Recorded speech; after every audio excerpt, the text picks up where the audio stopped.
Use WItsit, GetSit, step into the mic, bro. Talking flat earth, get ready for the hype, bro.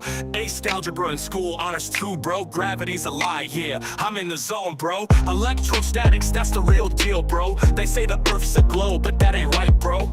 I'm the best flat earth debater, bro. Humbly, opposition ain't on my level, so, but let's not get too technical, bro. This is so funny, you're getting crushed, bro. I'm schooling you, bro. You are literally losing the debate, bro. You are so out of your league, bro. This is so funny, you're getting crushed, bro. I'm schooling you, bro. You are literally losing the debate, bro. You are so out of your league, bro. Our model, though not defined in full, bro, is superior. Your model's falsified, bro. Van de Graaff generator, electrostatics amaze, bro. May objects change weight, just a phase, bro. 100 volts per meter electric field, you know, bro. Flipped it with 400,000 volts, whoa. Small bits loaded, defying gravity like totally, bro. Next I'll rub a cat to a brick the show, bro. This is so funny, you're getting crushed, bro. I'm schooling you, bro. You are literally losing the debate, bro. You are so out of your league, bro. This is so funny, you're getting crushed, bro. I'm schooling you, bro. You are literally losing the debate, bro. You are so out of your league, bro. MC Tune and Globers, you can't deny, bro. WItsit gets it's here to testify, bro. Most times I don't remember you exist, yo. I'm the flat earth king, you better believe it's so. Moon phases are like a magnetic cycle, bro. Center of a ferrocell, image magnets glow, bro. Charge up and down, etherically displaced, yo. Kinematic equivalence explains it all somehow, bro. It might sound tough, but let's skip details, yo. You might believe I have an amplitude for math, ho. It's all just a lot of salad in my words, yo. This is so funny, you're getting crushed, bro. I'm schooling you, bro. You are literally losing the debate, bro. You are so out of your league, bro. This is so funny, you're getting crushed, bro. I'm schooling you, bro. You are literally losing the debate, bro. You are so out of your league, bro. And what happened is they brought in Einstein to totally save the physics redefined, to flip physics all on its head, bro. To keep Earth moving around the sun, you know. And in the magnetic tourist field, I say the path of planets fits perfectly. It's so funny, you're getting crushed, bro. I'm schooling you, bro. You are literally losing the debate, bro. You are so out of your league, bro. This is so funny, you're getting crushed, bro. I'm schooling you, bro. You are literally losing the debate, bro. You are so out of your league, bro. If this debate was a rap battle, I would have totally won, bro.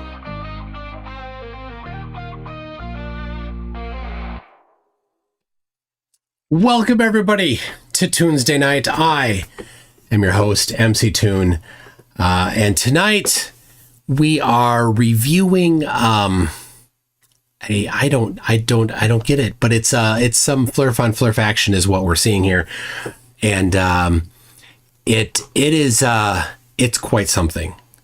This is when this happened. It just baffled me.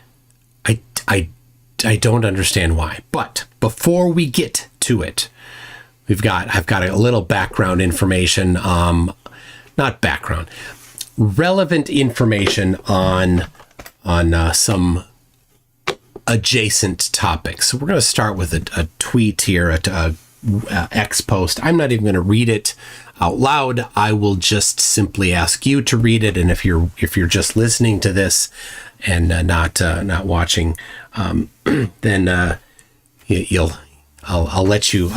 You'll have to watch it, or just not. Either way, it's. Yeah. So anyway, there you go. I mean, that really does show the Hubris Valley Ranch that he's so good at. And yes, definitely look how humble he am. Now, this is an important thing coming up here. Back in September, there was a bit of a kerfuffle. Austin had made some comments on X about speaking with a lawyer about his the contract that Will had sent him, and Austin was super anxious about that. Like, he's making some claims on X, but I knew the claims that he had made to Will. And I said some things, some snarky things on purpose on X and on Discord and to him. And, well, they didn't go well for him. He did not know, he didn't remember what he had said to Will, but I did. And I didn't want to put it out there. I was doing him a favor, really. Because it would have been messy if I would have said, hey, let's have this come out before our trip. I didn't want that. So I didn't do anything. But after our trip was done and he decided to pursue that avenue. The avenue being, I had said that I would pay for 5 hours, up to 5 hours of his lawyer's time, prior to a certain date and time. And I chose that certain date and time because of the message that he sent to Will was at that date and time.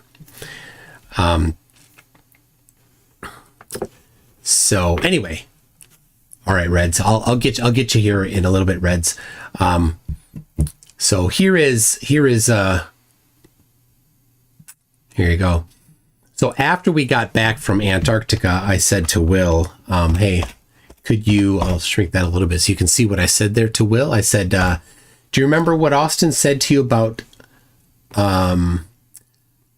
consulting with an attorney when he was looking at the contract for the Antarctica trip?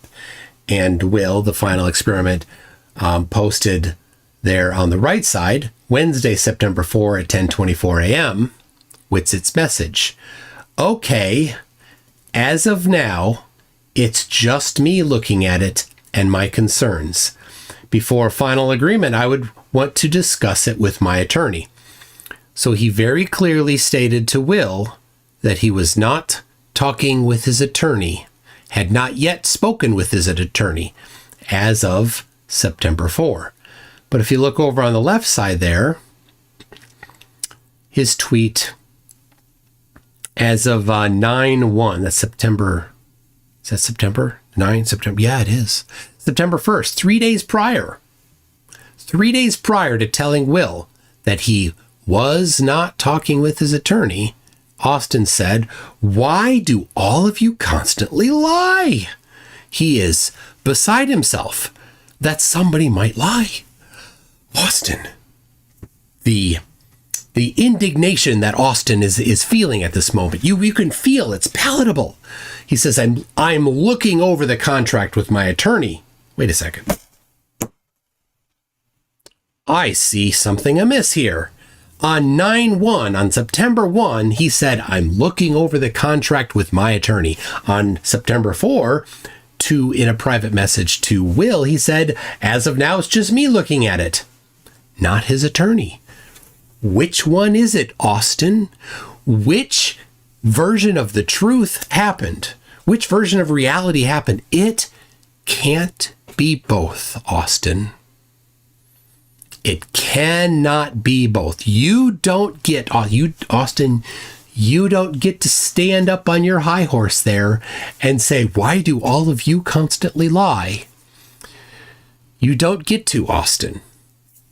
You lied to Will about the contract. And his defense is, it was tactical. I didn't want him to know that I was working with a lawyer. Okay? So you intentionally lied so that you could deceive him. That's your defense? That's not a defense. That's not a defense, Austin.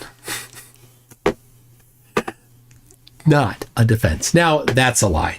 Absolutely, that's a lie. His lawyer had emailed me. I said, hey, Austin said this on this day and this on this day. Did you tell him that he should lie about that? His lawyer didn't answer that question. Anyway. So there you go. Now I've got a little treat for you. So there's another lie. I'll put this up on my website, documenting his live. This is, I think I have 5. This will be number 6. And here is number 7. So anyway, yeah, got a light of flurf. So here you go. Enjoy this little doohickey here. I hope you enjoy the effort I put into it. basically conspiring. They're always like kind of whispering. All the Globers know the inside information. We go out to the other place. We set up the Starlink. We get the Wi-Fi. The Globers have the Wi-Fi. McToon has the Wi-Fi password. Mark, to set up the attempted 24-hour live stream, has the password. Duffy does. Duffy's going to do a stream at 12. McToon's going to do a stream at 2 a.m. And it's like Critical Thinks over there on his computer. McKeegan's on his computer. Everyone's got the Wi-Fi password, but they like refuse to give the Flat Earthers the Wi-Fi password. And that was the case for like 18 hours. Like Duffy never gave me the password. Duffy's not the way I got the password. And now we have Wi-Fi, and then that's when we don't get the Wi-Fi password, but the Globers do. And I was very attentive. I was watching the whole thing. So Mark got it. They started doing the live stream. They were going to try to do a 24-hour live stream with the sun. Then Duffy has it. He's like, I'm going to do the TFE channel live stream. McToon has it. He's doing a 2 a.m. live stream. And I start paying attention. All the Globers have it. McToon has the Wi-Fi. McKeegan has the Wi-Fi. Critical Think has the Wi-Fi. I mean, they're like on computers. So and he's specifically telling us we can't have the Wi-Fi. He specifically told you can't have it? Why? He said that he wanted to limit the bandwidth so that we didn't jeopardize the live streams because he didn't know how many different things he could have on it because, he had just set it up where everyone didn't want to jeopardize it. But so of course, we were the ones that were chopped off, I guess. All the Globers had Wi-Fi access simultaneously, but then you guys would have been too much. Yeah, I mean, I paid attention. Every single one of them had it, yeah. Yeah. And that was like for some hours. Let's just say I may have done some snooping around, and Mark is actually pretty cool.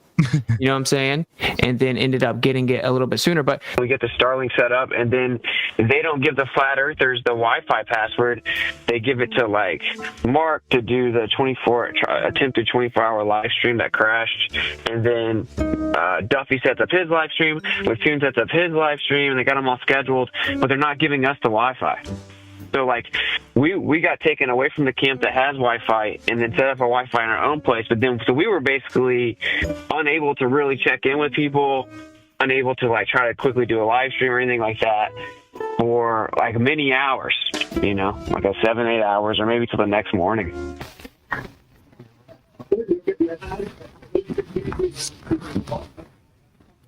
Oh shit, I'm sorry. No problem. So,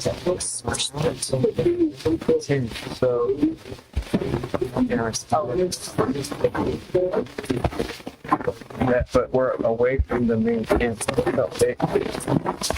They set this up, of course. I think they had this one here. So this is like, see, look out and like.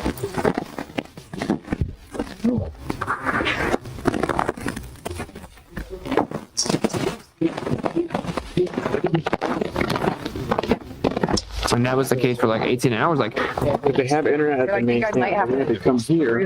So everyone's like, this is not. This was only here because when they were running the marathon, this was like their half. I'm so sorry. Come in. BRB. If they needed to, right? So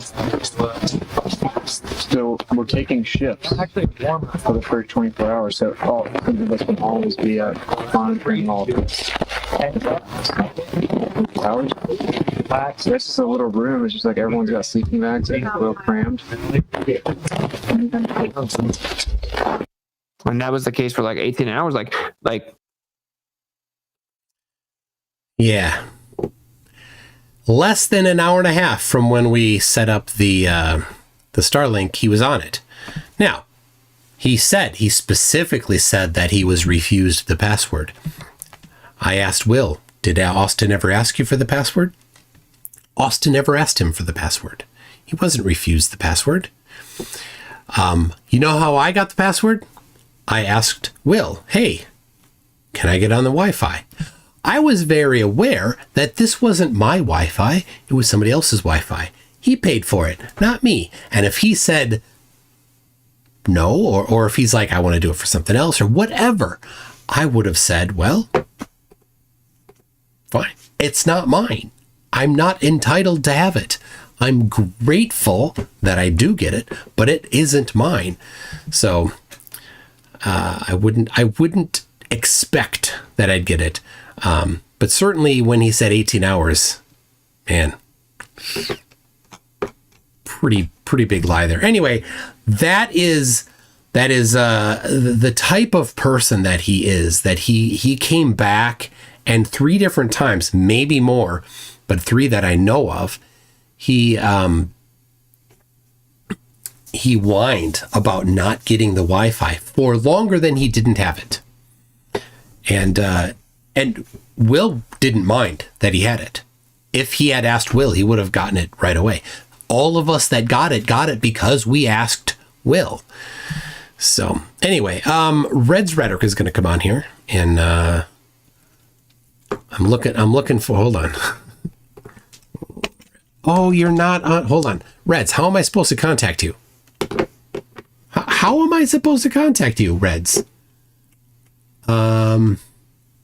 You're not on X anymore. So I don't know. All right. Email me, mctune@mctune.net, or send me a message on X, or I don't know how else we're going to communicate since we don't share a platform. And so, yeah, I mean, you can email. So anyway, yeah, I was like, that's what I'm doing here. I'm like scrolling through my DMs on yeah, I'm not on, I don't know if I'm on Blue Sky. Am I on Blue Sky? I mean, I know I am.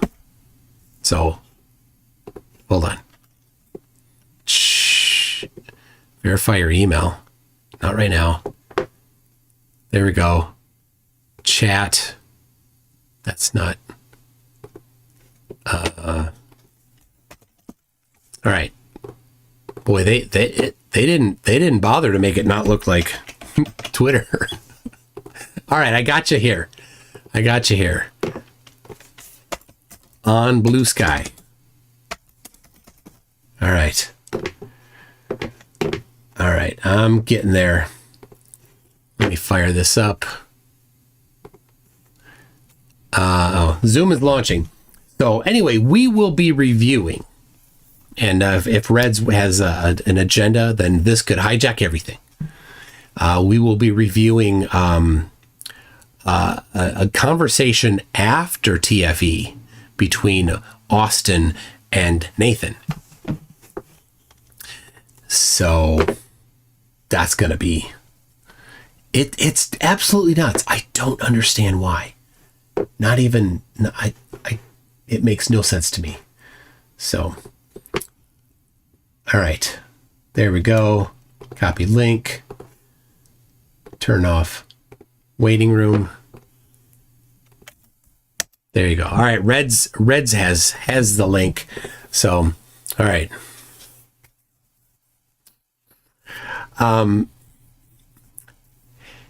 It is truly baffling what Austin. I don't know. And normally you will need facepalm protection, right? Like an oven mitt, but you're gonna need a different type of protection today, and I'll get to that in a minute here. Yeah,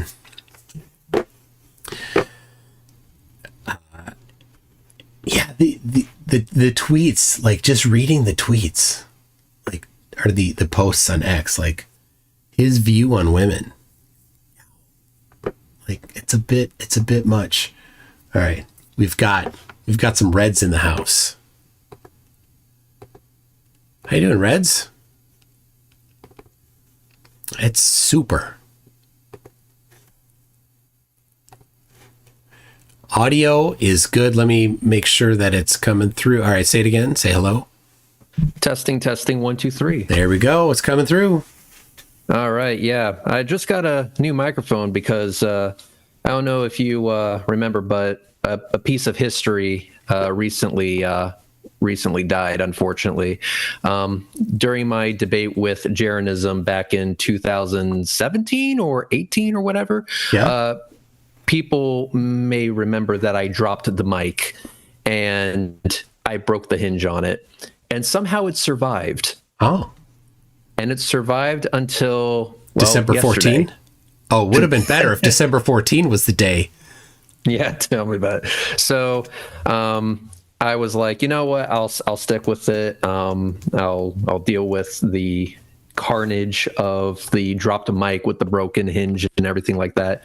But Nick Kennedy, praise be to Nick Kennedy.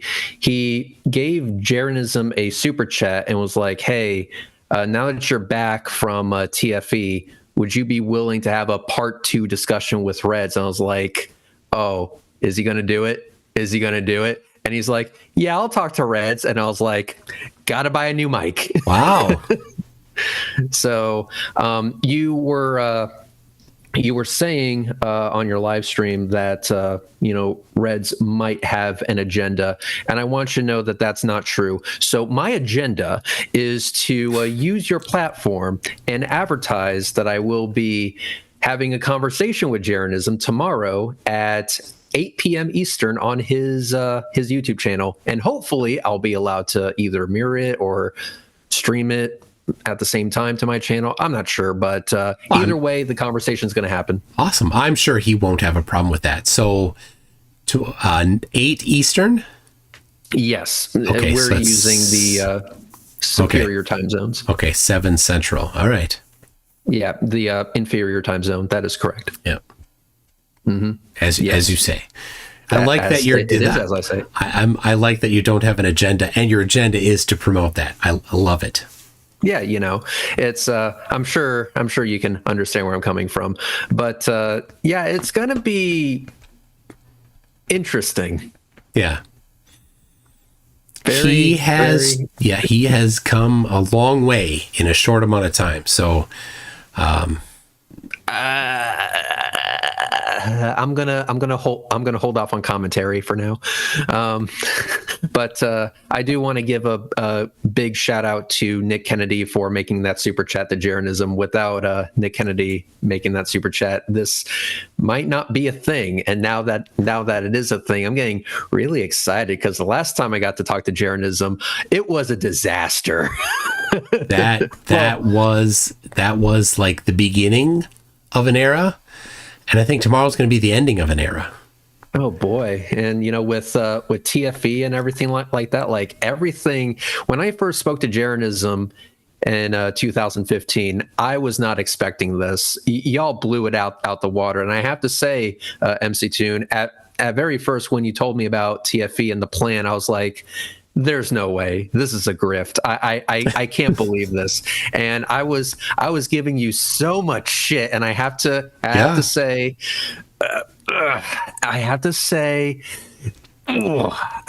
you were right and I was wrong. I'm sorry. Thank you, Freds. That means a lot.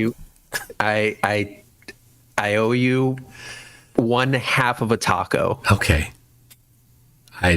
Partially eaten from the backseat of your car from last Thursday. It's fine. I will graciously accept it. Yeah, because I did not expect that to actually be a thing. Like you guys actually did it. You guys actually did it. That was amazing. It was Will's idea from the beginning, and I met him in person. I spoke to him several times. And I'm like, yeah, this guy's serious. He's not messing around. Now, while you were in Antarctica, doing your thing and everything like that, you had this one moment where you called the great Oakley and you were asking him, where's the guns? I have to ask you, was that planned or did you just come up with that on the fly? Because I got to tell you, I have never laughed so hard in my life. It's like, where's the guns?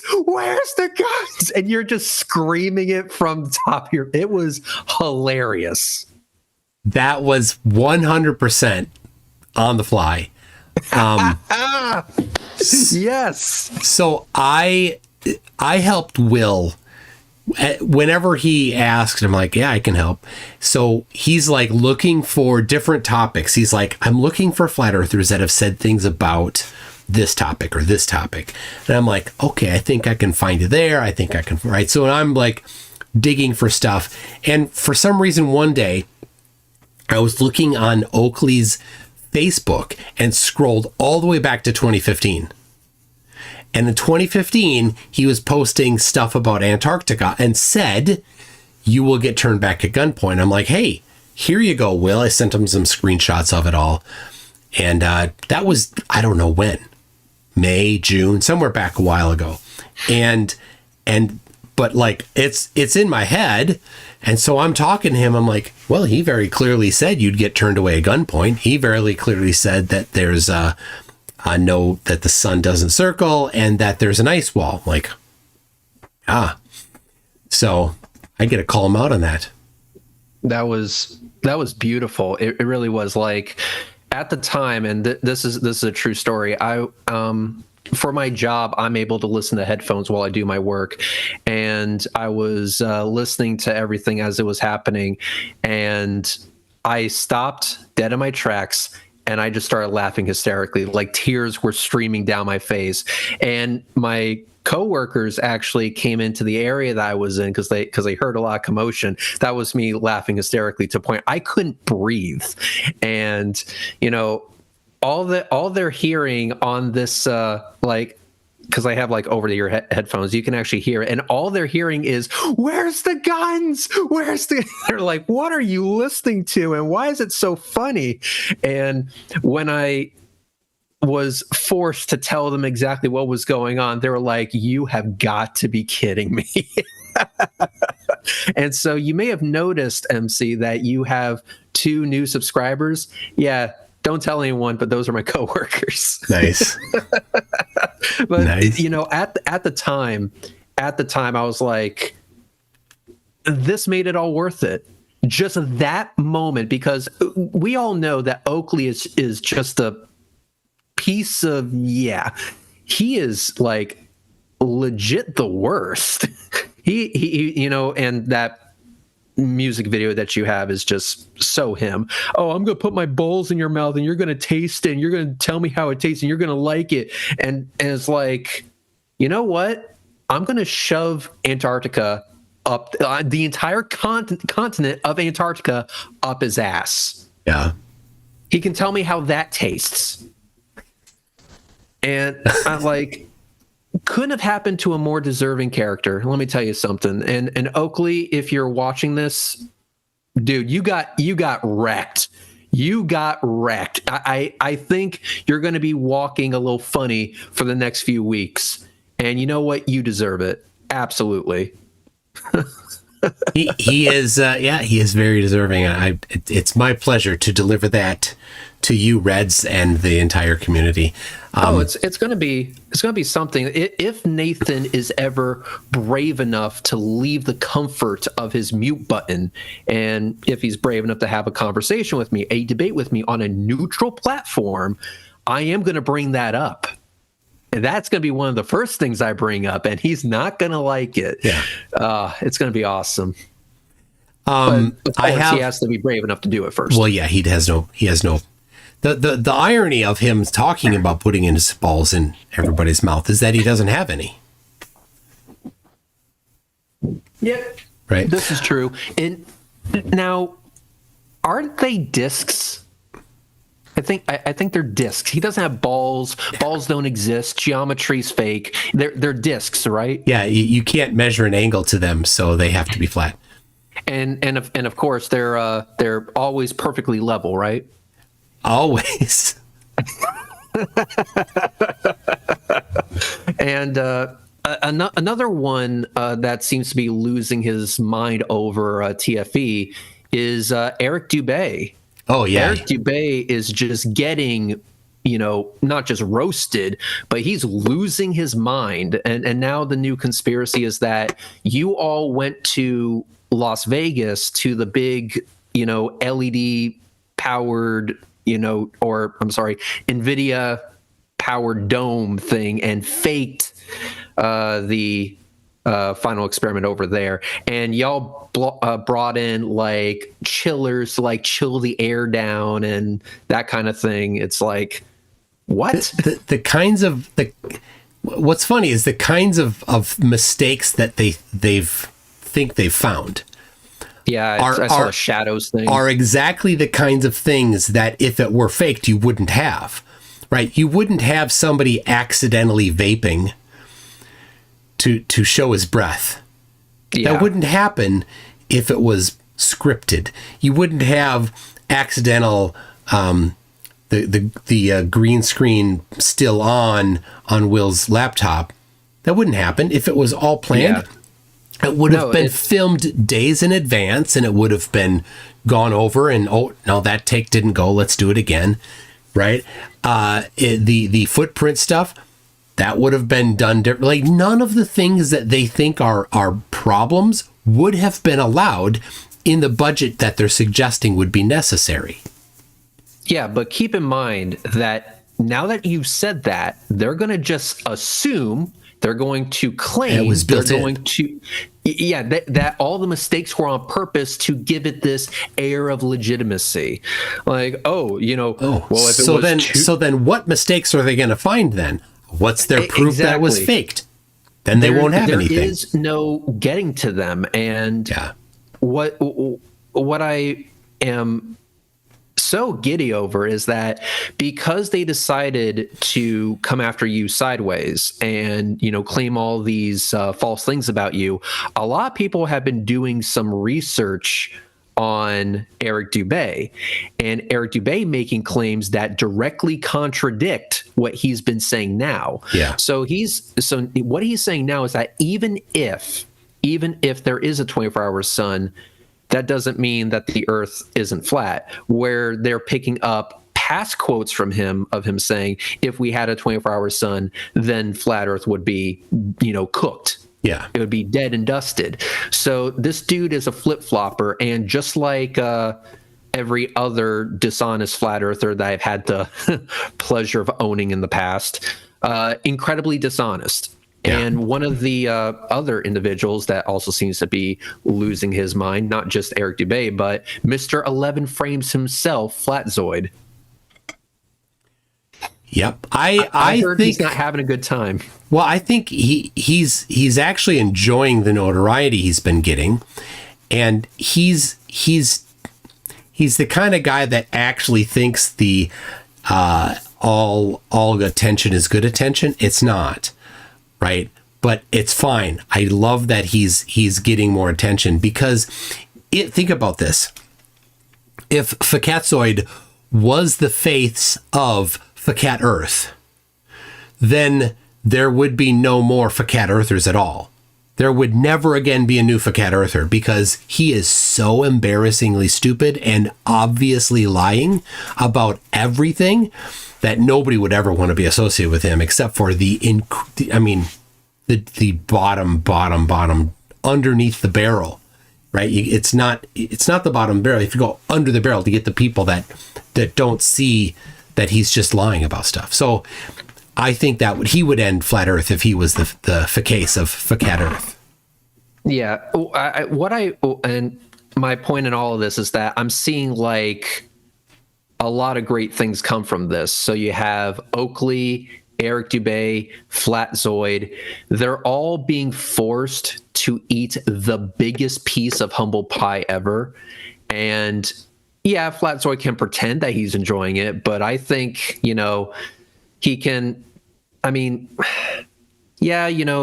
going to be of the opinion that all attention is good attention. But I think deep down, it's eating him alive, and I'm loving every second of it. Yeah. And it's going to get worse as time goes on because I started seeing clips about the final experiment with a lot of really popular YouTubers that usually make shorts, when you're doom scrolling, and people that have nothing to do with our community and the debates that we have. And, we've been doing this for a decade, and people never heard of us, and millions of subscribers. They're like, a couple of flat earthers went to Antarctica. It's like, wow, look at that. Now it's getting traction everywhere. I heard that, there's going to be some sort of documentary made about it eventually. And so when you look at everything, we have a cumulative case to show that this was absolutely amazing. Flat earthers are seething right now, and they're regretting it just like every single Cybertruck owner. It's absolutely amazing. I could not ask for anything more than this. And like seeing Eric Dubay get his crap kicked in, same is true with Flatzoid and most definitely Oakley. Dude, thank you for doing this. This was amazing. I loved it. It was a great trip. I really enjoyed it.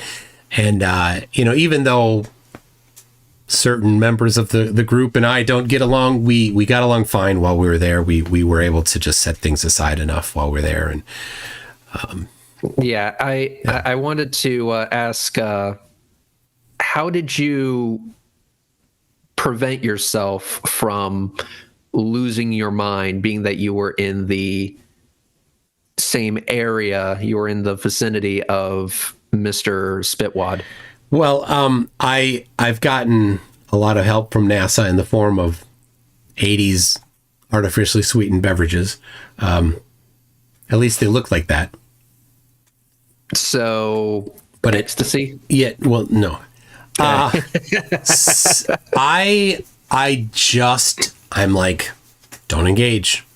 So, because you were in the same area, you were in like the same vicinity, you were sharing the same space. It was like, oh boy, how's that going to go down? I was curious about that. So, because I don't know if I could do it. So there were just a couple times where he tried to like engage a little bit, but he was avoiding engaging. But there's one time where he said it makes no sense. He said that the solar system doesn't have any real model, how it works. I'm like, of course it does. Yeah, but there's no real forces that exist. Like, do you mean centrifugal force? Yeah, that doesn't exist. It's a fictitious force. I'm like, that's chapter 1 of physics, high school physics book, that it's a fictitious force in that it arises out of a different aspect of physics. It's an application of the laws of motion. So it can do work. It's a force that can do work. It's a force that you can feel when you're in a car turning a corner, but it's dubbed a fictitious force. And he's like, therefore it doesn't exist. Like, is this elementary school? That's what he thinks. It's, I think, here's how I would have approached that. Yeah, I would say, you know what, for this trip, I'm going to give you everything. That sun is still going to stay up for 24 hours straight, and there ain't a damn thing that you can do about it. So you can talk about the solar system, you can talk about geocentrism, you can talk about, the Earth being hollow and filled with dragons. I don't care. That sun is not going to set for 24 hours. I'll bet you my bottom dollar on it, and there's not a damn thing you can do to stop it. I didn't have to stick the camera in his face. I didn't have to do anything to mock. There's no like zooming in on a camera and ending the credit, ending with interesting and then going to credits. None of that is necessary. That's not the type of hit piece that this is. Yeah. This is a hit piece. 100% it's a hit piece. The hit piece is that the sun circled for 24 hours a day. That's the hit piece. Yep. And everything else is a distraction. That would have been my point. It's like, you're just trying to distract from the fact that you're on this trip and you're not going to see what you so desperately want to see. Yeah. And also, I do want to ask WItsit, although I'll never get the opportunity, but you know what?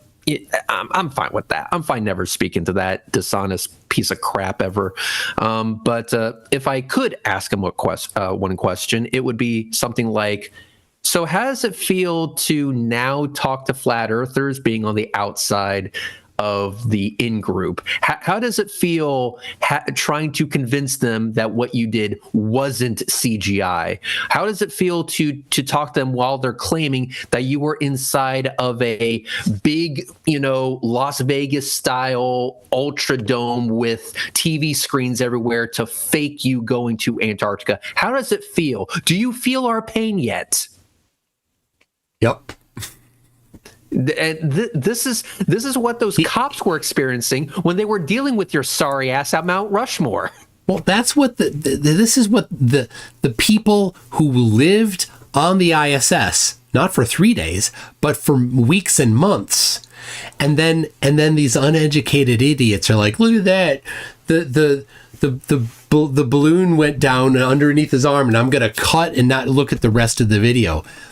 Yeah, that's exactly what you did, WItsit. It's exactly it. And they're I was doing it looking to at this. you. Taught them to do that, Witsit, and the chickens are coming home to roost. Or is it chickens? Yeah, that I saw is him it getting chickens? Is it something else that comes home to roost? I forgot. Well, just the chickens Okay. at this point. But I was watching a conversation he was having, and I believe it was with Oakley. Actually, there was two. There was one with Oakley, I remember, and then there was one with someone else. Maybe it was Flatzoid, who knows? It was on someone else's channel. It was on Professor Dave's channel. He did like a compilation of all of the interactions Witsit was having, being on the outside this time. And I was like, oh yes, inject it straight into my veins. Yes, more of this, please. It's like, absolutely.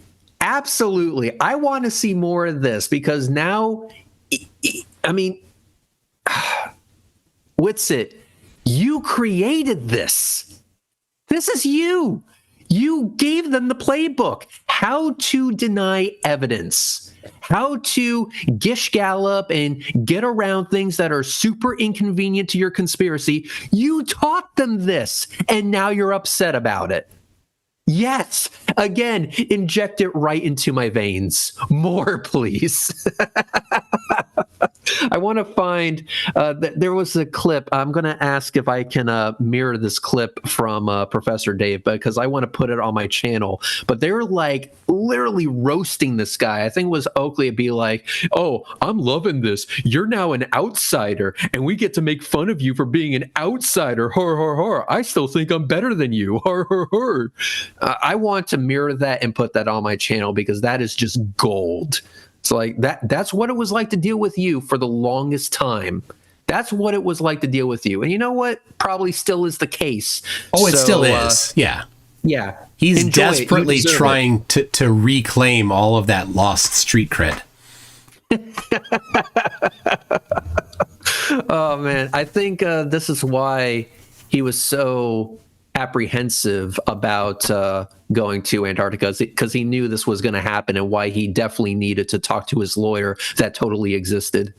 His lawyer did exist. He lied to Will. See, he said on X that he did not have a lawyer, and that he did, and he said to Will that he did not. Which one was it? I didn't know for sure. I suspected he did not, because the things that he was saying didn't make sense. He's like, I would still have liability. Like, no, it specifically said you didn't. A lawyer. I don't believe it, because you offered him, like, hey, I want to pay for, what was it, 5 hours of your lawyer's time to look through this contract? I have received emails from both Austin and his lawyer since then. Oh. Austin documenting that he did speak with his lawyer. And they're legit? I think so. So Austin legitimately, provably lied to Will. Yes. I don't see how he wins that one. He's like, I'm going to expose you. I'm like, what do you mean expose me? You are going to document that you lied. That's what you're going to do. Please do that. I want you to do that. I see people in the live chat. So, like, assuming it was true, he lied in one direction. If it wasn't true, then he lied in a different direction. Yes. Either way, he's a liar. Yes. And he thinks that he's a truther, and he tries to say that he doesn't lie. And he tries to hold that up as the banner that he attains all the time. But no, the only way for him to win on this is to say, let's never talk about it again. Right? I don't know if I will touch the topic again, but if he does bring it up, do please bring it up and document that you're a liar to your community. Well, MC, I have an idea, and it's an idea for some merch. What if you made a T-shirt with the Wi-Fi password on it? Down. T-shirt. All right. With the Wi-Fi password on it.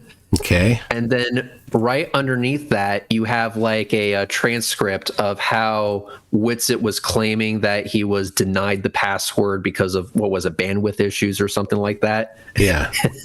and then a little the screenshot that you were showing of him on Wi-Fi, walking at around. a time that was very inconvenient to his narrative. Yes.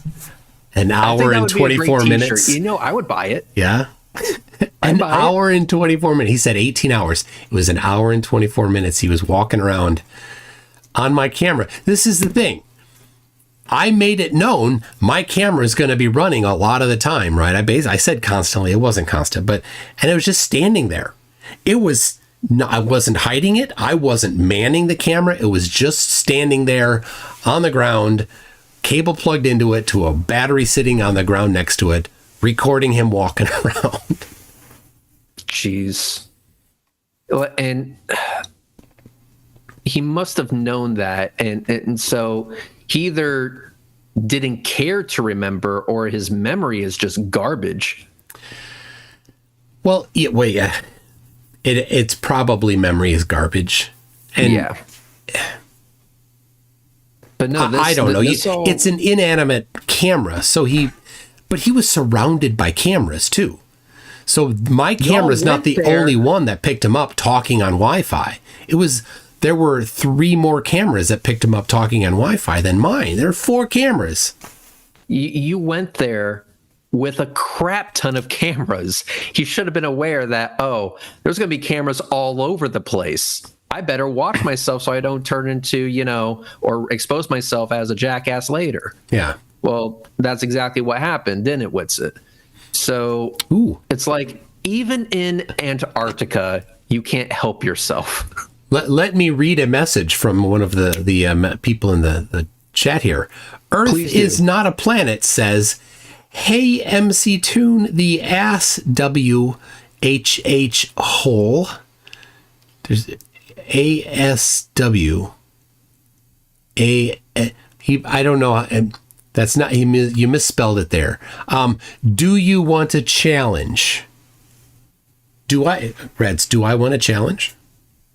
You seem to be the type of person to accept challenges with, an incredible amount of money, which is already in escrow. So I imagine a challenge would be right up your alley. Yes, okay. I can back that. Okay, thank you. Earth is not a planet.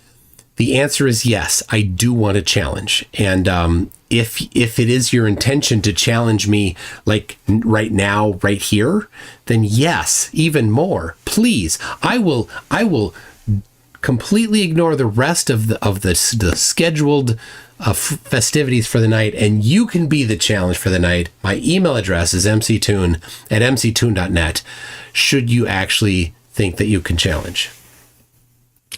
Can you Globers space comma even in your imaginary? I really hope English is not his first language. I think he's trying to communicate.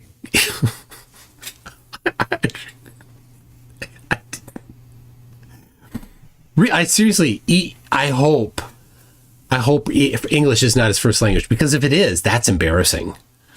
Anyway, email address, mctoon@mctoon.net. I'll type it out so you don't have to, because you'll probably misspell it. Just want to say, Google Translate is a thing. I suggest you use it if you need it. How do they always mess up punctuation? Like what person ever taught that you should put space in front of a comma? There's one guy that I've been dealing with for quite some time that's known for that, and English is his first language. He's a flat earther that thinks using a bucket with a hole cut in the bottom of it can be used as a dew shield for a telescope. No, I'm not making that up. A bucket with a hole in it. A bucket with a hole in it. Wow. And then slide that over the end of a telescope, and that's a dew shield. Okay. A bucket. Okay. That's great. Okay. Well, I don't have an email yet. I saw pictures, and let me tell you, I will never be the same again. That poor telescope. The legs were rusty, the primary was dirty, and he had a bucket on the end of it. Just that's precious. That's precious. That's awful. I mean, I had nightmares. Okay, when once you see something that horrific. You can't unsee it. All right. Well, Astrokate's here. Hi, Astrokate. Big fan. Big fan. I played Astrokate's song earlier. Let me read a comment here. Okay. At MC Tune, you should compliment Red's rhetoric on how good his new microphone sounds. He's a little sensitive about it now. He could use some love. Okay. Thank you. Love me, damn it. Thank you, Heat Shield. Reds, I was just thinking, nobody prompted me or anything, but you know what? Your new microphone really makes you sound sultry. Just want to say. Nice. Absolutely. That warms my cackles. I didn't know you had cackles. Earth is not a planet says, can you provide a level line of 35 miles even on your imaginary globe? Yes. That was easy. Was that supposed to be the challenge? Pretty lame. Yeah. By definition, the surface of water is level. Whether it's a globe or flat, it's level. And so is he doing the Bev thing again? I don't know. Let me guess. They're trying to define flat Earth into existence. Yes, that sounds about right. Anyway, all you need is 35 miles of water, and preferably not super windy or choppy or anything like that. So anyway, let me give you something. A tip from the top here. On my YouTube channel, there is a blink test I did of the Tampa Bay area, and you can see the skyline of Tampa itself. I recorded that video, or took those images, I should say, from, believe it was 24 miles away. And you could not see the bottom of those towers. I then got closer to only 3 miles away, and you could. And I made sure to take my images on a very clear day. Yeah, very clear. I didn't do it when there was a lot of refraction or anything like that. No, it was very, very clear. And I couldn't see the bottom of those towers. Why? Again, Tampa Bay blink test. Just type into YouTube Tampa Bay blink test. You're welcome. Well, your challenge has been met. Please come back with something better. Was that it? Just, yep. Wow. Somebody is saying that it might be DMOC. So, if you know DMOC, then do you know DMOC? I don't think I do. You're lucky. But... You're lucky. Oh, okay. Yeah, DMOC well, is a Discord flurf. So, well, speaking of individuals that don't matter and that kind of thing, MC Tune, I heard that for TFE, you actually had a visitor come with you, an unexpected visitor. Yes. And it was Satan. Yep.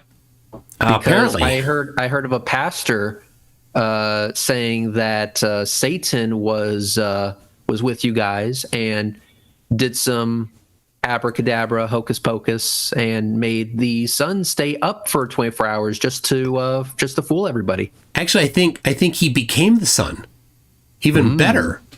Because I was gonna ask you. I've always wondered this. Is he a fan of Slipknot, or is he more of a Disturbed type of person, or does he like Korn?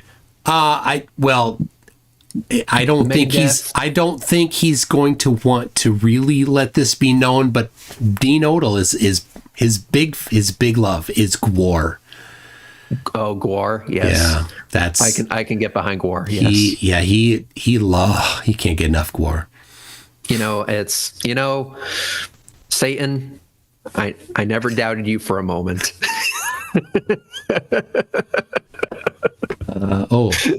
Emerson Biggins has this guy's channel. Might be a Poe. I'm getting Poe. Oh no, not Poe. Yeah, Lucifer also cleared the skies. You all had great weather. Drawing imaginary horizontal line and then. Oh well, English is not his first language, it seems. Okay, well, I have not yet received an email. Sorry, Reds, I didn't want to interrupt, but I was looking at Earth is Not a Planet's page, and it's a lot of derp. It looks like briefly, but not surprising in the slightest. But apparently Satan was so kind to you guys in terms of the weather. Yes, that's definitely it. He works like that. That's what he does. So he gave you guys perfect weather and, just excellent seeing conditions. All your cameras function as they should.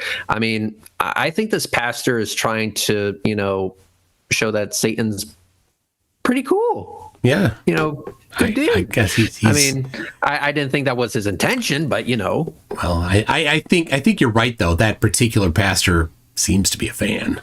He seems to be a big fan. I mean, he is, like, hey, Satan can do these things. Really? Oh, Satan's awesome then. Well, make you guys flip shit. Absolutely. If you think about it, Flurf God is super pathetic, right? He could only make a snow globe. Flurf God couldn't even get, he can't make anything make sense, right? Flurf God makes things get obstructed bottom up when on flat Earth they shouldn't. Like, everything's wacky. Yeah. So it sounds to me like Flurf God is more powerful than Flurf Satan.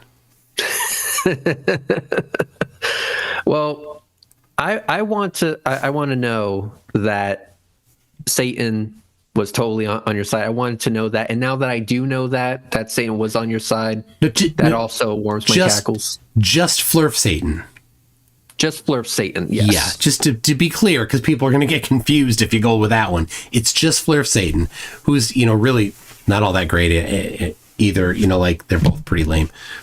But he's still a fan of Gwar. Well, yes. So doesn't he get a pass for that? I don't. Have you heard Gwar? I mean, it's not. Yeah, it's not. Have I heard Gwar? Did you seriously ask me that question? Yeah. That's like asking, the good Reds rhetoric if he knows how to drive a stick shift car. You already know the answer to this. Wait, hold on a second. You told me about your previous car that you no longer have. Unfortunately, it did get shoved up my ass while I was still inside it. So, yeah. But that wasn't a stick, right? Listen, tip from the top. If you are in bumper-to-bumper traffic, don't be scrolling TikTok because you will crash into the ass end of me, and then I will no longer have my car. Just want to throw that out there. A TikTok doom scroller was the one that totaled your car? Totaled my car, yes. Wow.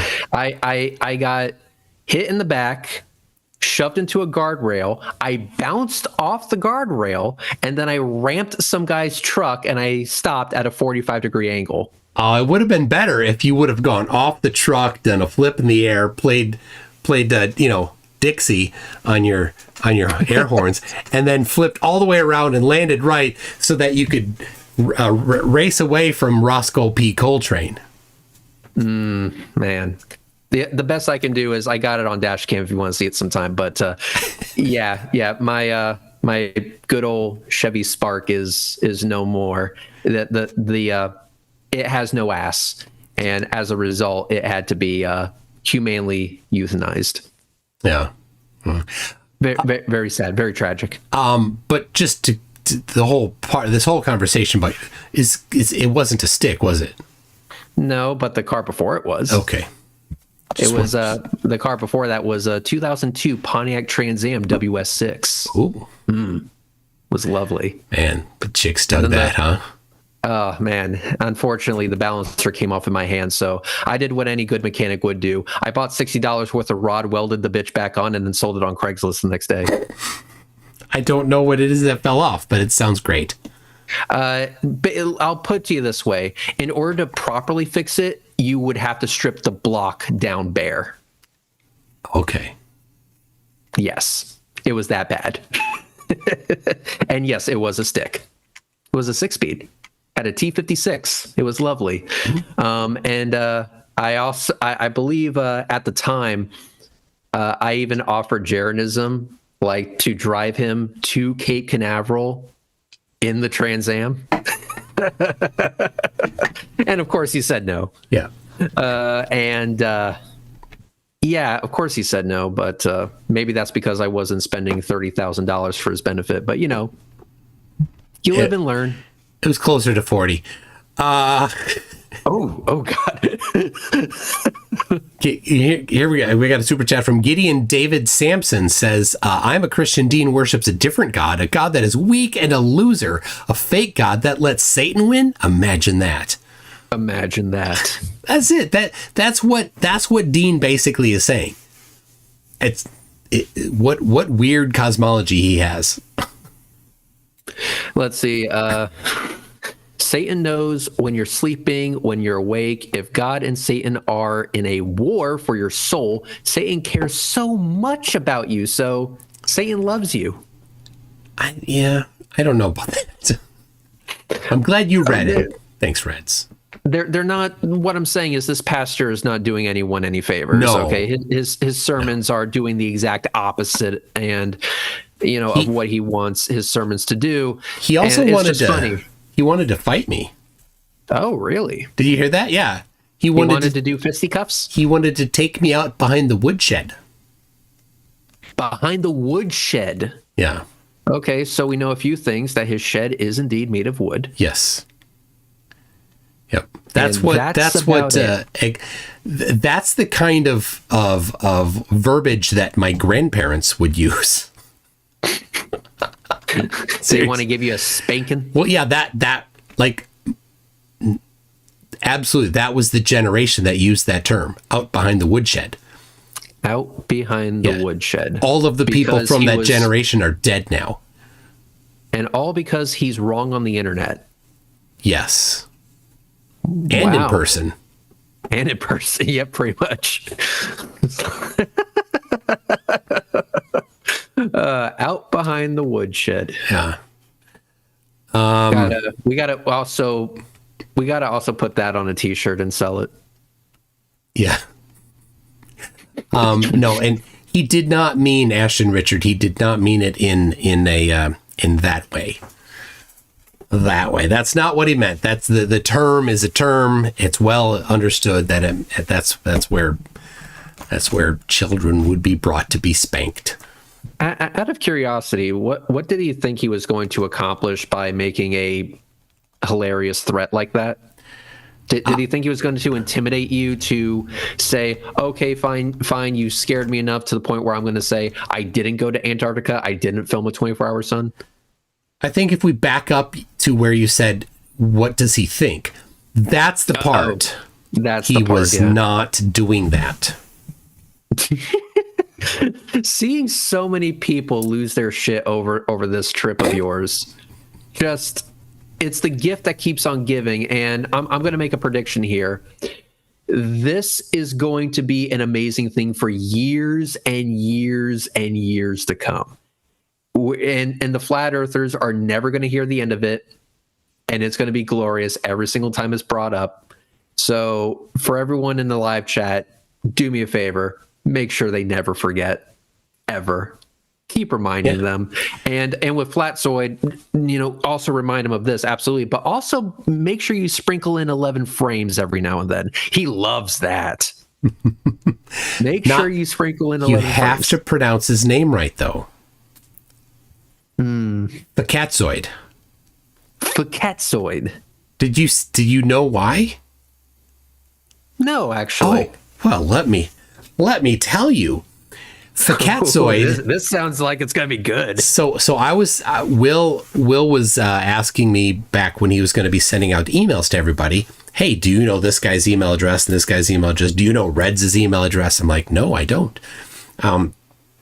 And so, but I helped him build an email list of almost every single person's email address, and that was primarily done by, I looked in my notes, but we started at their YouTube channel, because on your YouTube channel you go in there and there's a little thing that says, yes, I'm a human, and then you can get their email address. Well, Facatzoid didn't have his email address on there, and he didn't have it in the description. And so I go and I looked at my notes in Evernote, and I didn't have it in there. And I looked at my folder, my Flare folder for Facatzoid on my my hard drive. Nothing there. I did not have his email address. The only thing I had was his Discord, which Will was not on Discord. So I'm like, that's why I don't have his email. He's like, okay, well, I don't have, and he had a list of email addresses that he didn't have. So back in March or April, whenever that was, Facatzoid didn't receive an email because Will didn't know his email address, but he was on the website and he was in the video specifically naming Facatzoid as an invitee to participate by interviewing him or interviewing Will, or offering suggestions on improving it, or by going. And of course, there's an open invitation to everybody to go. So he knew that. In May, he was on Jeranism with me, and a super chat was asked by Will about being invited. And so in May, Facatzoid knew that he was invited. Well, fast forward to late December. No, it was shortly before the trip, I think. He was on my Discord server, and I'm like, well, you could go. I think it was after. Anyway, like, you could have gone. Well, he says, I never got a formal invite. I'm like, what do you mean you didn't get a formal invite? And I'm like, well, define formal invite. And he refused, his trick. He refused to answer the question of what a formal invite is. He's like, stop deflecting. Did I get a formal invite? I'm like, I don't know what you mean by formal invite. You need to define that. And he refused. So I muted him on my Discord server. Then recently, he was on my channel, or in the live chat. He's like, I just have one question. You got to bring me on right now. So I'm like, okay, fine. But if you sea lion, you're out. So he comes on, he's on Zoom. I'm like, what? He goes, I never got a formal invite. How come I didn't get a formal invite? I said, well, what's the definition of formal invite? Stop deflecting. How come I didn't get a formal invite? I'm like, all right, you're out of here. I said, if you're sea lioning, you're out. And so I kicked him out. And so then he's in the live chat, and I said, the reason why you didn't get an email, if that is your definition of formal invite, which we still don't know, the reason why you didn't get an email is because your YouTube channel doesn't have your email address listed on there. And shortly after, I pulled up his YouTube channel. It's up on my screen. I'm showing it doesn't have it on there. There's nowhere in there. That little email address box doesn't have it's not there. In the description, no email. Well, then some people are saying, hold on, he just changed it. So before he changed it, was this long list of links, all sorts of links to all sorts of places, merch stuff and Bitcoin addresses and all sorts of things, and not his email address. So then I took a screenshot, and then I reloaded the page, and guess what? There's the Bitcoin address and his email address, nothing else. Right? Flatzoid@gmail.com. Okay. But somebody else, Mika Ray in the chat says, I got a screenshot of an intermediate one where he, in his haste, misspelled his own email address as instead of Flatzoid, Facatzoid, Fkat, the K being right next to the L on the keyboard. So he did that, saved it, and then realized it and resaved it. And so I got on my screen the copy that said Flatzoid correctly, but Mika Ray got a screenshot of Facatzoid. So that's what happened. Now, any other person would say, oh, you know what? My email address wasn't there. I didn't get the email. I get it. Any reasonable person would have said, yeah, I fat-fingered my own email address. Oops, my mistake, mea culpa. Nobody would care. But no, not Facatzoid. Facatzoid said that was faked, that claimed that it was me, that somehow he thinks that all of that, those extra links that were in there to merch stuff, to music and things like that, he was accusing that I did it, that I put that in on the fly by hand editing the HTML. And that he always had his email address correct on there. So yes, a blatant lie. I mean, 1,000 people watched it happen live. How could I have typed in all that stuff on the fly? Of course, that's not what happened. So, well, you just have magical powers. yes. This is. I understand the meme now. I do understand the meme. For me, just because it's easier in my head, I'm still going to call him Flatzoid. But okay. All I'm going to say is that is the saddest batch of cope I have ever seen, like ever. Just accept that you didn't have your contact information on. And here's the thing. Before Duffy revealed himself to me, he asked me for my email address. And since I didn't know who the guy was, I was like, I ain't giving you my fucking email address. I don't know who you are. Yeah. That kind of thing. And you want to know something? That's on me. The reason why I didn't get an email is because I didn't give it to him. And I can accept that. So how about you, Mr. Zoid? How about you? Just be honest about it. There's no shame in it. Yeah. I didn't get an email because I didn't give it to him when he asked me. It's like, why is this so difficult? Well, the whole point of the thing that started that whole conversation was he had whined that I'm like, why didn't you do a fundraiser? Because he said he wanted to go. I'm like, why didn't you do a fundraiser? He said, because I wasn't formally invited. Everybody was invited. Everybody could have done a fundraiser to go. 0 flat earthers did fundraisers. 1 flat earther probably could have easily raised enough funds since there was only 0 other flat earthers to do it. So it doesn't matter who that flat earther was. That flat earther doing a fundraiser probably could have successfully done it. Not only that, but just want to make, I know this is already known, but just want to make it very clear.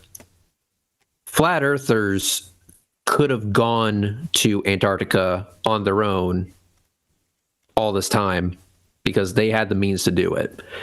If we accept the numbers on Dirth's download page for his app that totally doesn't work, and doxes his friends, of course, he apparently made enough money to pay for this trip many times over. Yeah. And so it's like, why would you need an invite from anybody that isn't a flat earther? You could have just organized with other flat earthers and made this thing a thing. If you didn't want to go with MC Toon, okay, fine, whatever. MC Toon doesn't look like the guy that wants to share anyway. So you could have just gone on your own. You didn't have to be invited by Globies. So yeah, there's that. Just want to point that out there. I understand that, Flatzoid is a dishonest liar and everything else like that. It's all good. It's all good. But just to be clear, for not just Flatzoid, but everybody out there, they didn't need to wait for Will. And they didn't need to wait for Will to personally invite them or roll out the red carpet or send an email before knowing what the email was. Yep. Seriously. Oh, I see it. FKATZOID. Wow. Yep, he fat fingered that. Yep. He was like, quick, update this so I can build a narrative. So, and any other person could just say, oops, and it wouldn't have been a thing. But no, he just chose to lie about it. That's what's hilarious. Exactly. Also, Shane, yes, exactly. The flat Earth millionaire. The flat Earth millionaire is apparently a millionaire. He could have. Now listen. Jeff Bezos has a suborbital rocket, and you'll know it because it's in the shape of a penis. So he could have bought a seat onto the suborbital rocket, which, by the way, is in the shape of a penis. He could have launched into the stratosphere and saw the curvature of the earth. He could have bought a seat on it if he really is a millionaire. And not just that, if he is a millionaire, he could have bought a seat not just for himself, but one of his flat earth friends, like, for example, Dave. They could have launched into the stratosphere, seen the curvature of the earth, filmed it with a camera of their choice that doesn't have a fisheye or whatever, and then, told the world about it after launching on this rocket that, as I said, is in the shape of a penis. People are in the chat are wondering what shape is it? I'm glad you asked. So let me explain in vivid graphic detail. You Not seem too nervous. not too MC2. Yeah, not too Okay, not too okay, vivid all or right. graphic. All right. Please. For you, MC Tune, I will refrain from describing the structure in graphic detail. Actually, for you, I will refrain from describing it at all.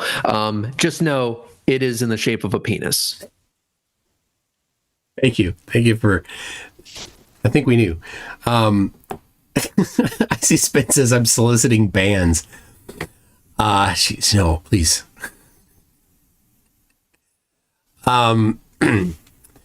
Geez, it's shaped like Nathan Oakley. Acer Fox says uncircumcised question mark. My answer, no. Okay, thank you. Have you ever seen Austin Powers? I have. Okay, all right. You get my drift then. The thing is that they had all this money. Apparently, they could have funded their own expedition. And here's my challenge to them. It's like, if they are really in this for the truth, and they just didn't trust you, they didn't trust Will, they didn't trust anybody, they could easily do a repeat of this observation, this experiment, this trip. One of the greatest things about, like, for example, when Astronomy Live and I measured the distance to the sun and found the altitude of the ISS, the greatest thing about it is that can be repeated. So I challenge them, put their money where their mouth is. Don't make bets with anybody. Just go out and do it. Just go out and do it. Invite all of your unglobe buddies, I should say. Yeah, not globe buddies. Yeah. No, flat Earth pals with you. Invite them all along. Take Flatzoid. Take Dearth. Drag Oakley with you, kicking and screaming, and see the 24-hour sun for yourself, and then come back and report. Well, turns out Will has received an email from Flat Earth Millionaire. Oh, really? Yeah. And what did this email say? I'll only give you a vague description, as I don't know if it's at this point to be but he was not interested at all, because he's made a satanic blood oath, and so he's not worried about it. No kidding. He stated in his email to a pastor that he made, well, he didn't say satanic, but it is a satanic blood oath. Okay. All right. Here, let me. Okay. I got so many questions. Yes. Are you familiar with Mark Braun, Quasi-Luminous? Yeah. Okay. So Mark Braun, Quasi-Luminous was all the rage starting in 2014 before Eric Dubay. Just so you know, many months before Eric Dubay, Quasi-Luminous / well, at the time he was super luminous, Mark Braun / the guy who literally claims to be literally Satan. He was all the rage on Flat Earth, and he wanted to bring a group of people, thousands of people, to the North Pole to jump into the Lake of Fire. His words, not mine. And And all you needed to do was do this blood magic ceremony and upload the video to YouTube. So there are a group of flat earthers that have done this. There's thousands of these videos on YouTube. It's weird. And one of those people that has done this satanic blood oath ceremony is Tanner Stewart. So he's done that. So he's covered. So he gets to go to the North Pole but for some reason, Tanner isn't as impressed with the North Pole as he is with the South Pole and Antarctica. How do I know this, you might ask? I am asking. There, because he put it at length in the description of one of his videos. Unfortunately, his channel is no more. Fortunately, I have screenshots. Just a second. Let's see. Of course you do. Of course you got screenshots. Yeah, it's the one thing we do know about flat earthers is when you see something of theirs, it's going to be gone at some point in the future. So get a screenshot. So like that little slip up with Flatsoid's email. Yep. Always get the screenshots. All right. John the Gamer Man, I really love Red's rhetoric. Oh, thank you for having such poor standards. Tim Davis says he's quasi or semi, but Pooh is Lord Illuminous. Yes, he is. All right. Let's see here. The penis is mightier than the sword. I'm sorry, MC Toon. You know what? I take that back. I'm lying. I'm not sorry for anything. I regret nothing. Let's see here. Wow, I forgot that I had this. That's all you get. That's all you get, people. I'll share it to you, Red, so you can see. Just a second. I mean, it's on the video, so of course you can scroll back. That picture there, don't say what it is, but you know what it is when you see it. There you go. That's all you get. That's all I get. Let's see. I have lots of pictures of him. Is it in there? It's not in there. Oh, there it is. Nope. Oh my goodness, it's not there. Because I have,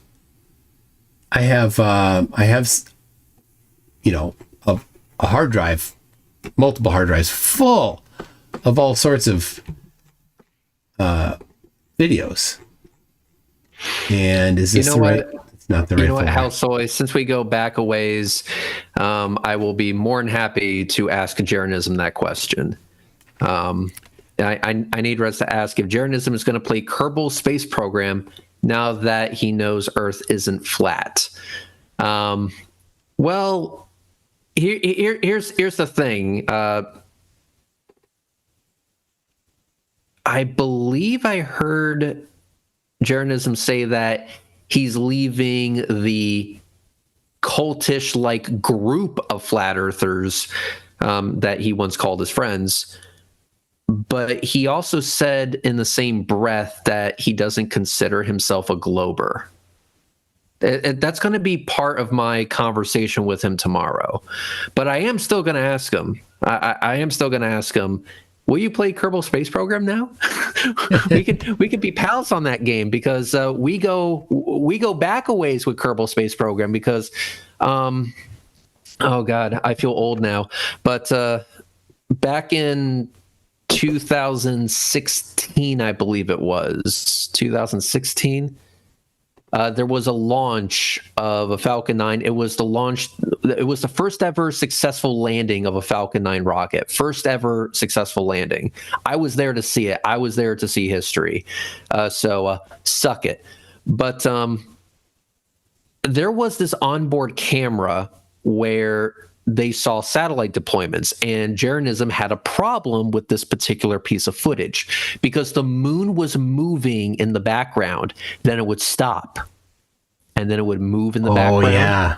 and then it would stop. And then it would move in the background and it would stop again. And it was like, so NASA and SpaceX can just stop the moon. And I was like, you moron. So he goes, okay, here's what I want you to do. I want you to go on Kerbal Space Program, and I want you to model that deployment sequence for me with the moon in the background and make it move in that exact same way. Halsoy did that. We made a video on it, and the deal is that if we were able to demonstrate it in Kerbal Space Program, that he would debate me.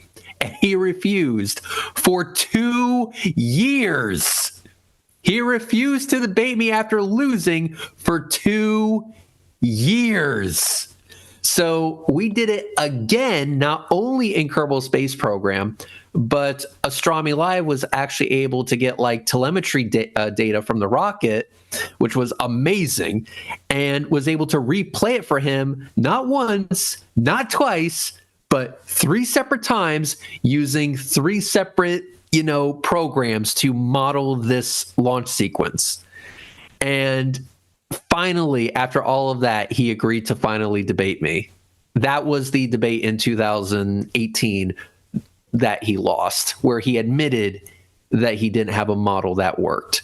So asking him if he's now going to play Kerbal Space Program is going to be a blast from the past. It has a very special place in his heart. Well, that's awesome. I'm so excited for it.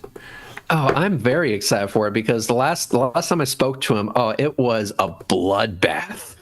And now that he went to Antarctica, and I'm pretty sure he was saying interesting like a bajillion times. I told him, look, you can take back interesting. You can take it back. You just need to have a plan. He's like, oh. So... well, I hope he has a plan for tomorrow because I got questions. I think he'll be happy to answer honest questions. So anyway, as promised, here is some of Tanner Stewart's stuff here. Here's the video description that's for the video Blood Magic Wizard. Here's another one doing some blood magic stuff, and then this one here is the one that's kind of disturbing. Now let me just so you all know, this is the guy that backed the level series from Sean Hibbler. This guy right here. So quote from Tanner Stewart: the mainstream and church demonize the divine feminine spirit known as Lucy or Lucifer, the Black Sun. Both Jesus and the Sun and Lucy, the Black Sun, are conscious. Yeah, the Sun is conscious. Yes, the Sun is conscious and carries all knowledge. We are made here by the Sun. All life comes from the Sun. We bow our head, close our eyes where we see black, and we pray our intent / needs to the Black Sun and into reality known as the Matrix. The Matrix responds to blood, which is why bad men and bad energy runs the world by keeping us at war. With war comes bloodshed. Anyway, I hate the movie The Matrix, by the way. I just wish it was never made because of these guys. Because they took that, because they think that movie is a documentary. Yep. Yep. Like, anyway, this is Flat Earth Millionaire. Crazy aside, he can still pay for the trip. He can. Halsoy and Red's Rhetoric, that's really cool. I hope you continue to get through to Jaren. He does seem quite genuine. Don't tempt me, dude. Please don't. I'm trying not to screw this up before it even starts. At least let me get there first. Man. Well, he's doing. I think he's been doing the right thing. So encourage him on that. I will make no promises. I am doing my best here. I really, really am. So if you remember, like when Ranty and when Seek Truth, Speak Truth, when they first are like, all right, I'm out. It took them a little while, right? When they're like, both of them were like, what am I doing? All the people that I thought were on my side are now attacking me. So I'm running away, but all this, and what about this, and what about this, and what about this, and like Ranty. Remember, Ranty got sunburn. He blamed it on chemtrails. Like, he's not a chemtrailer anymore. All of it fell off for Ranty and Seek Truth, Speak Truth. So, but it took time. So let it take time. Yeah, it's like, hang on, at Reds Rhetoric, don't force it, as MC Toon just said, start by encouraging him. Here's the thing. I'm just trying not to scare him away. That's what I'm trying to say, because we go back a ways, and during that debate that I had with him, you know, I was out for blood. Yeah, I wanted this dude to be embarrassed, to be shocked at just the stupidity that he decided to bring to the stage, you know. And I saw some things in Jaren that, after he went on and became a part of TFE and he went to Antarctica and stuff like that, some things have not changed. I would actually say there is a lot of things that have not changed. And I understand I'm being cryptic here, but bear with me. Depending on how Jeranism responds to the questions that I have for him, all of which will be legitimate, one of two possibilities will be revealed.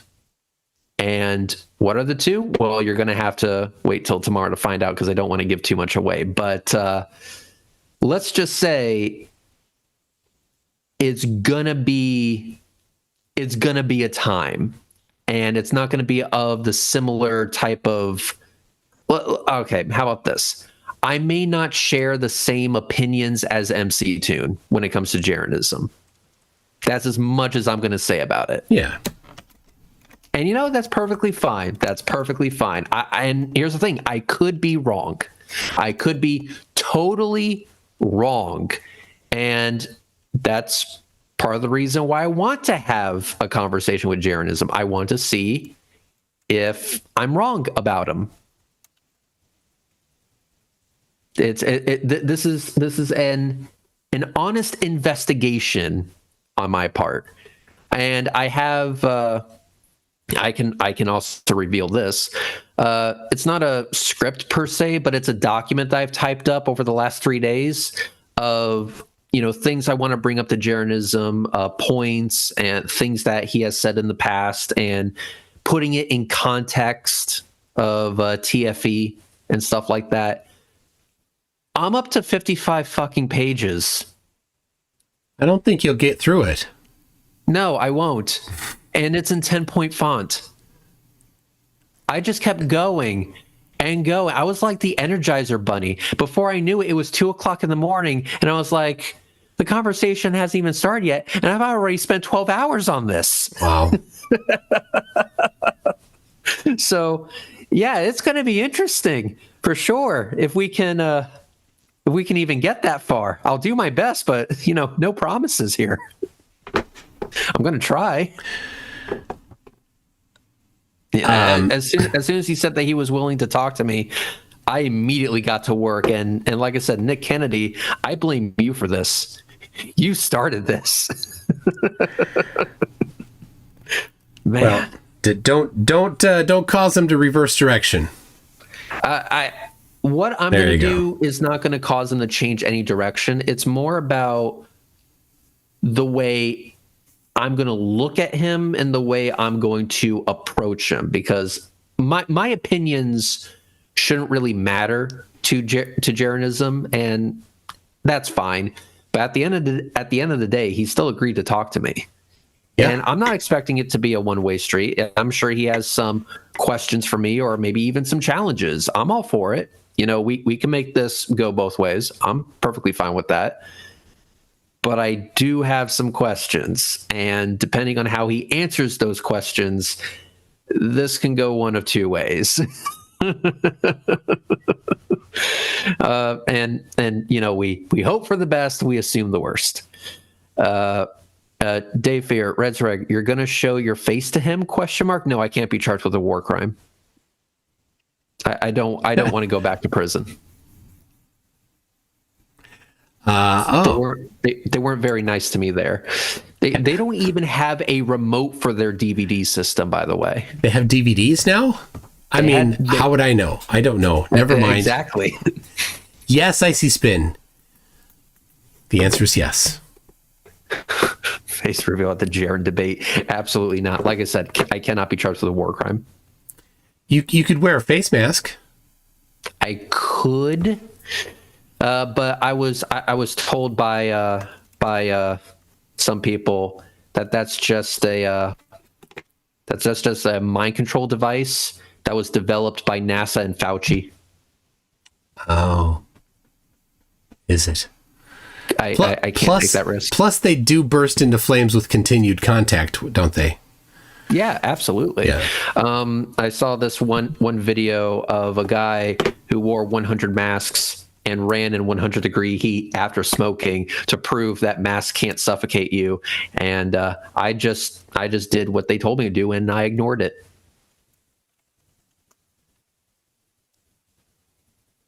Dangerous. So, turns out ignorance is power. So masks can cause cancer, apparently. So I've been told.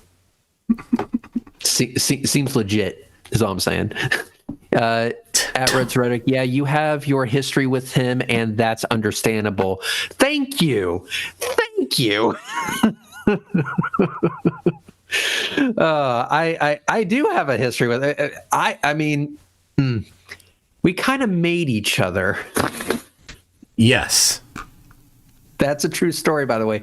He first started off as J.C. Canby, and he made Jaronism as kind of a burn against me, and I made Red's Rhetoric as a burn against him. He goes, you know what? I'll start like this. He was being very vague. I'm not even sure how the conversation started, but he was being very, very vague about a point that he was trying to make, and we were trying to get him to just spill the beans, and he just didn't want to spill it. And then finally he said something that caused me to pause, and I said, wait a minute, I got a question, JC. Do you think the earth is flat? And that's how the argument started. And oh my gosh. At the end of the hangout, because this was when hangouts were still a thing, at the end of the hangout, he goes, you know what? I'm going to make a YouTube channel that's only about flat earth. And then I said, well, okay, well, I'm going to make a YouTube channel debunking your ass. And that's how it started. Yeah. It's kind of like, that duality between the Batman and the Joker. Yeah. You got to have one for the other for the one. Yeah, it's yeah. Yeah, and I'm talking about the 1989 movie. The one with the most badass Batmobile ever. I have 2 copies of it on VHS in this room. I don't know where because I'm rebuilding. Oh, you too? Yes. But I have hold some. On. Oh, wait. This is something. It's normally up on top of the dresser up there, which has been removed. It's in the other room, and I'm redoing the back wall. You can see putting up some furring strips there. So this is normally, this is original from 1989. Long before I was born, I had to special order it. It is 1989 Batman cereal with a piggy bank, unopened in plastic, probably worth all of 14 cents. And you can get a free Batman shirt. I'm sure they'll still make good on that. There you go. But I don't know if what I have will top that, but I too have the 1989 Batman on VHS, and the cover is signed by Jack Nicholson. Oh, you win. The real Jack Nicholson or the golfer? The real Jack Nicholson. Man. He took a break from golfing to do that. That was great.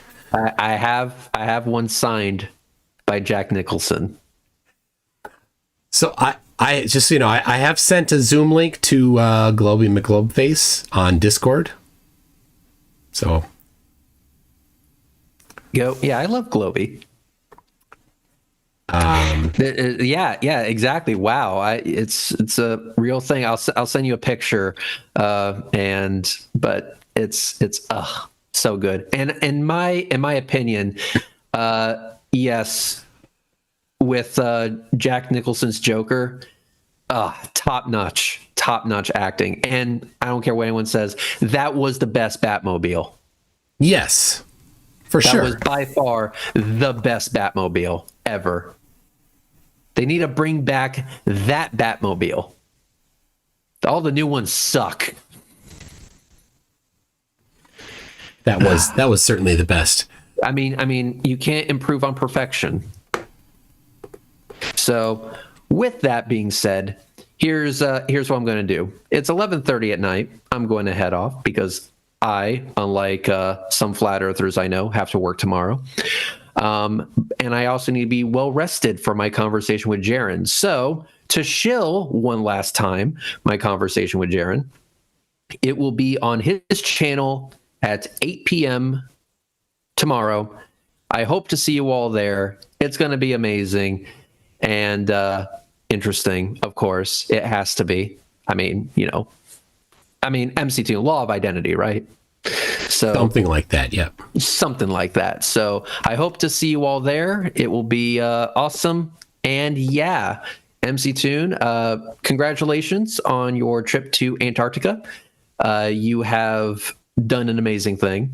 You have made a lot of memes that will be circling around the internet long after you are dead. And I'm pretty sure that there'll be some record of this chiseled on your tombstone, and rightfully so. Here lies MC Toon, badass extraordinaire, made WItsit his bitch. Multiple times. Yeah, exactly. So, thank you very, very much, and thanks to the live chat. So, I will be seeing you all tomorrow, 8 p.m. Thank you very much, MC Toon. All right. Thanks for stopping by and hijacking the schedule. I do what I can. Peace out. Bye. All right. I'm leaving the Zoom call open because I sent Globey an invite. We'll see if he can pop in. Or I'll catch up on a few super chats and then see where he's at. And the WItsit thing, that's going to be parked for a different time. It is fantastic, absolutely fantastic. Worth the wait. Don't ruin it by go finding it. You want it to be a community thing. Tim Davidson. So first, Sly Rock is a new member at Newton. Thank you very much for that. Tim Davidson says, and Oakley said unto WItsit, "Want thee back in? You know what to do." Cue song. Icy Spin says, here for the prostrate exam. Scalpel? No, that's not, no. No scalpels. I hope. Shane Eslick says he didn't remember what he said to Will. That's what happens when you're a compulsive liar. And yes, that is absolutely, that's it. You can't forget. But the problem is, of course, you can't lie and then you lie. They right, and then another lie gets put on top of that when the first lie gets found out, and then another lie, and eventually there's so many things that are contradicting other things that it starts to really to get messy for people that are paying attention. But those that want to be fooled by the people that purvey in these lies, they want to be fooled, so they allow it and they ignore the things, right? Consciously, unconsciously, whatever, want to, yeah? Right? I don't know. Stop the Stupidity gifted 5 memberships. I appreciate that. Thank you very much. Shane Eslick says the constant hypocrisy and projection to others. Yeah, this is talking about Witsit and the little clippy-doo that I put on earlier. That video will be published. Will be published. Evil Producer 1 says, reading those tweets by Witsit Dipstick makes me think he's such a piece of poo that when he was born, his mother had to remember not to flush. But he's so humble. He's so humble. Kango44 says, lying little stuff. No one is surprised. No. Not at all. Jay Donashi says the golfer is Jack Nicklaus and the actor is Jack Nicklaus. No, wait. The golfer is Jack Nicholson and the actor is Jack Nicholson. I don't get it. Kango44 says, can you imagine being an adult and crying like a little bitch on the internet? Doing tour around the internet to whine and cry and lie. He must have zero self-esteem. Sad.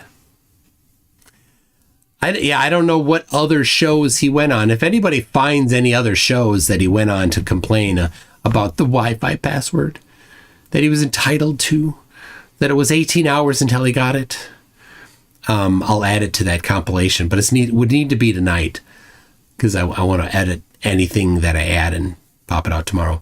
Marcus Leach says, dressing for your word salad. Witsit spit.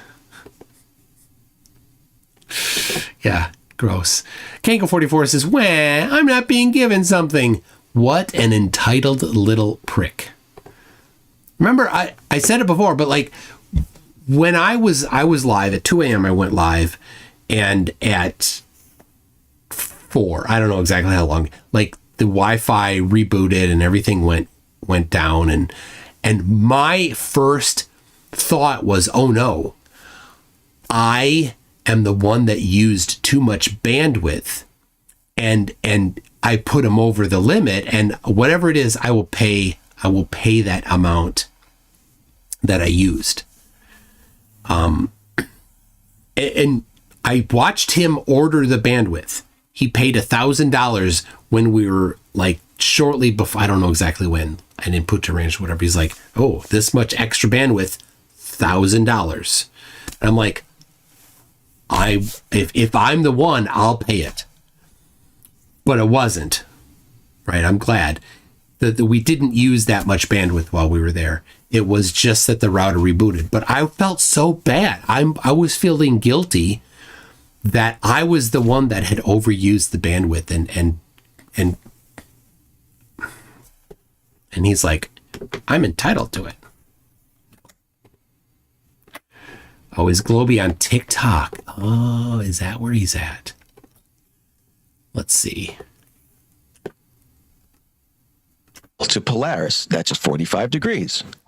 We can use those two inputs to find the height of Polaris. How do you find the height of Polaris?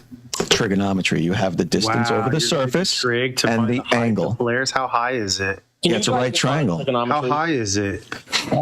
Are you hearing it? You want to do the math? Is that light? Yeah, I'll get it on screen. They're changing it to the tune of millions of miles. So let's do it. Yeah. Stop it with the bullcrap. Come on. Let's do it. I'll do. I think I still have it saved in here. Latitude is an actual I think it's in here. It's not a map. They're so desperate. I think longe and lat is a map. So the distance can be projected onto a map. It doesn't matter what the shape of that map is either. You can project it onto anything. How did they measure the distance for the new world record on photography for 250 Arkansas. miles? How do they measure the distance on the world record of photography? Globe, you want to look that one up? Yeah. Used Google. How did they fuss up 250 miles 3329 to be below over 5 miles below the curvature? How did they take a picture of that? Ice wall. Yeah, we can go over that. That's the fine. distance between your skull and your cranium. All of the flatties are they're so Let the desperate. keyboard relax. Oh, dude, you look should at have this. this knowledge in your head. All right, 40.7. I'm going to give you exact numbers. Daddy to these rejects. I almost slipped up. You're a self-proclaimed daddy to these rejects, and you got to Google everything. I'm pulling up a right angle triangle so I can calculator so I can pump in the latitude, longitude numbers and give you an answer. Lines to that right angle. So yeah, curvy linear. So we put 3329 in for the miles between the North Pole and New York. Why? Then, because that's a given, the angle to Polaris from New York is 40.7 degrees. That's the latitude, 40.7 degrees. All right. Maybe I turn my camera on and make it easier. That's not Listen to them laugh in their ignorance. So that gives us a height of the triangle. We have the base, we have the angle. It gives us a height of. Does the base curve? 2,863 miles. So Polaris. You can have a tangential line on a base. So this is flat Earth. We're talking flat Earth, not talking curves. How do you find the measurement of a curve? We're talking flat Earth. We're talking flat Earth, no curves. I don't know why I have to keep saying that. You guys you can't process that? Nope. Okay, so stop talking. Go ahead. So we have a measured height of 2,863 miles. That's your measured Polaris height on flat Earth. Who said that?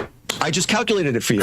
What the fuck you mean you just calculated? Do I have to say it again? Do I need crayons? I will go get crayons. Get the crayons. Get the markers. And show me how you calculated the height of Polaris. Maybe take them out of your mouth and give me some, and I can draw with it. I'm out. I'm out. Not the markers. How do you calculate the height of Polaris? Okay, I'll do it again. Borg Emporia says, since today is National Hug Day here in the USA, here is a hug to everyone from my pet turtle and me. Thank you, Borg Emporia. Fifth time. Latitude, right? So if we're in New York as an example, which I used, that's 40.7 degrees. It's 40.7 north latitude. So we have the angle and the base. Now we can calculate the height using trigonometry. It's a flat Earth, remember? So now we measured the height. An angle because you don't have. We're using a flat Earth.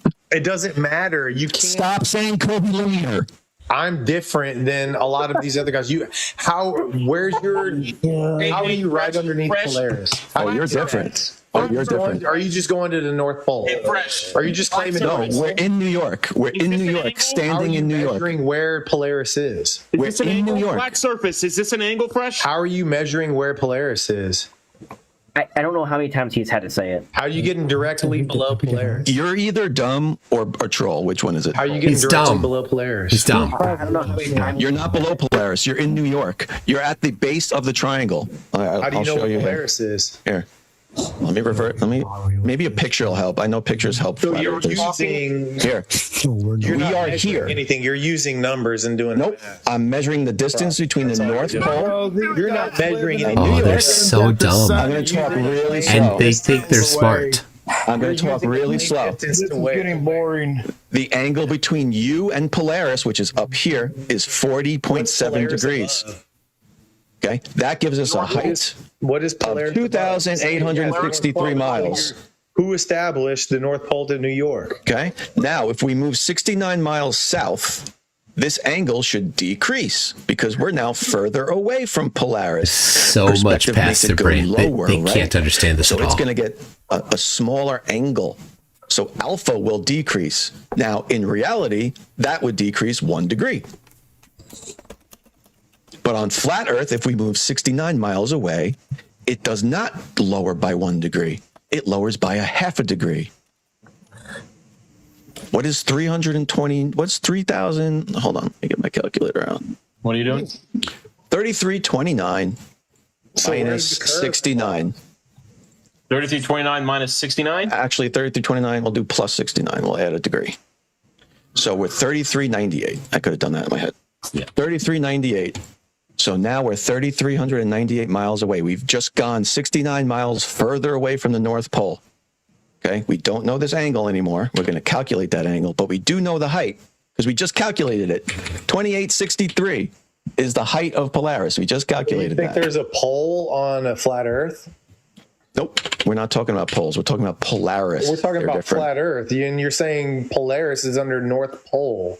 So we have. Where is Polaris on flat Earth? Is how do you establish where the North is, where Polaris is? That's what my question It's right was. there. It's your claim, Flatty. It's on your little chant as if there's a North Pole on a flat plane. Yeah, I don't know what you're talking about. There is a North Pole. I know you don't know what I'm talking about because there's a North Pole on the sun. You're in you guys admit there's a North Pole on the flat plane. You're in autonomous mode. There's no poles on the flat plane. You go 3398. Wait, there's no North Pole now? There's no poles on the flat plane. There's no North Pole? There's no poles on the What's Polaris over? Why? That's what I just asked you. How did you establish that?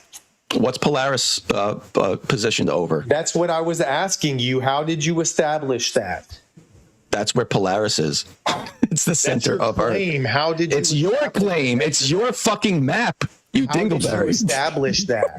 That's not my map. Yes, it certainly is. This is the Gleason map. This is a flat Earth map. Flat Earth doesn't have a. So now you're claiming the Polaris is not in the center of your map? There's no pole. Okay, call it whatever you want. The center of flat Earth, the middle of flat Earth. Is it tilted? No, it's not. Is it tilted? What? Okay, well, anyway, I'm going to finish my gosh, that guy's so dumb. now we've moved back 69 miles, and the angle to Polaris is 40.1 degrees. Math for goober purposes. It's 40.1 degrees. Goobers about your gooberness. But it should have been. You're a goofy It should have been. king of the goofy goobers. And It should have been 39 degrees. What you guys do is you play blur the line, just like Robin does. Robin, I think the host might be medically might convince people. I think he might be having a seizure right now. Pretty sure, yeah. This is sad how you guys do this. Free. Adults are talking. Okay. Nathan's not Hold here. on, we got somebody else. Yeah, we got somebody else. So this is just terrible, Globey. I would like someone. Well, we're not finished with this, right? Let's place Is this when you were trying to recreate converging shadows in your backyard? That was the best. Yeah, remember when I did? No, you didn't though. You created diverging shadows, right? Diverging shadow. Divergent shadows. Converging. Oh my gosh. Isn't converging and diverging the same thing, just depending on which way you're fucking looking at them? Exactly. But if the sun is behind you and the observer is in between and the light forces to your back, then they should be diverging. But the shadows that were in question when we did that were converging, and you were trying to show diverging shadows as if you proved something. I don't know what the hell you just said, but I'll prove everything wrong right now. It was really sad. Yeah, here's your map. I got it too. Yeah, this is not your map now, guys? No, we've never claimed an. I mean, there may be some people that claim a map. So Polaris is not in the middle of this, and the stars don't spin around it? What are these little lines going across? Polaris is tilted, isn't it? It's like shifted a little bit. It doesn't matter. It doesn't matter, B-Liddy. What they did now is admit they don't have a map. This is not their map. Flat Earth doesn't have a fucking map. So we got them to admit that. Say that part. No, All good. Actual facts of it. Matter of fact, how can you navigate thousands of years ago if they didn't? If Polaris was not above the north, It's awfully convenient. It's awfully convenient as soon as somebody brings up some kind of point to prove y'all wrong, you instantly say we don't have a map. We don't have this. We don't have that. Let me ask you guys I say that. I gotta give a shout out to the certain maps. I'm giving a shout out to the Toon followers. He's rebroadcasting this, so say hi to the world, dumb flurfs. Hello, everybody. The furry father is in the building. Everyone shout out to the furry father Toon himself. Is this your wait, guys? Is this your flat? Is this your Earth? Where are the elephants holding it up and the pillars and the big turtle? Wait, let me look. Let me see if I can find another. Wait, let me know when I found your model. Okay, so what we did is just prove that you don't have a map. Your flat map doesn't work with Polaris at all. Is it tilted or is it in the center? So what else you got? What Is it though? You guys need to go chatty. Is it Globey or is it Is what? as well. Is it like tilted or not, or is it just straight above it and it's all Burn out the rotating around flat the Earth center? and try to match it on the globe Earth, it will fit perfectly. Let me ask you this: If Is you're this standing- do It will you guys fit believe in perfectly. elephant Earth? Nothing fits perfectly. Nothing works on flat Earth. It's this. It's the Not giant- even If you're remote. standing in the center of flat Earth, Polaris is right over your head. That's you your believe- own model. Do you Where's believe the the center turtle of and the flat elephants Earth? lift up the Earth? Right here. Where's the Which center one? of Which? flat Earth, Let me though? just let me know when I've described the correct model. That's the one. The sea I'll turtle teach you your own model if you want. floating That's in the fine. floating above the abysmal plain. I like that one. The elephant's on the turtle, holding it up. Hey, you know what? Elephant Earth is still more believable than big, spinny, bouncy ball Earth. So. Oh, Katie, stop it. Yeah, You would oh, say yeah, that's that. right, You Katie. literally would say Do you that. have a measurement of a radius yet, or no?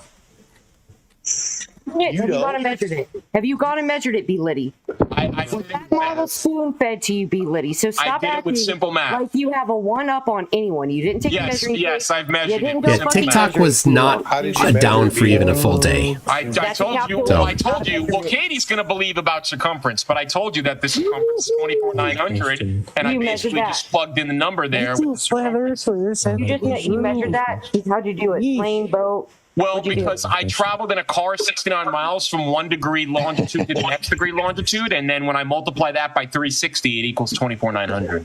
Longitude doesn't have a set distance, so you're It absolutely does. Let me hear. Ready? Good job. See, this just shows how much Globers don't even know. Did he mean latitude? Absolutely does, Katie. At the equator, longitude. Oh, at the equator, yeah. Heavy set distance. You said I'm you guys' favorite flat earther because I give you guys room to be here and be yourselves. Hey, Katie, it definitely does have a Thanks, bro. distance. I've At the never heard of equator, this 69 fresh miles from growing 1 flowers to the next. Yeah. KC Is that what you before. said, though? Yes. Yeah, you're on the equator.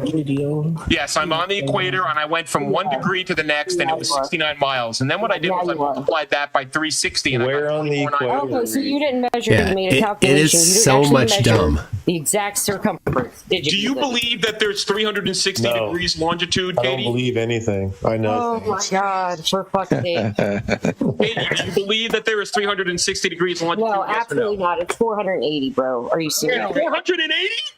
Dude, Are you like the fact that you actually believe? the full degree of a circle. I no shit, Sherlock. 360 fucking Okay, degrees. so then why does 24,900 not work? We got to go back to girls. Right. Why is Yeah. 24,900 The problem- What is, So Sure, the you would do problem that, but you with didn't measure the entire equator. the problem with TikTok is the flatties travel in packs. They won't be one-on-one. They won't do it. You see that? You've got GlobeyMcGlobeface, and I don't know who this other one is here. It sounds like there's two.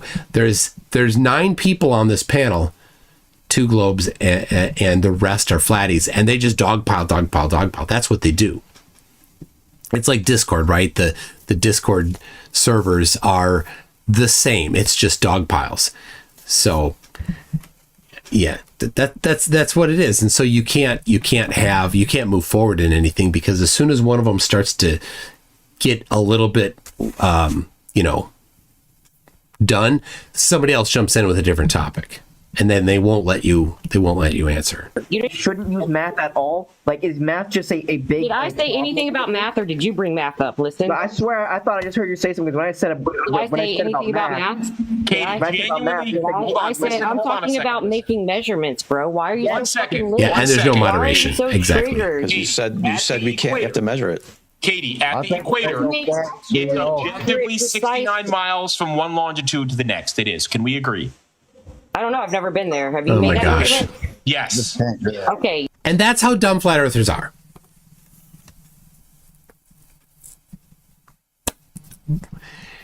You're dumb. That is the correct distance between lines of longitude on the equator. You don't get to choose that. Reality is reality. So the group of them is dumber than the presidential cabinet idiocracy, says Mark Beiser. Samantha Jane says, it's so much easier to be wrong when other people agree with you. Shane Islick says there's no moderation. Jules Gray says Katie doesn't need math to go with her measurements. Icy Spin says she's never been 69 miles. Don't be a hater. Oh my gosh. It is a dumpster fire. That's why the you know, when I've done stuff on TikTok, I've said let's have it not be a dumpster fire. And that's what I tried to do last week. The guy committed to it. Guess what? It was a dumpster fire. Now, let me read him a little. I don't know. Do you want the? Steve from Wormhaven says, I just opened a pack of bacon and it's like 90% fat. It looked good from the outside. I'm so upset I'm doing this. Alexander L says, please cover the Professor Dave versus rapper and flat earther Lord Jamar debate and Fallout. Yes, I will. That's on the docket. Rossi says, if I was going to build a $3 billion LED CGI sphere to fake the final experiment, I would have gone full Jurassic Park with CGI versions of Dearth, Oakley, Leo Santos, CC, Facatzoid, Mikey, Dubious, everyone all saying, it's a ball, I lied. Yeah, that's a great idea. I mean, you could just have full CGI versions of them saying whatever you wanted. And then, since, you know, it's a 2,500-year-old conspiracy, the real versions of them, right, they just make them go away. How hard is that? You can't keep something that big a secret without being deep into that activity. It's the only way to keep there's only way to stop somebody from talking. There's only one way. Pastina the First says, yes, spot on Red's rhetoric. That made it all worth it. Monkey Cat Pat says, Reds should have a chat with Nico. Oh my gosh. Red should have a no holds barred chat with Nico. I couldn't hold back with Nico. He doesn't deserve anything. No quarter for him. Matthew a lot says, your bet Flatzoid proved it back. Trust me, it's all CGI. Yep. Baux says, Facatzoid's debating by semantics and what he thinks are gotchas is getting really cringeworthy. His debate with Critical Think on FDFE, I rage quit. Yeah, I can't watch Facatzoid debates anymore. He's such a piece of trash. And here's the thing that I think people need to do. Bring up a citation. Here is how to do science. I like the University of Berkeley University has a website on it, right? And if Facatzoid's like, well, I don't like that. I don't care. What's your citation? Right? He doesn't have a citation to his version of science. It doesn't exist. It's custom built by Oakley and QE. Yeah, we have a Bob the Science Guy. Good evening, Bob. Brenda says, how are you getting YouTube videos now? All downloaders stopped working. I don't know. I haven't checked. I use 4K downloader. Plus, I didn't check today.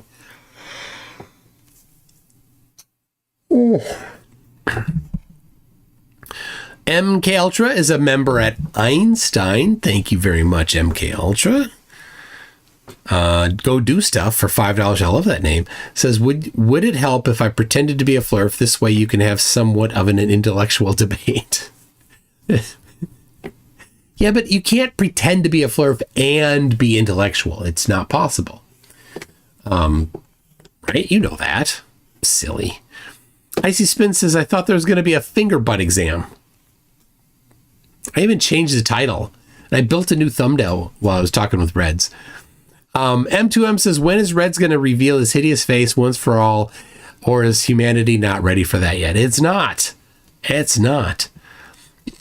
Billy J36. I thought we were going to see... No, I'm not going to read that. Icy Spin says Jamar Aftermath consolation by none other than Dirth the Godfather. It's so incredibly stupid. It's Craig and Toon stream if I ever seen one. Good idea. Well, next day, the day that is tomorrow, the Craig and Toon stream is the top left nomination. So no videos, just nominations. This is the guy and why, or person. It could be Katie. Well, you could vote for Katie. Tim Davidson says Santa knows when you're sleeping. Dyslexia.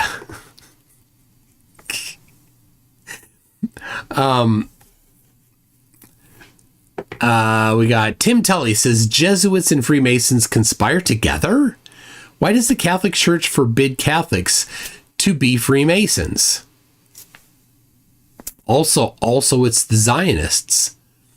Zionists, Jesuits, and Freemasons. 3 groups that do not commingle. But apparently, they all commingle. How do they know that? Because they saith it be so. Therefore, it be so. Festina the First says, I'm so glad I'm here for this. With the Reds, yes. It's always good to have Reds. Monkey Cat Pat Pat says, be honest, Reds, you could go to Antarctica. You couldn't go to Antarctica because you would have to be on camera. We would all be blind, so we thank you for that. Oh, sorry. Tim Davidson again wonders what shape the Bezos rocket is. It's penis shaped. It is. It's like it's already like obvious enough, and then they just had to make it more. Tim Davidson says, wait, aren't all rockets that shape? Yes, but not as much as Bezos's. It's so yeah. Mark Darkstar 4400 says maybe Bezos was inspired by the Kurt Vonnegut story, the big space F star K. I don't know about that one. Halsoy says, I need Reds to ask if Jeranism is going to play Kerbal Space Program now that he knows the Earth isn't flat. I'd love to see him doing that. We Reds read that earlier. Tim Davidson says rockets are loud and awesome and sometimes explode and deserve capital letters. Yeah, guitar noises. Woo!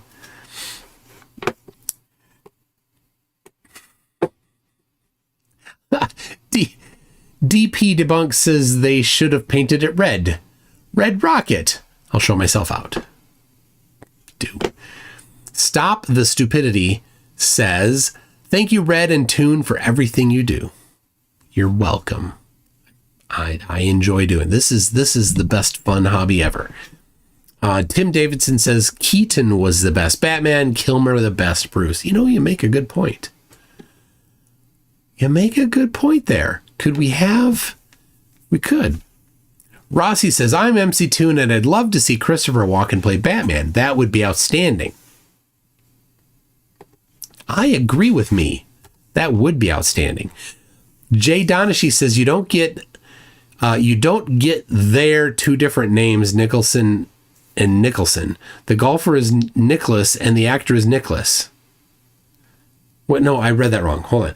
Jay Donashi says you don't get it. They're different names. Nicholson and Nicholson. The golfer is Nicholas and the actor is Nicholas. I don't know what you're talking about, Jay. You're confusing you. Alex N says, did you get the chance to look at the email I sent you about certain Flat Earth app? The subject had a funny autocorrect that I didn't catch. Well, there's 2 Flat Earth apps. I'm aware of both of them. Both of them have been fully disassembled and ripped apart and analyzed by a group of people that are particularly skilled in that skill. So, news will be coming out on them, and there's an order to it. And the next one that the news shall be coming out on Dirth's app. And there's a stuff being put together for public disclosure. So once the public disclosure is ready, I will do a video covering it. And then then Dearth will scramble. Because no, Mark W., Dearth's app is not secure. So, all right.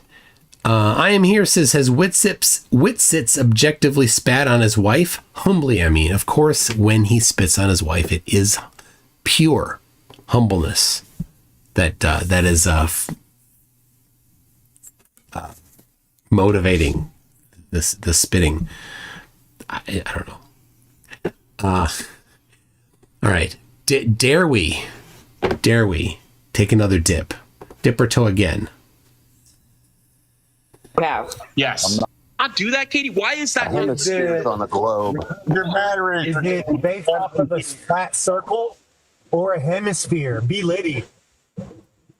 Is the distance on a flat plane from a center point to the equator? Dude, what are you talking about right now? I'm just trying to get the circumference to agree with. I'm trying to get you guys to agree that the circumference is 24,900. Trying to get you guys to see how I got there. Why? I got a question. I don't know my math. I got a question for the flat earthers. But I'm saying, if you can agree that there is an equator, and if you can agree that a circle, which is the equator, has 360, why is 360 times 69 not going to equal that circumference? Why not? From a pole to an equator? You're saying yes, it's Dr. Flat, I'm asking you 24,900. 360 times. Okay, but if it does, then yes, it's Dr. 24,900. 360 times 6 distance. Right. So with that circumference. All right. It's pulling teeth. The TikTok flirts, they know where this is headed, I think. And it doesn't work out well for them, right? Look at this. From the center to the equator is a certain distance. And at the equator is between each line of longitude is 69 miles or 60 nautical miles. So you go all the way around, you multiply by 360, and you get a certain distance. It's not optional. It's 24,000 imperial miles, 40,000 kilometers. You don't get to pick that. That's reality. So then, well, once you know the circumference, this is a circle, then you can know the mandatory radius, but it doesn't work, and they know it doesn't work. Or you can say, well, the distance between lines of latitude everywhere is 60 nautical miles, 69 statute miles, or 111.13 kilometers. And therefore, the circumference of the equator or of any of these lines of longitude must be pi r square. Or sorry, 2 pi d, 2 pi r. My gosh. Pi d, or 2 pi r, has to be the circumference. It's not optional. But it doesn't work, and they know it doesn't work. Nothing about this works, yet they hold on to it. Darkstar 4400 says, no wonder it's called Discord. And it's not even Discord. But Discord's the same. Discord servers are the same. The difference with Discord is you don't even have the option to show their faces, right? You don't see their faces really on TikTok a lot of the time. But Discord, you don't see them really at all. So it's even worse. So anyway, and let's see. Oh, GlobeyMcGlobeface isn't even in there anymore. He's not even there. Where did he go? Surface of water. We assume that bodies of water are measurably flat and stationary. And that's why we actually measure celestial water. And you're the one that keeps over talking people. But they don't have measurements. That's why this is going to happen to you right now. That's what's hilarious. Because all you do is just talk and complain and whine, while people are giving you the explanations that you don't want to hear. And we cannot measure the surface of water. Why not? But when we do make measurements on the surface of water, we remove the observer's height down to the surface to get as flat and measurable as a reading as possible, because we know that large bodies of water are always flat on the surface. So I mean, we know that isn't how you measure things, right? That's the pre-selected conclusion. They're giving it away. When I mock them for their process and say that they start with their pre-selected conclusion, he just gave it away. That's what he does. He's in the chat. Oh, Globey, jump up in here quick. I sent you on Discord the Zoom link. There you are. Here, he's coming right now. All right, they can hear you. What's up? Oh, Globey. Tell you, they do not want a 1v1. Go. Are you hearing me? Well, I don't think you can hear me yet. Hold on. I hear you. I'm just hearing like 18 of you. Wait. Oh, that's 19 too many.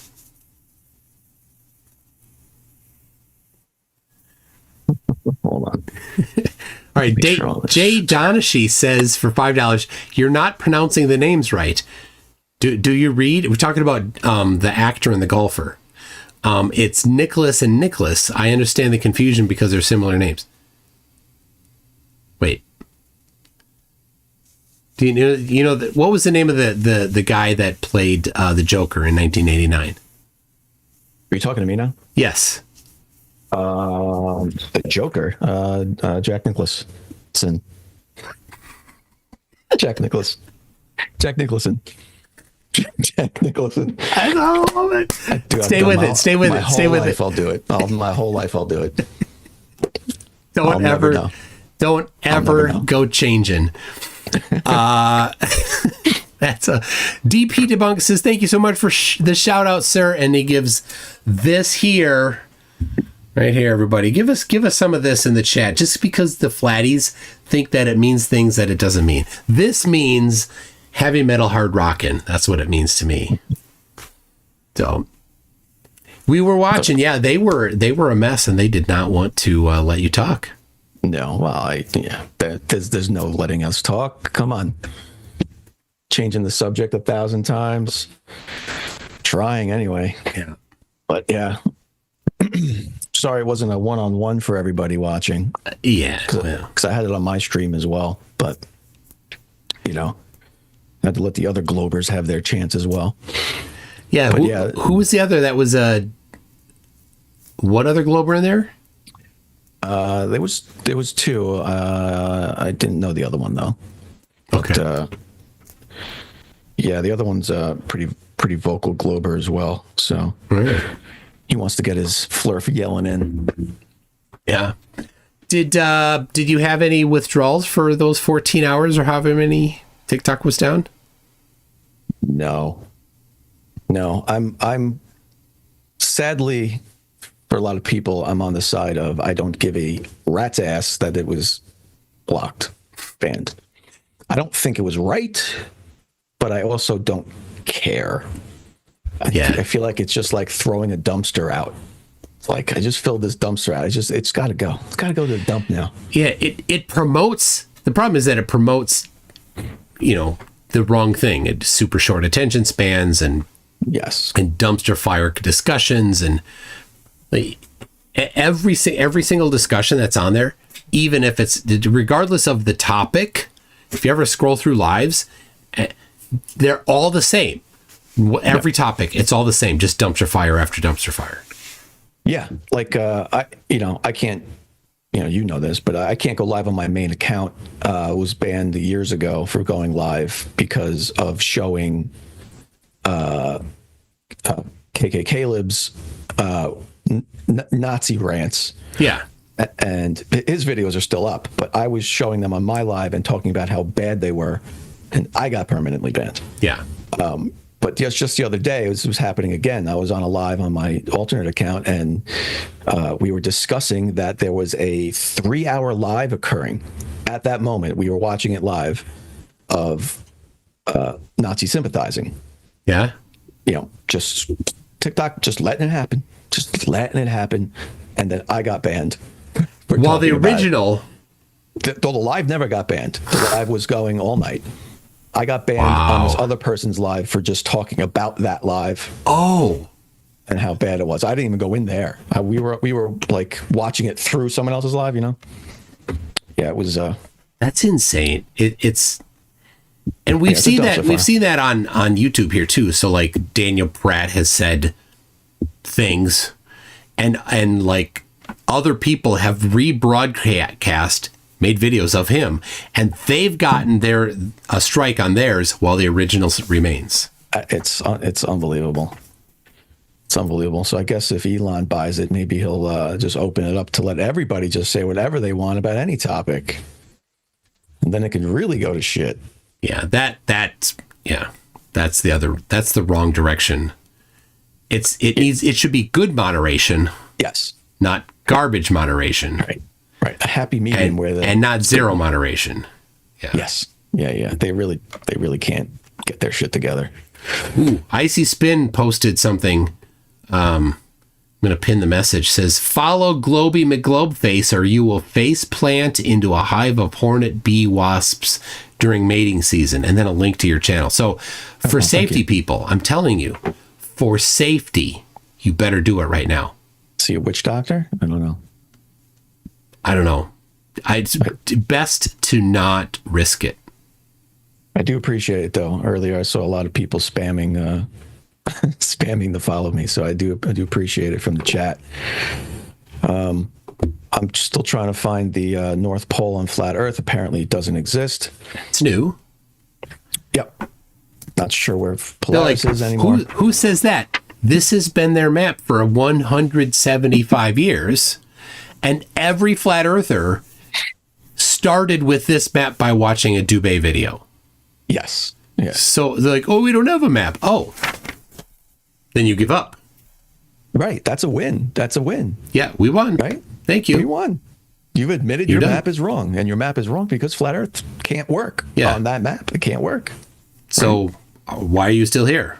The Earth isn't flat because you don't have a map. I measured water. The line of reasoning, you were gone, but the guy was like, we measure water flat because we know that water is flat. Some circular reasoning there. Yes. And it's also why you noticed I got kicked out because I brought up Barron's name. Oh, yes, Baron Rutledge. You can't bring up Baron Rutledge, the land surveyor who destroys them on a daily. Can't bring up his name. Yeah. Oh, my. And his videos, he just goes right into the geometry of it and the trig. Mm-hmm. No pauses, no looking it up. Like he does it regularly.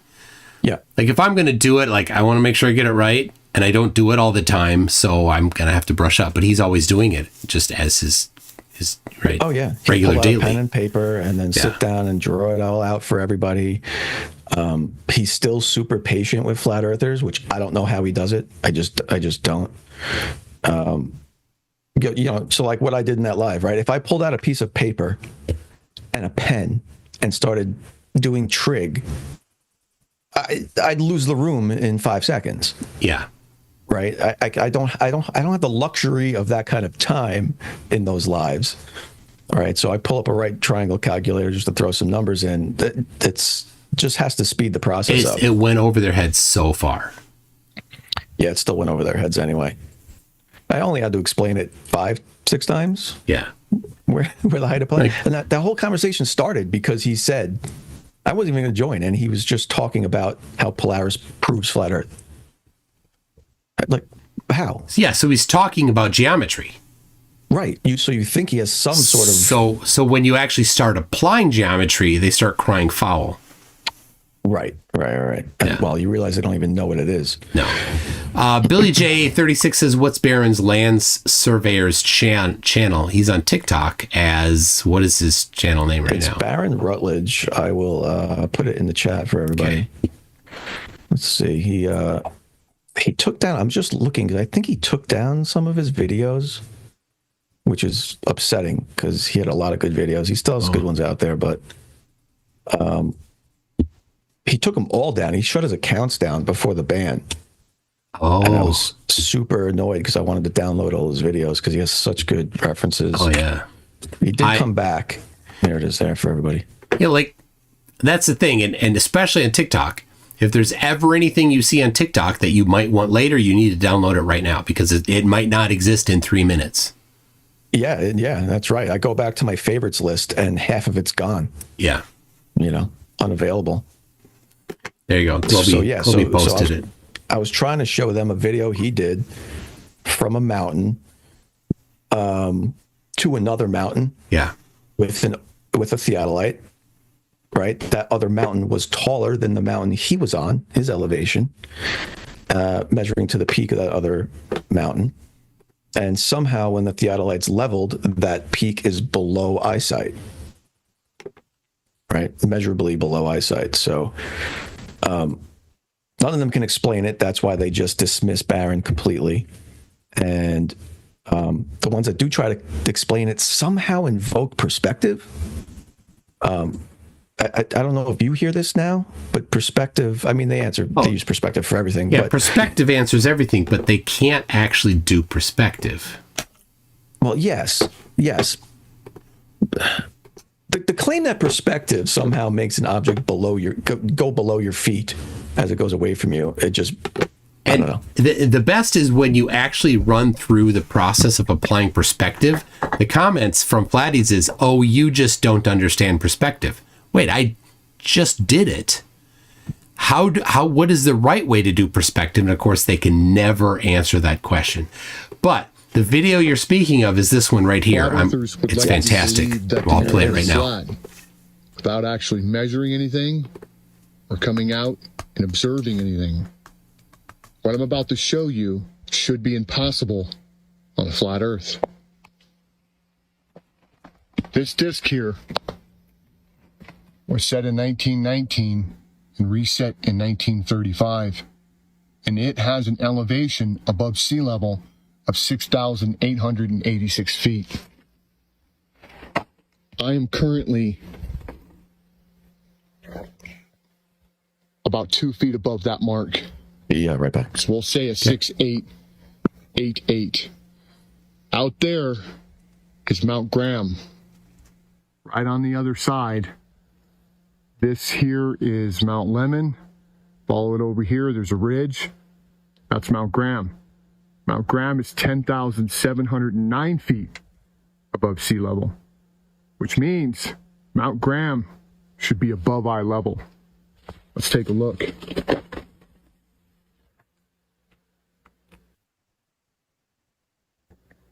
That means I'm plumb and level.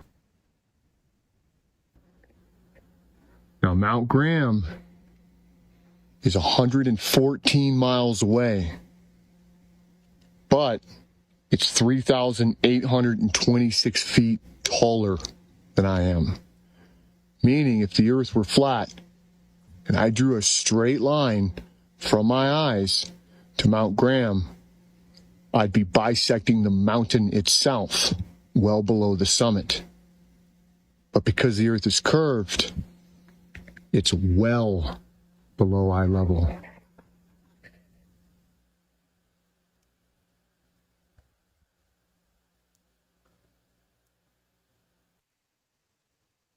There is over a mile of missing flatness. And there you go. Oh, yeah. So what is the answer to that? Refraction? Well, I read the comments section of that video, and the flatties were they were having fits. They called into question whether or not the instrument was level enough. It's got internal prisms that level automatically. So that's not an issue. They're like, that's not a precise enough instrument. Oh no, one of them claimed that it was programmed to do that, even though it's completely analog, made decades before computers.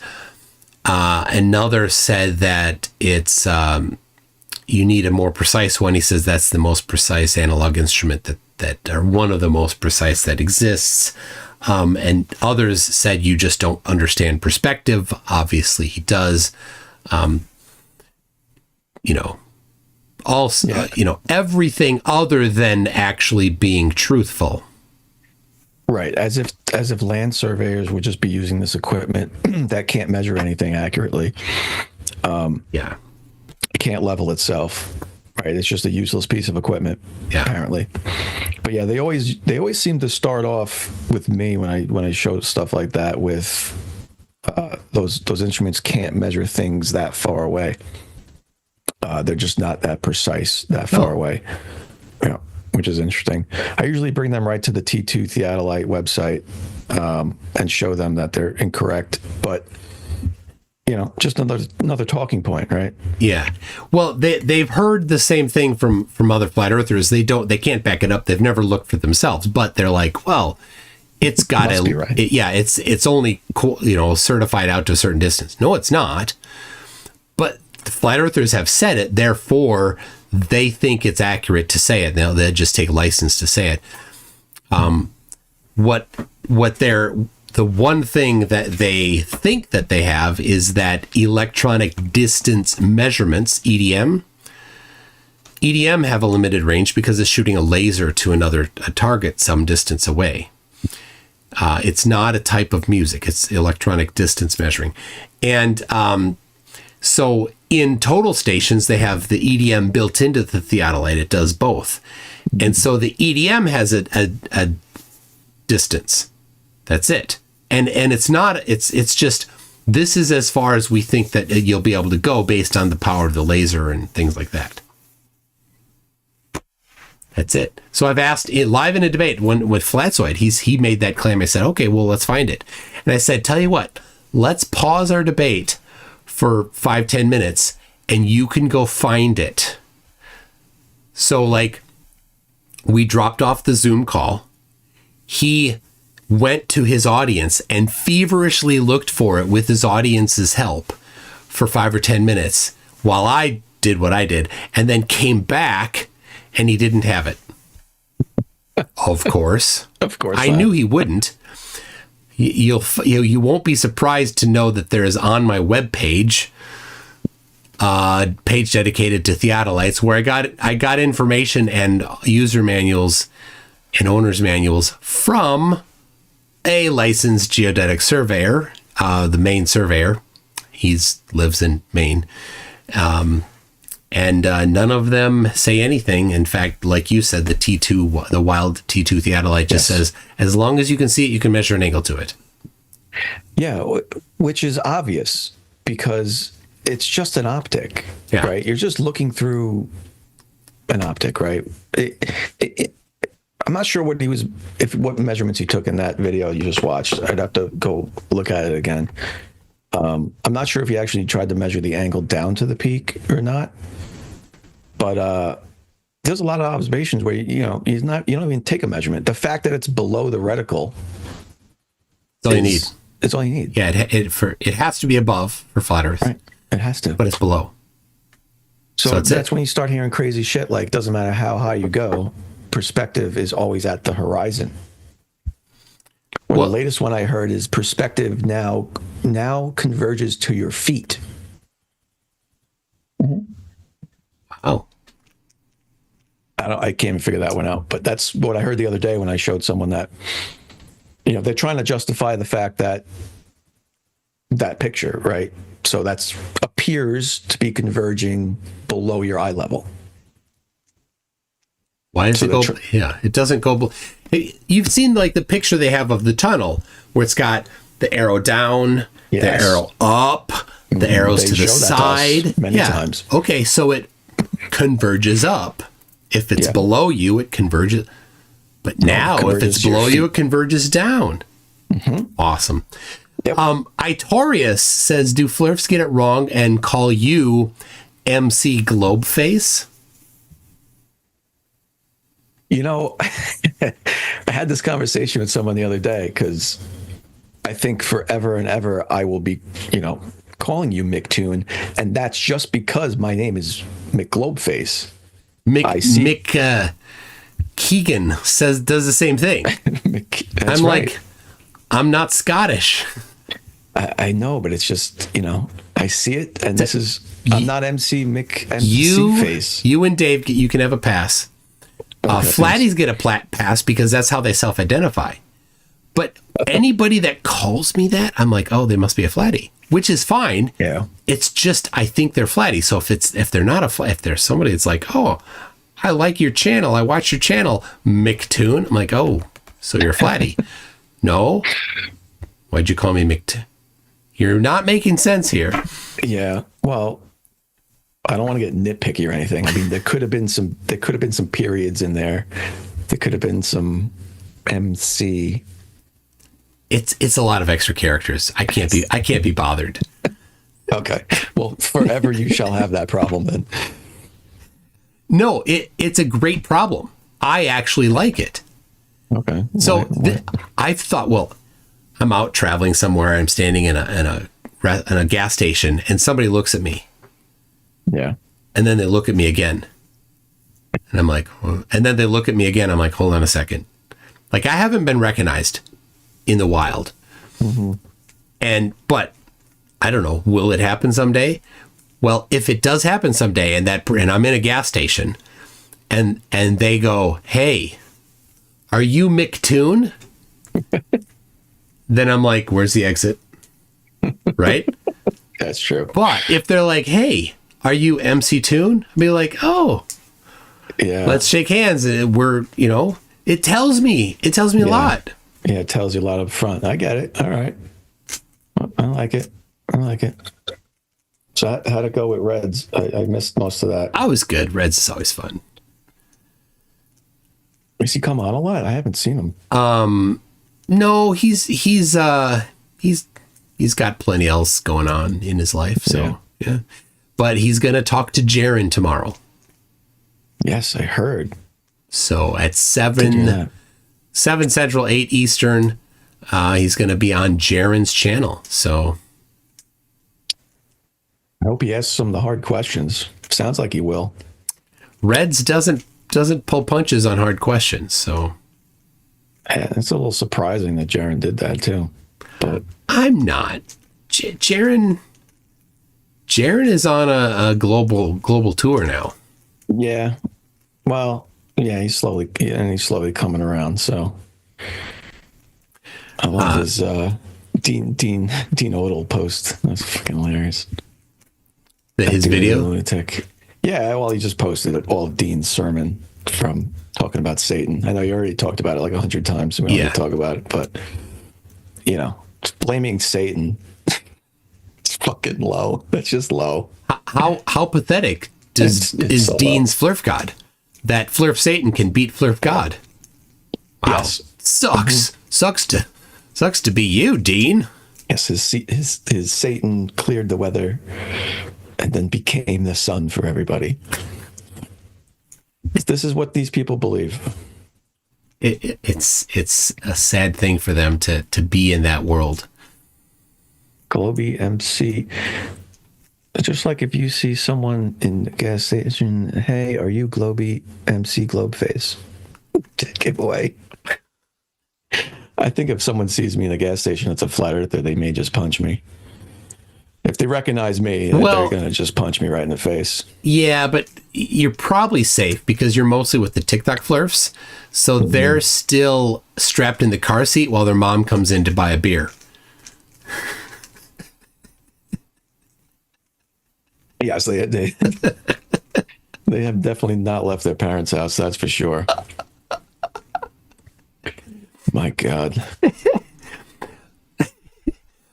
So when flat earthers do science, right, and they like to say, well, this is how you do science.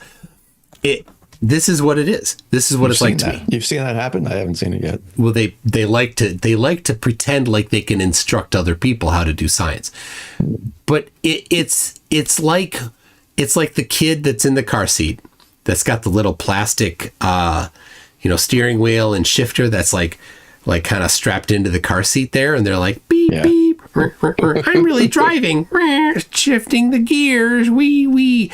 That's flat earthers doing science, right? That's just as real as when flat earthers do science, because they don't know how. They've never done it. No flat earther has used the flat earth scientific method to do anything, right? What scientific accomplishment has ever been done using that particular dogmatic method? Nothing. Why has not one flat earther gone through and got a degree in something? Or one glober gone in, got a degree in something and came out a flat earther? No. Like, it's never happened. There's a couple outliers that are unexplainable. There's somebody that says he's a mechanical engineer and apparently took the actual mechanical engineering test, which I reviewed a couple weeks ago. And they're not trivial questions. And he's a flat earther. How is that possible? And some people he has to be faking. I would call troll. It's got to be. Brian Mullen. Oh well, Brian. So Brian, is that what you're talking about? Yes. Okay, so he is a civil engineer at the moment. Yes. Right. Yes. So, but you're telling me he took his mechanical? Whatever. So in that particular video, people said this is the test this is the practice. This is the name of the test he took, and here's a practice test for what he took. And I pulled it up live, and I'm like, yeah, these aren't a joke, right? I remember these types of problems from when I took the statics and dynamics class, and I don't enjoy thinking about having to calculate the stress points on an I-beam again. I don't either. Well, I actually really liked statics and dynamics. I did not like thermodynamics. I did not enjoy that class. I also did not enjoy any of my electrical engineering classes. What? Oh my gosh! I did not. What? So you probably you took a subset. So what did you take? E&M? Yeah, it was. E&M sucks. Oh, okay. Well, there you go. Right? I have my book. I don't know where it is. I have my E&M book. Reading through it, I'm like, oh my gosh, I remember vaguely these things. Here's a Gaussian surface, and now take the integral this as the line goes from here, and it's in 3 dimensions, so you have multiple integrals, and oh geez, that's fun. Yeah, it was not enjoyable. Then again, most of it wasn't enjoyable. I can't say it was enjoyable, but I got my aerospace degree, so we didn't have to take a lot of electrical. Thank God. Yeah. Oh, we've got a precious one here. Ghost Monkey says, "Haha, still no evidence of space, a globe, or a solid iron core." Well, it's not a solid iron core, so no problem with that. They always start off with a straw man. Yeah. It's always a straw man. Haha, no proof of all these straw men. Yeah, you're right. We don't have proof of a solid iron core. I'm 100% with you there, buddy. I agree. We're not floating in space. But no evidence of space is just 100 kilometers that direction. Does that exist? It does. I haven't heard them bitch about propulsion in the space yet working. I haven't heard that in a while. Well, there's a guy whose channel is named Rockets Push Off of Air, who obviously does not have a grasp on the third law of motion. Oh my God. Yeah. I love it. Wait till these guys find out that jet engines don't push off of air. Yeah, they move air, they accelerate air. Yeah. They intake air and they combust it. Yeah, none of them push off of air. None of them push off of nothing pushes off of the air. It's all an application of the laws of motion. Take air here, that's not moving very fast relative to you. grab it and shove it that way hard. Right. Accelerate it away from the engine. And then the mass of that air, which isn't much, but you're doing it a lot of it is going to, its inertia is going to be, transferred into the plane. But this is really, this is my most fun example. My friends and I were out doing handicap bowling, wheelchair bowling, right? So here's what you do. You go get wheelchairs at, Salvation Army or at the side of the road, or you've done this, right? Or all the time. A garage sale, right? And then for fun, you go to the mall for the day maybe and just wheel around. Just ride them around. And then you go into the place of work for somebody and you'd be like, hey, they're like, what are you doing here? And they can't be mean to you. No. Right? Because they're in a store. If they start being mean to you and start accusing you like, he's being mean to me. Hey, everybody, he's right? You can't do that. So anyway, so then later you're like, okay, so let's go bowling, of course. So but you can't be all three of you. You need a one able-bodied friend. I volunteer to be the able-bodied friend. And so what you accidentally go down the steps too fast so that they're like, ow. Anyway, so then you get to it where it's time to bowl, right? You get the ball, and then my one friend, Ventor of Clio, he's strong, and he's got this, he has to throw the ball really hard. He just can't not throw the ball really hard. So he puts the ball in his wheelchair, he rolls it up there, he gets in place, and he goes wham, and his whole wheelchair rotates 90 degrees, and the ball goes all wacky, and he's like, because he didn't set the brake. Yeah. That ball was not pushing off of air, because if he had used a basketball to do the same thing, or simply a lighter bowling ball, it wouldn't have had the same effect. Yeah. Air was not involved. Awesome. I like the way you just told a story about you demeaning cripples to prove Newton's law of motion. I was, here, I got to say this. We did it we didn't think that we were we just were being, what we do, dumb. But at the end of the time, we're like, that really sucked. It's hard. It really gave us a perspective we didn't have before. So I highly recommend everybody go wheelchair bowling. You should live in other people's shoes or wheels. Yeah. Once in a while. Absolutely. When you started that story, I didn't know whether I was going to have to be sad and agree with your wheel. You went and supported wheelchair bowlers. I didn't know where you were going with that, and you went the opposite way of that, which is fine. I'm all for it. I would have thrown maybe a little stick in the wheel as you were rolling down to try to throw a bowl, right in there. Yep. So then, it's no fun. That ramp? That's no fun. Oh, you can't do the ramp. It's no fun. But what are you gonna do? You're like, well, you you can use. This is kind of bad. You can use your legs. You can use your wheelchair legs as the ramp. Right? You could just let's sit there, right down, angle your legs, roll them right down the legs. But wouldn't that hurt? Doesn't matter. You don't have any nerves. Who knows? We'll never know if it hurts or not. The next day, when he's all bruised up, maybe we'll know if it hurt. So Shay Neslick says, Globey, I suffered a severe head injury and have mental and physical disabilities, and I am laughing so hard. There you go. This is the kind of I don't know what we're doing. We're all coming together.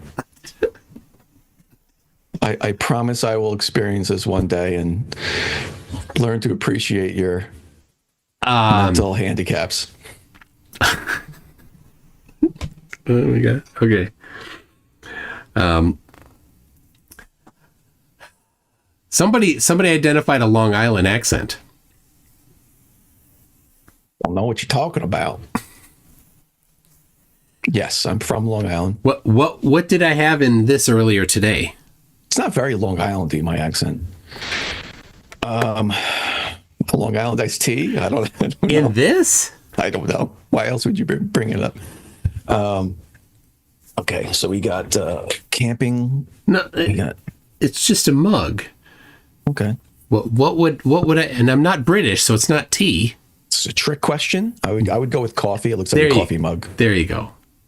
Oh, are you trying to get me to say coffee? Coffee? It's coffee. Coffee? It's pretty normal. Coffee? You said it, yeah.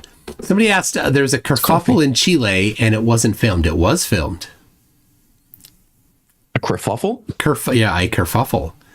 Let's see. My kids are somehow worse than me. My daughter looks up. She's 10. She looks up. She's like, she's like, where's the mirror? I'm like, what? The mirror. Wow. Like, no. What happened? I don't even know what happened. The R is in Wisconsin. There's how old's your kid? What, it was 8. Yeah. Right. Your 8-year-old. There's an 8-year-old girl in Wisconsin doing the Warsh. The Warsh, yes. That's where it went. That's what happened to the R in Mira. We lost the R's. Well, it's conservation of consonants is what it is. Let's see. So yeah, somebody's asking, didn't Jaron have a body cam on? Jaron and Witsit both had body cams, but they didn't fire them up until we got to Antarctica. I was rocking the action cam the whole time, so I got a whole lot of stuff in Punta Arenas before and after. Yeah, I was surprised about his lack of caring. Witless. Yeah. I would have thought he would have been interested more in what was going on there. He was disinterested from the moment the trip was announced. Like, I'm surprised he even went, but once he was going, it was like didn't even care. Didn't prep anything. Didn't do any scientific experiments. Well, he did a little, like 2-3 days before he began planning. Right. That right. So he brought his Insta360 X3. Yeah. But had not tested it. Well, that's what I mean. That's not even doing a little. That's doing nothing. I put this battery and the action cam in the freezer for 18 hours to see how long it would go. 18 hours. I know that. Yeah. That's crazy. And he started a crowd fund for a backpack 2 days before they left. So, I do have Icy Spin is if you hit me up if you want to render any of your body cams, so you can upload it at will. So I have I'm working on uploading it. The challenge is how do you where do you park all of this data? So I'm uploading it right now. Let me look at my command line. It's 51% of file 2014 12 14 00943 underscore 0027 underscore D dot MP4. A lot of underscores. It's uploading right now. That's your Insta 360 you said? That was from the DJI action cam. So it's like a GoPro. Okay. Yeah. Yeah, he was going to buy a gyro compass in Chile. Oh, was he? Yeah, how big is a gyro compass? What was he going to strap that to the back of a plane? How was he going to get that down there? In his backpack. His backpack? Yeah. Wait, didn't he claim he wasn't allowed? He was told he wasn't allowed to bring carry-ons or something. Well, he didn't read the documentation. Right. We all received the same stuff in September. The same email from ALE saying, "Here's what you can bring. you can have they sent us a list of this is what you should bring for the bag that they recommend. And I think that if he was provided the bag, I think Will bought it and sent it to him. Right. And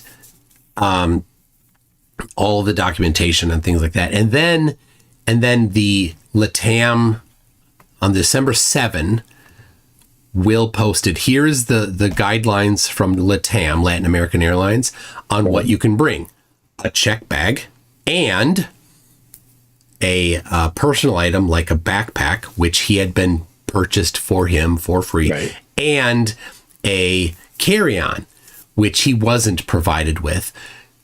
Couple days before, like when that was posted on December 7th, I'm looking through LATAM stuff. I'm like, oh, I get another bag. So I went to Walmart and I bought another bag, a carry-on. So I showed up at the airport in Minneapolis with both a backpack and a carry-on on wheels. WItsit didn't read that. He didn't bring, then he gets down there. He's like, I can bring in, here's my backpack. I'm going to put a gyro compass in the backpack. How big's a gyro compass? No idea. He has no clue. I can't. But that's what I mean. So he either knew what was going to happen and was already sad about it. You know what I mean? Like, just sad. Like, or he knows he's going to see the 24-hour sun. So why do anything, really? Right? Or is he really that incompetent? Yes. Because he seems like a decently intelligent person in some levels. No. He thought he was going to go to the Navy surplus store in a small town in a second world country and purchase a gyro compass. All right, so he's a moron. All right. Yes. Two things. You don't just get a gyro compass secondhand. That's not what you get secondhand, number one. Number two, they're giant and they need a lot of power. How are you going to power that? Okay, so he's not intelligent. Yeah. That's fine. I'm going to get lambasted in the comments now for saying WItsit was. It's okay. It's okay. You were giving him an olive branch. I'm trying to come up with something. Yeah. He can't be that dumb. He just can't be that dumb. He's going there. He's got all this going on. Do something. So even work on something to lie. Work on something to go down there and to figure out why what you're seeing is a lie. Like, do something. So he brought his P900 with I think he brought a solar filter. Well, between him and Jaron, they had a solar filter. And I know Jaron's is IR converted, so it's probably WITSIT's. Right. So a photograph of the sun, like 5-10 photographs of the sun is about, I mean, what else are you going to do, right? You take a picture? Okay. Yeah. Like Dave took one every single minute for 20 some hours, 26, 8 hours, something like that. So, but you can't do that manually, right? So you take a couple here and there. You'd be like, well, let's take it at 1 and take one at 3 and take one at 5 or whatever. So he did that, right? Handful of photos. What else? Well, he brought an infrared thing in case it was cloudy to see if the sun was behind the clouds, which, yeah, the sun's behind the clouds. Yeah. Like you can, anyway, he brought that. Good, he brought that. So at the Navy surplus store, they bought compasses. That's all they got, as far as I know. Just regular compasses, just a compass. Yeah, they went, super. So okay. Nothing to measure angles of the sun. Well, he was lengths going to get a sextant. Well, then you have to learn how to use it. Yeah, in an Army surplus store for how much? Well, a good nautical sextant is hundreds of dollars, right? Like I've seen them used like a not a bubble sextants, they're a little less expensive, but a good in working order, something you can just take and go use without doing maintenance, $500, maybe $500 if you're cheap. All right. He's I'm just gonna go buy. Like when I go to secondhand stores, I'm always looking for compasses. Yeah. Or sorry, sextants, and I've seen them. Like that was $800. That's a pass. Yeah. Yeah. Well. All right. I guess I overestimated him. Yeah. Or maybe not. Maybe that was the point. I don't know. Part of me likes to think that he just didn't do those things because he knew. Yeah.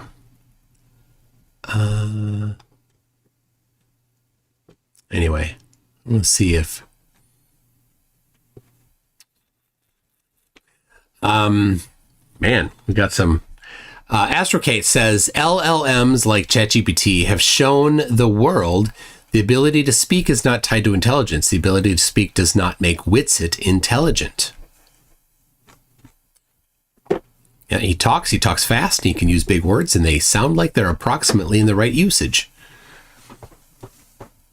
Oh, he has the word salad king for a reason. But he does have certain words that he likes to use a lot. Objectively, literally, narrative. Yeah, I like admittedly. That's my favorite. Yep. Somebody admittedly. So I didn't know about it, but if he was the fun arrest was when he was in at Mount Rushmore, but then a couple days later he got arrested in Yellowstone Park.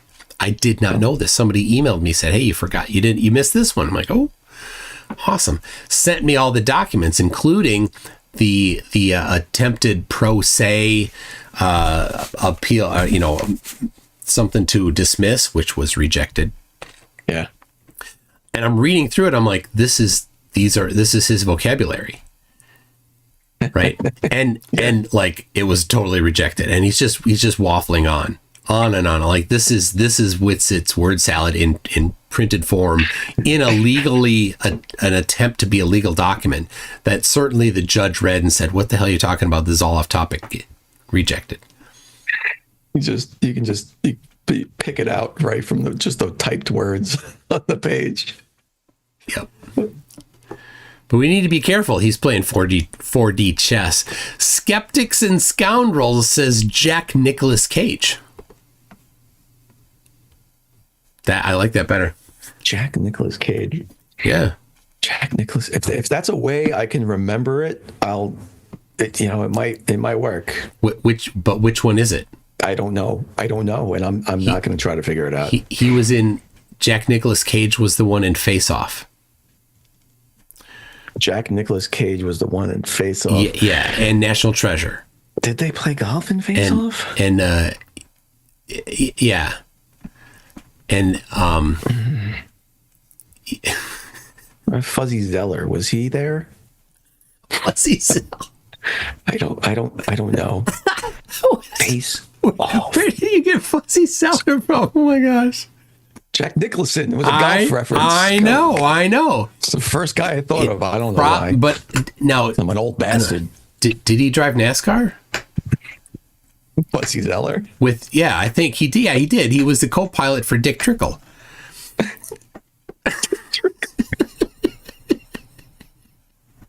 He was not. I have a documentary to prove it. Days of Thunder. I love that documentary. There was no Fuzzy Zeller in that movie, in that documentary.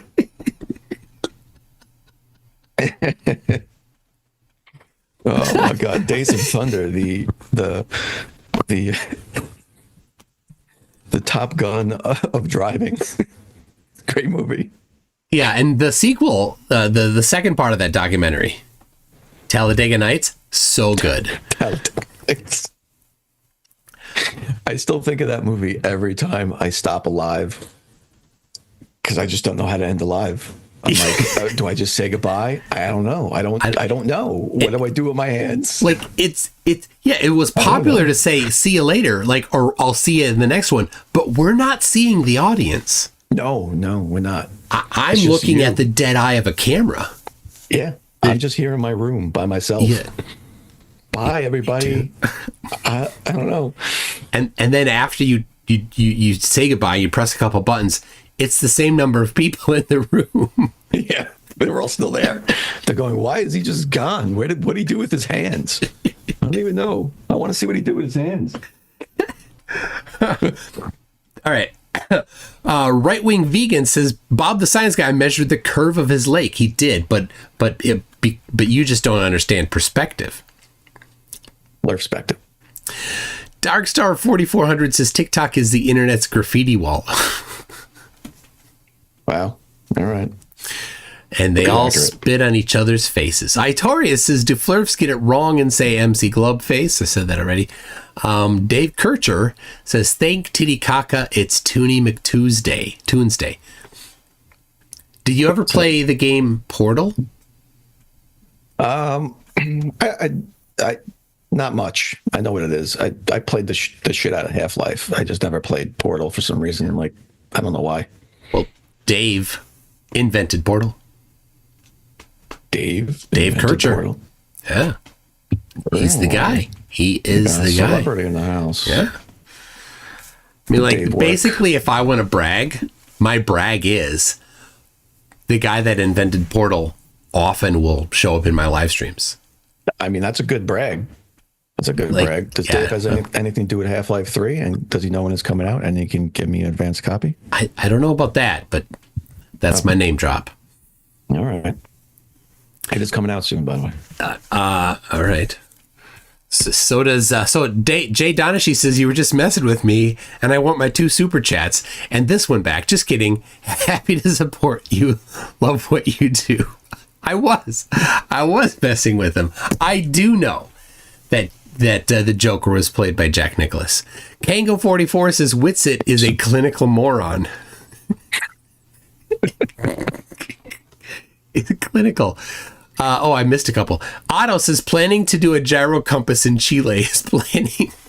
It just tickles me. He's like, I got this backpack today at the mall and I'm gonna fill it up tomorrow at the Navy surplus store. You sure you are? He got a compass. That's what he got. He got enough stuff to fit in his pocket.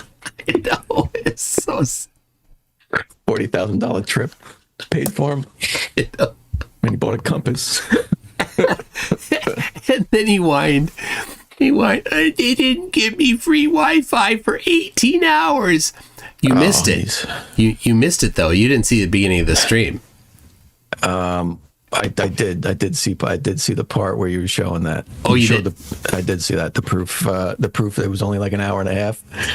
Yeah. Mm-hmm. All right. Awesome. Oh, Kango 44. You had that.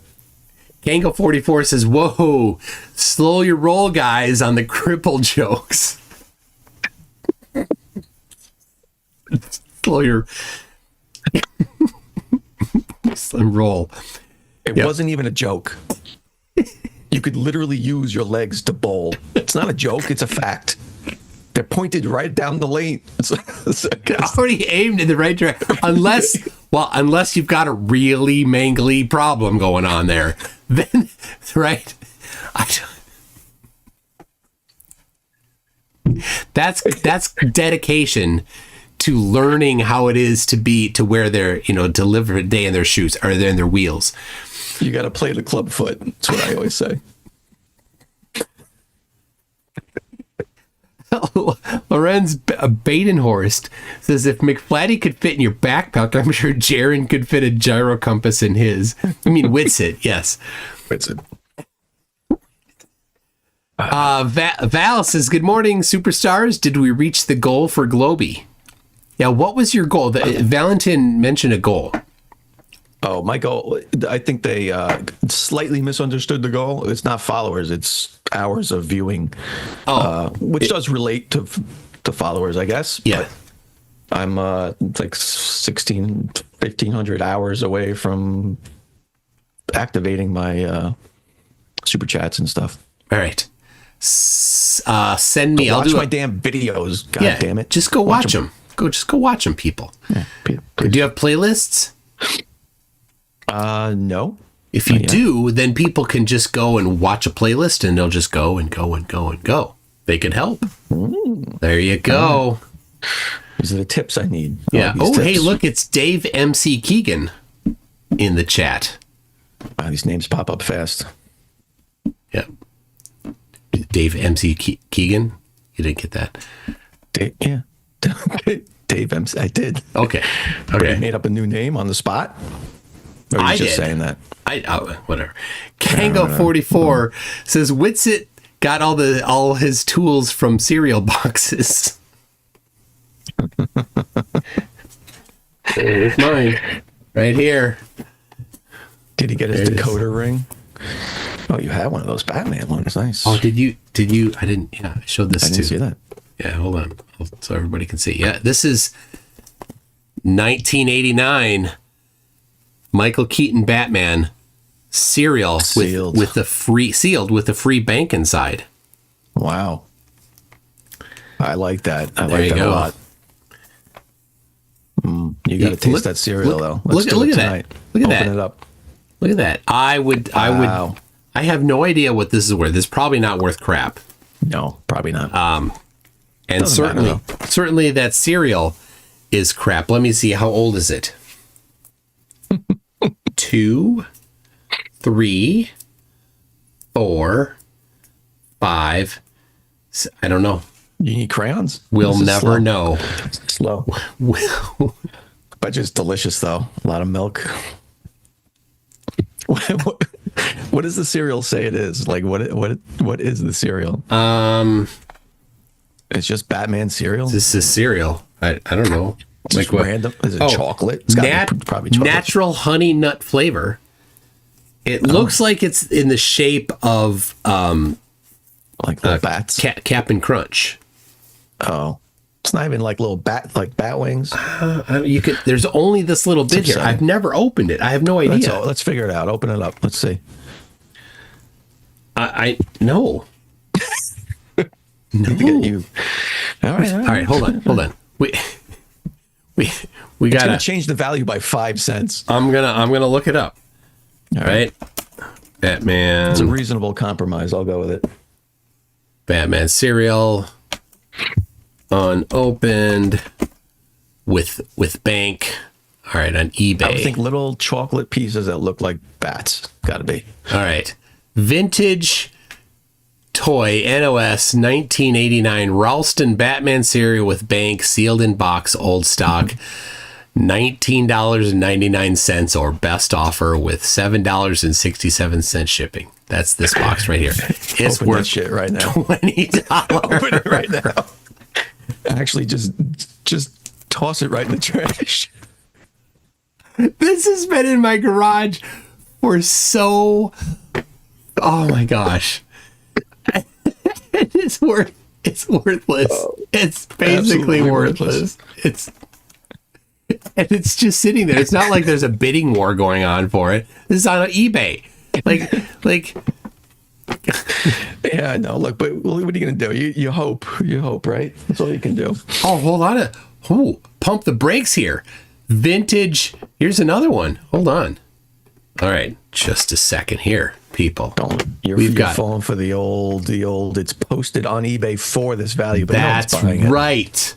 All that's right, what yeah. it's worth. We see what's going on. That's what people are going to pay for it. I've watched enough Pawn Stars to know that that's not what you go by. You had a little Freudian there.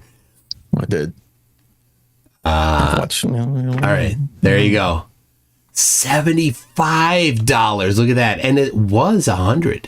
So basically, this is my retirement here. Like I just need to wait until that's worth 1 Bitcoin, then convert it to 1 Bitcoin, then I'm set. You're gonna just have to hope Bitcoin collapses, I think, to get that to happen.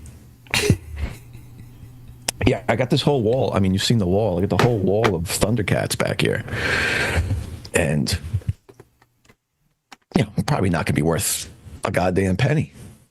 But they make me happy. All right. Dave is off to MC. Keegan is off to the gym. And if I'm still live in 3 hours, he'll join.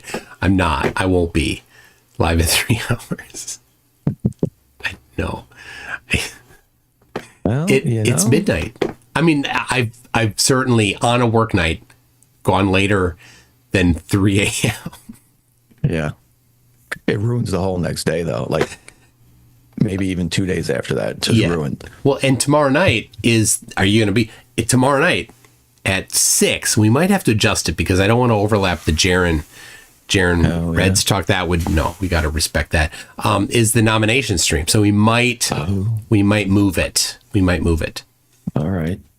So who are you thinking to nominate? So my problem is I want to nominate the morons that I know. Yeah. But I just feel like it's a waste of time. Because nobody watches TikTok over here. Yeah. Oh, there's so many morons that are worth winning this competition. Who would it be? Who would it be over there? Fred. Fred. Who's Fred? You know Fred? Globe Crusher. Globe Crusher. You'd know his voice if you heard him. He's on every single live every day. Yeah. I almost just said some really bad stuff. He's just really a moron. He's obsessed with the dictionary. So he's one of those flirfs who, like, anything you say, he'll just point at the dictionary and like read a word off that, cherry pick something out of there. And like, that's the whole world is created off his pointing at a dictionary. But there's so many good sound clips. I mean, people have made soundboards, endless soundboards off of him, songs off of him. So I'm gonna push hard for Fred, and I'm still trying to get him on a debate. He refuses unless it's on a Flurf Echo Chamber live. Yeah, so it can be a dumpster fire, and he can run if he gets pressed. Yeah, he wants his mute button and his moderator powers. Yeah. I'm still working on him though, but I'm gonna have to. Globe Crusher. He's crushed the globes. After everything he says, I've destroyed you, Globies. Flat smacked you all over the place. Yeah, he's never lost a conversation in his life or a battle or a debate in his life. He's one of those.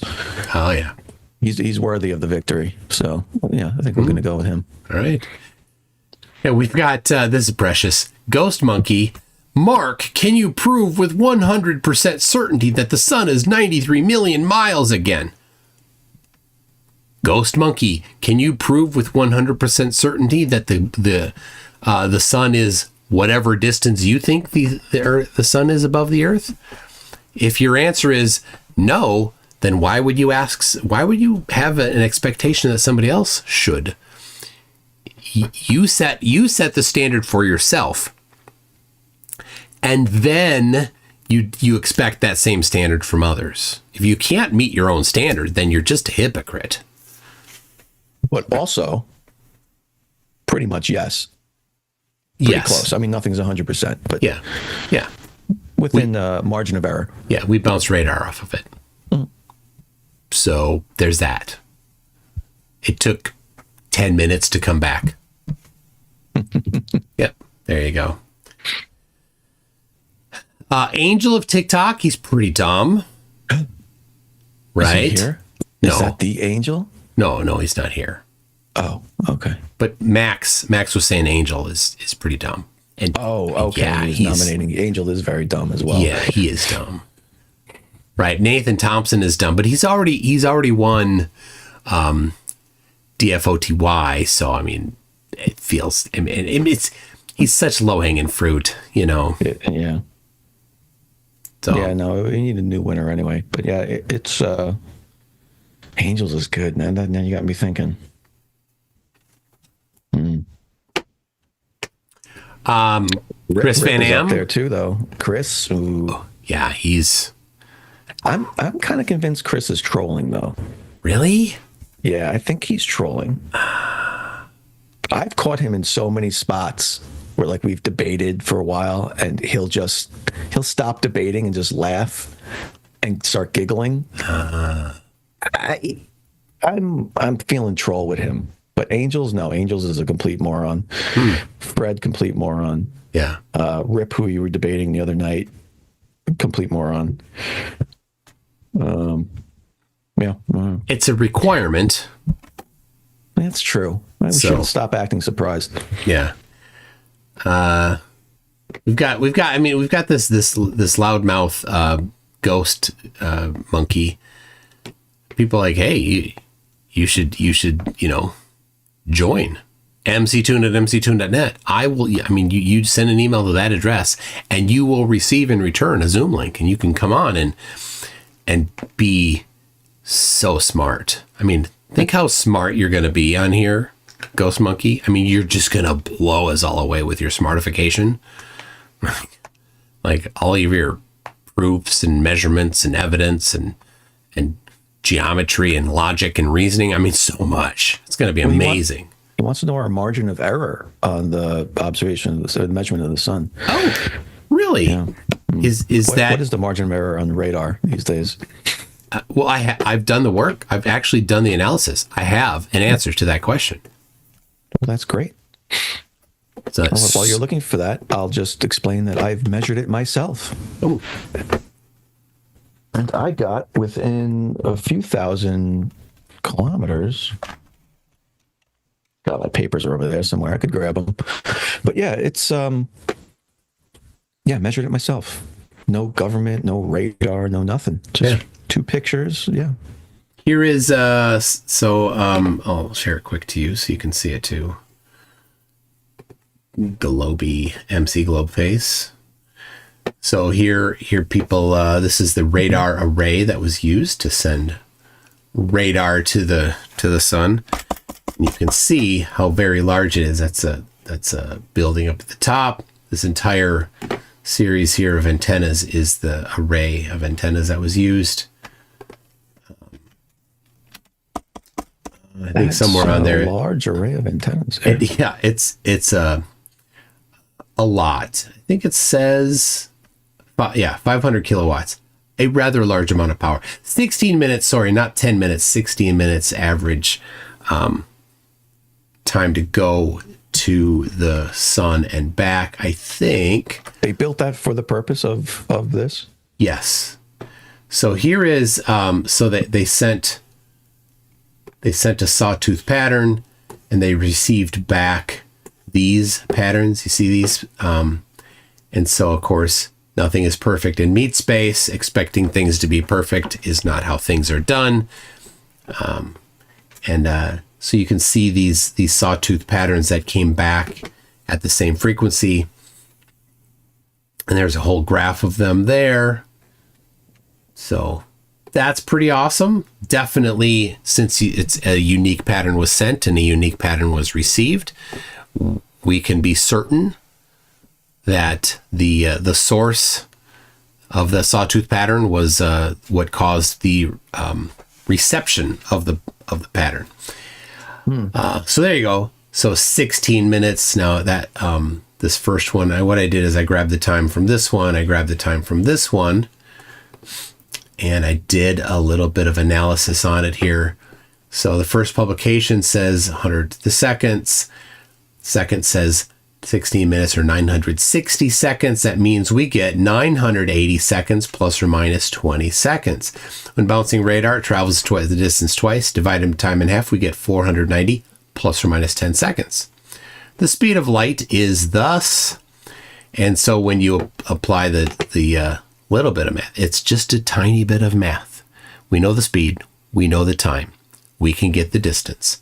The distance is 146,898 meters, right? 146 million kilometers. And then adding in the margin of error, 143 to 149 million kilometers. And that's between 89 million and 93 million miles. So there you go. That's how we know for certain that the sun is that distance away. So, but how do you know the speed of light? How do we know? People have measured the speed of light, and if you doubt it, you can go measure it yourself. Chuckles. There you go. Yeah, the speed of light is measurable today with it isn't that challenging to measure. So, if you're interested in truth, you would do it. I am not. No, I'm not talking to you. I'm talking to the derp in chat. Oh, I know. So Ghost Monkey says, so what's the margin of error? Gave it to you. There you go. Check and check. You want the percent. You seriously? It's all right. Tell you what. Get out your pen. Oh my God. Here you go. Here you go, Chuckles. Write it down. Write it down. You imagine. You imagine that you're smart. Go ahead. None of us thought for a second that you could calculate that percent yourself. Don't worry. We know this is beyond your ability to calculate the percentage margin of error. Right? For some reason, you moved the goalpost from margin of error to percentage margin of error. That's how lame and desperate you are. So, yes. So myself, I did it with 2 pictures of the moon. Yeah, I started off with that. So we took. I took a picture of the moon and had someone else take a picture of the moon in California. Yeah. At the same exact time, right? So you have the stars in the background as your stationary objects, and from that you can measure the the parallax, the angular change of the moon from each location, and what stars are being obstructed in the relationship to the stars. Right. Yep. Right. So you got a percentage of parallax from the moon, which then you can use to calculate the distance of the moon, right? Just based on the laws of parallax. Yeah. So once you have that distance to the moon, you can then use that distance to the moon to then calculate the distance to the sun,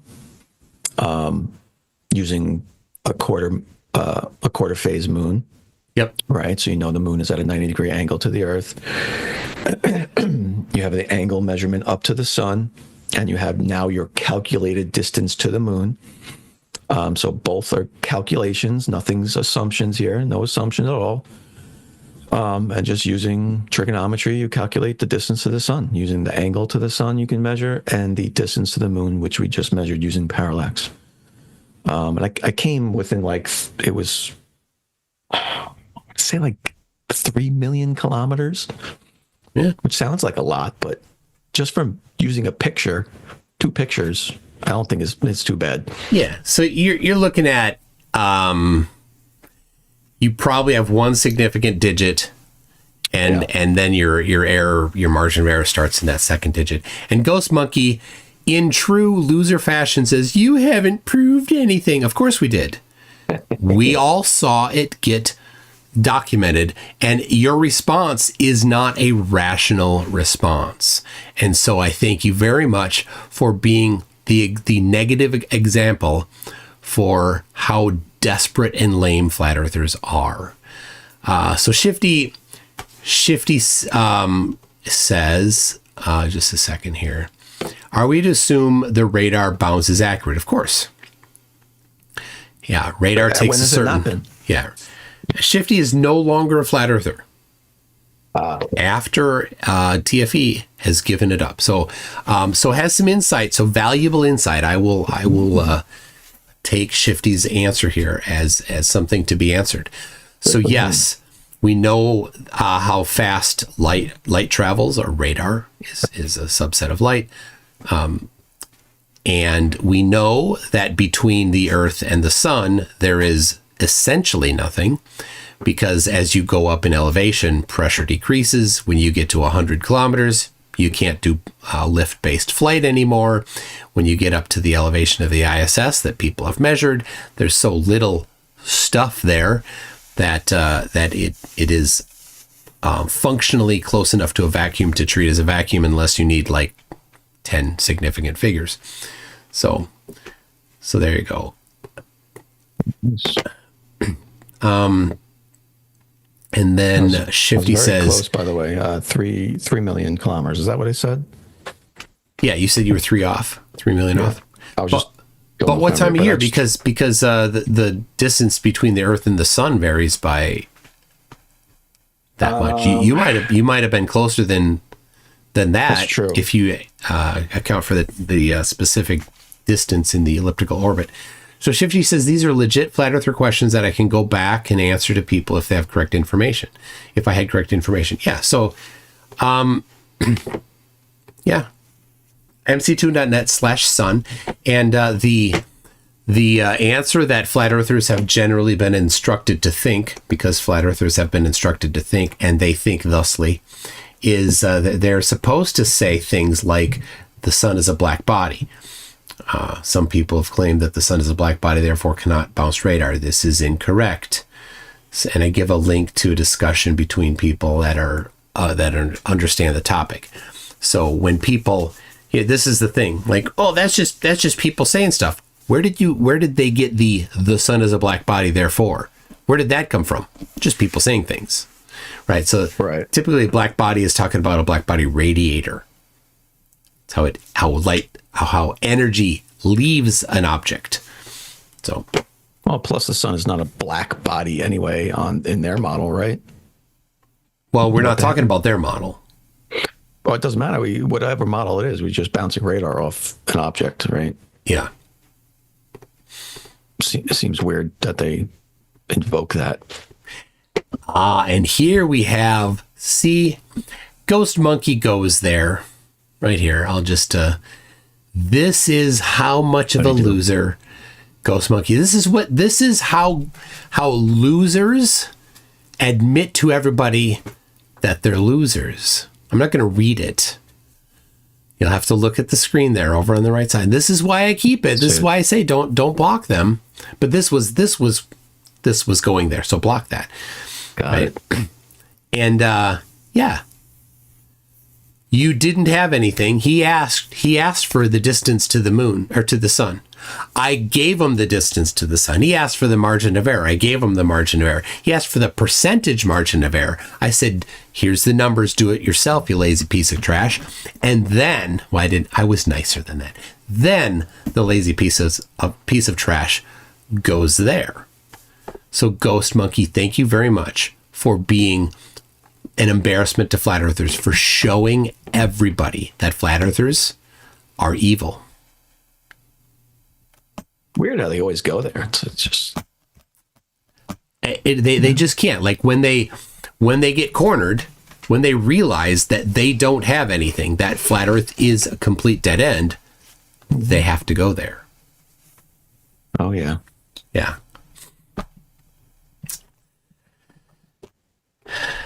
I went through a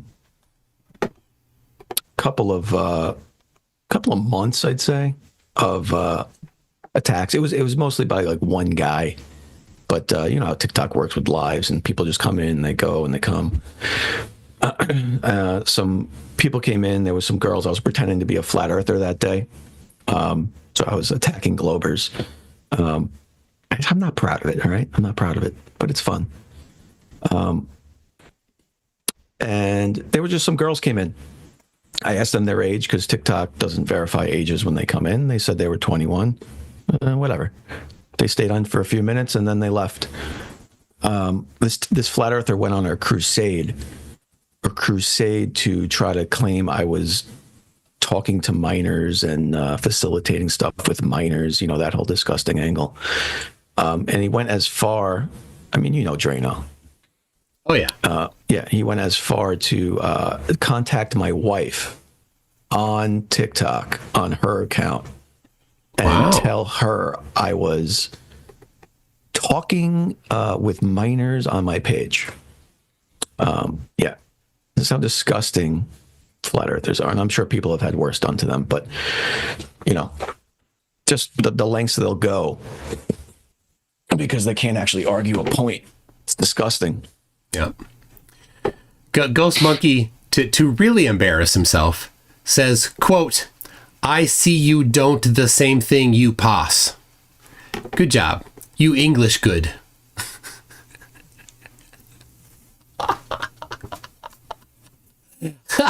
No punctuation, no capital letters, just yes. Did I do is it a series of measurements and averaged out? Yeah.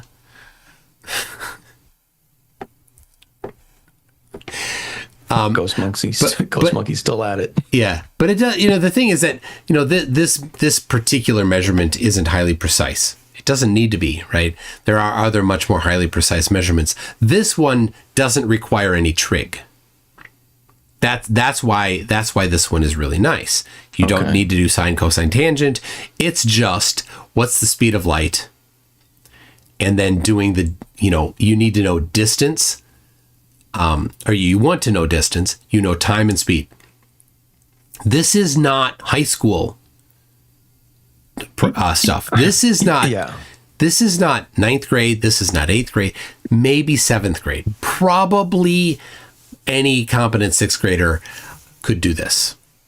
Yeah, but the problem with that one is you're relying on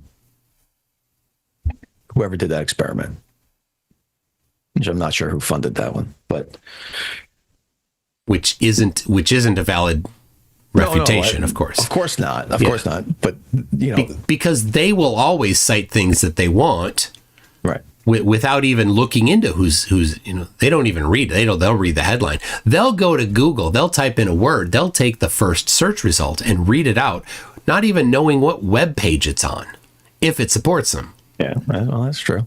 That's the third law of Flurf. The only thing they can say against and it's literally one page. This is way too complicated for them, but it's one page of, measuring the parallax to the moon and then coming up with the distance to the sun. This is it. One page. The most they can come up with is parallax is a lie. And you can't actually measure the distance to things with parallax. Okay.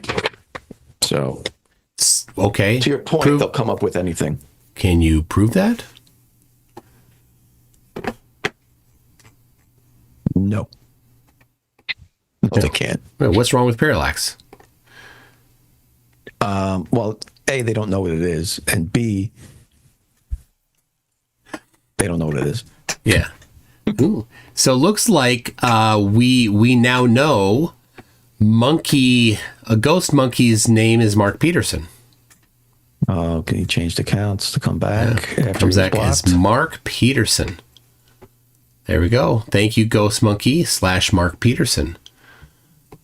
Let's see what Mark Peterson's doing. Oh, Fortnite. Oh, another couch dweller in his mom's house. Oh, bless. He's got Fortnite videos on his page.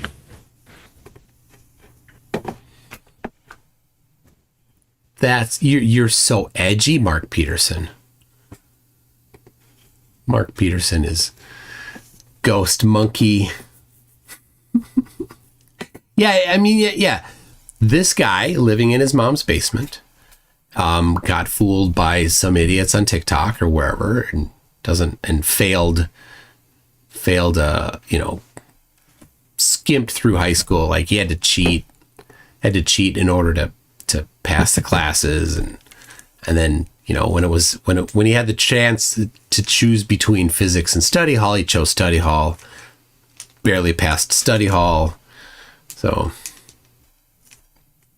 wait, we have a discrepancy now.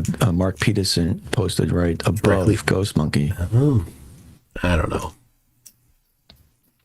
Also, no one cares. You're both morons. Yeah. Sorry. Let's see. Does go to channel for Ghost Monkey? Nothing there. So, I don't know. I mean, it's possible to be logged in at the same time. That's true. On two accounts. I don't know. All I know is neither of them are requesting up.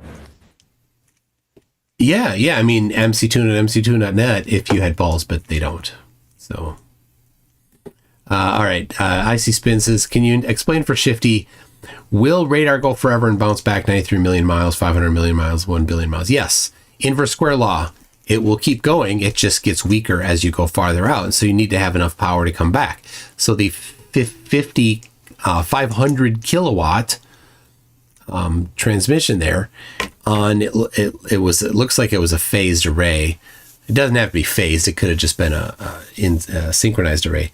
But yeah, I didn't do the EIRP analysis, but the people that do that type of analysis for that project certainly would have done the EIRP analysis, so based on the type of antenna that was built, how far away it was, They'll know the power that when it gets to the sun, and then knowing the geometry of the sun and things like that, they'll know how much after it bounces and comes back to expect, so that they can know how large to build the array. These are the types of things that people that have that correct type of background do regularly. Now, an electrical engineer would be the people that do that. I went to school for that, but I definitely could not today do that type of analysis. But there's people that are super good at that type of analysis, and they do it all the time. When your cell phone needs to have an antenna designed for it, guess what? That's what they do. When they build the next, when they design the next cell phone tower, and they need to put up transmitters that need to go a certain distance, that's what they're doing. So all that stuff. Yeah, this is the same issue with communication with the Apollo mission, right? Yeah. They don't realize there was several giant antennas pointed at the moon, right? 95 foot directional antennas, radio antennas. It depends on the size and the power of the antenna receiving the signal, right? So yeah, it's far away, right? But if your antenna is strong enough to receive the signal and sensitive enough to receive the signal, it will do so. And that's why they design it the way they do. It's not your cell phone, right? They weren't receiving signals from the moon on someone's cell phone or a cell phone tower. Nixon didn't connect to the moon on a landline. Right. It's just a radio communication. But yes, it was far away. Sure. And you don't need a strong transmitter if you have a really strong receiver. Simply put. Yep. Yeah, they're like, it wasn't possible. I would have, like, okay, show me the analysis. All right.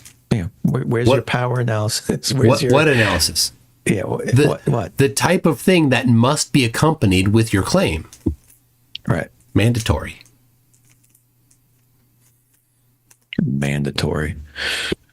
You don't get to say it wasn't powerful enough without having, this is how powerful it would need to be, and this is how powerful it was. This is all they had, and this is what you would need. It was impossible. How is that not something that they can actually work out? That it wasn't powerful enough means you need two things: its power and its necessary power. Right.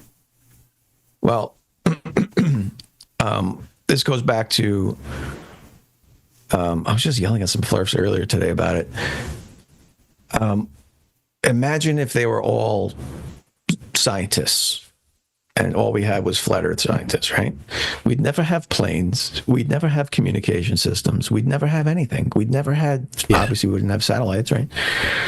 Like, they don't understand how planes fly. They don't understand anything. We'd be living in the dark ages if flat earthers ran society somehow. Yeah. Yeah, it's a good thing that they're trapped in their moms' basements. Thank you, flat earth moms, for keeping them in their basements. And, rolls the dough certainly isn't rolling the dough. There you go, is making a claim there. If you look at this, I mean, this is like, do you think this is making flat earthers look good? It's not. You're not making yourselves look good when you do this. This is embarrassing for all other flat earthers, right? It is a bad look, right? It's a bad look. If other flat earthers were concerned with flat earthers looking good, they would be up in your business right now, rolls the dough, saying, what the hell are you talking about? You're making them all look bad. But there are very few flat earthers that actually care enough and are bright enough to think, wait a second, that's making all flat earthers look dumb. So, could you imagine if there was some sort of war and then flat earthers won, right? Just say like there was a battle, right? We all die. Flat earthers win. They take all the airplanes and they have to go in older airplanes just to yank out all the pendulous vein systems Yeah. Right. Yeah. The new planes they have to reprogram and take out for the corrections. Reprogram. Reprogram. Take out all the corrections they make to adjust for Earth's curvature in all the equipment. Right. Every plane would just crash. Right? I don't get, like, what do they think they're accomplishing by all this? So is one thing that I think about at times. Similar to that, but not, right? A little twist. What if tomorrow everybody woke up and instead of in the body of what we're in, we were all in the body of dogs? Right? Same brains, but at the body of a dog, right? Mm-hmm. What would happen? Similar problems, right? But coming from a different direction. Some people would be trapped in their bedroom. Right. Never to get out because they couldn't open the door. Or if it's got the little nub lock on it, you're done. They're trapped in the bedroom forever. But now, could you drive? Say you could get out of the house. Could you drive? No. No. You would need like your dog friend, one to operate the pedals. Right. Now you could just run everywhere, I suppose. True. Right. True. Let's imagine you could communicate effectively. Right. Dog mouths aren't shaped well enough to do communication. But let's imagine you could for a second. Like you at least could have communication, but you couldn't call somebody on your cell phone very easily. No. Right. Let's imagine you could actually log in. Right. You didn't need Face ID or to type your... But now you can't very easily. You could maybe get around a little bit. But the cell phone towers they're going to shut down tomorrow because there's nobody maintaining them. Yeah, that's it. They're done. Ozzy Spin says we could walk upright. I'd immediately hump everything.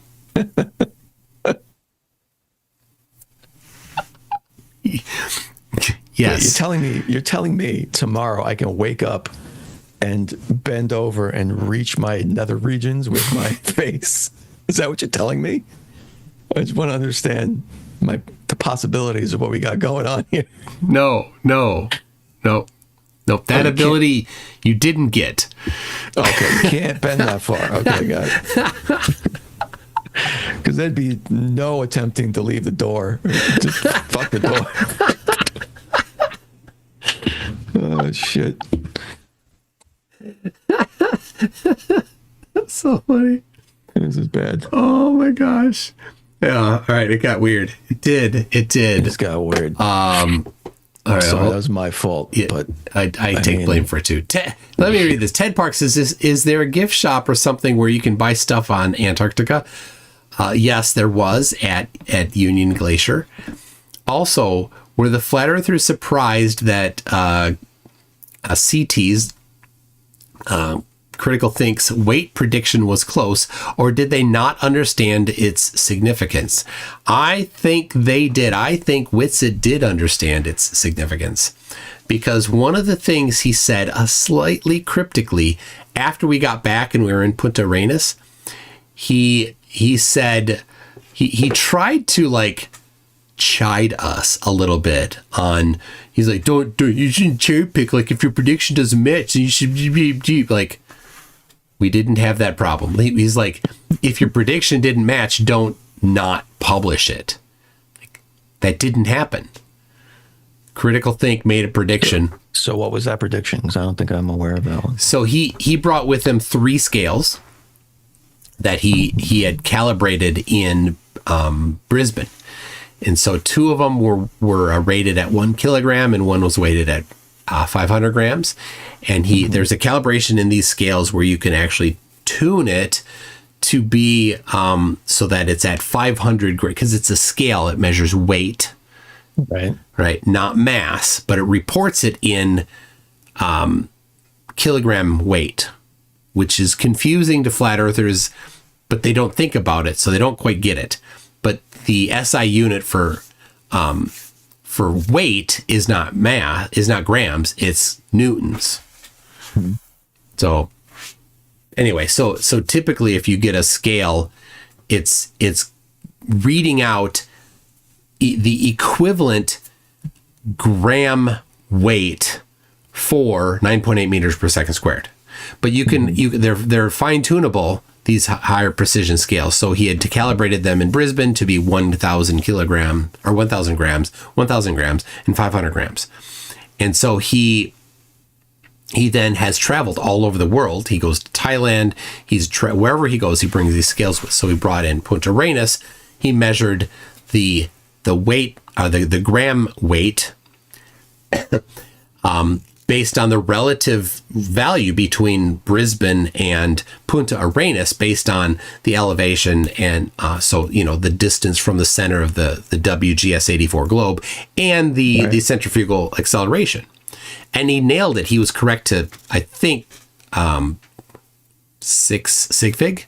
Oh, wow. Because these instruments are accurate to 6 sig fig. So he was accurate to that. Good. Or 5, right? He was like, the last digit didn't match. The hundredths of a gram was where it varied. But he was correct up to the 10th of a gram and close to the hundredths. And so he's charted them all out, and they're spot on, right? They're like, here's the prediction, and here's the graph of the 30 or 40 different measurements. What do you know? They all match.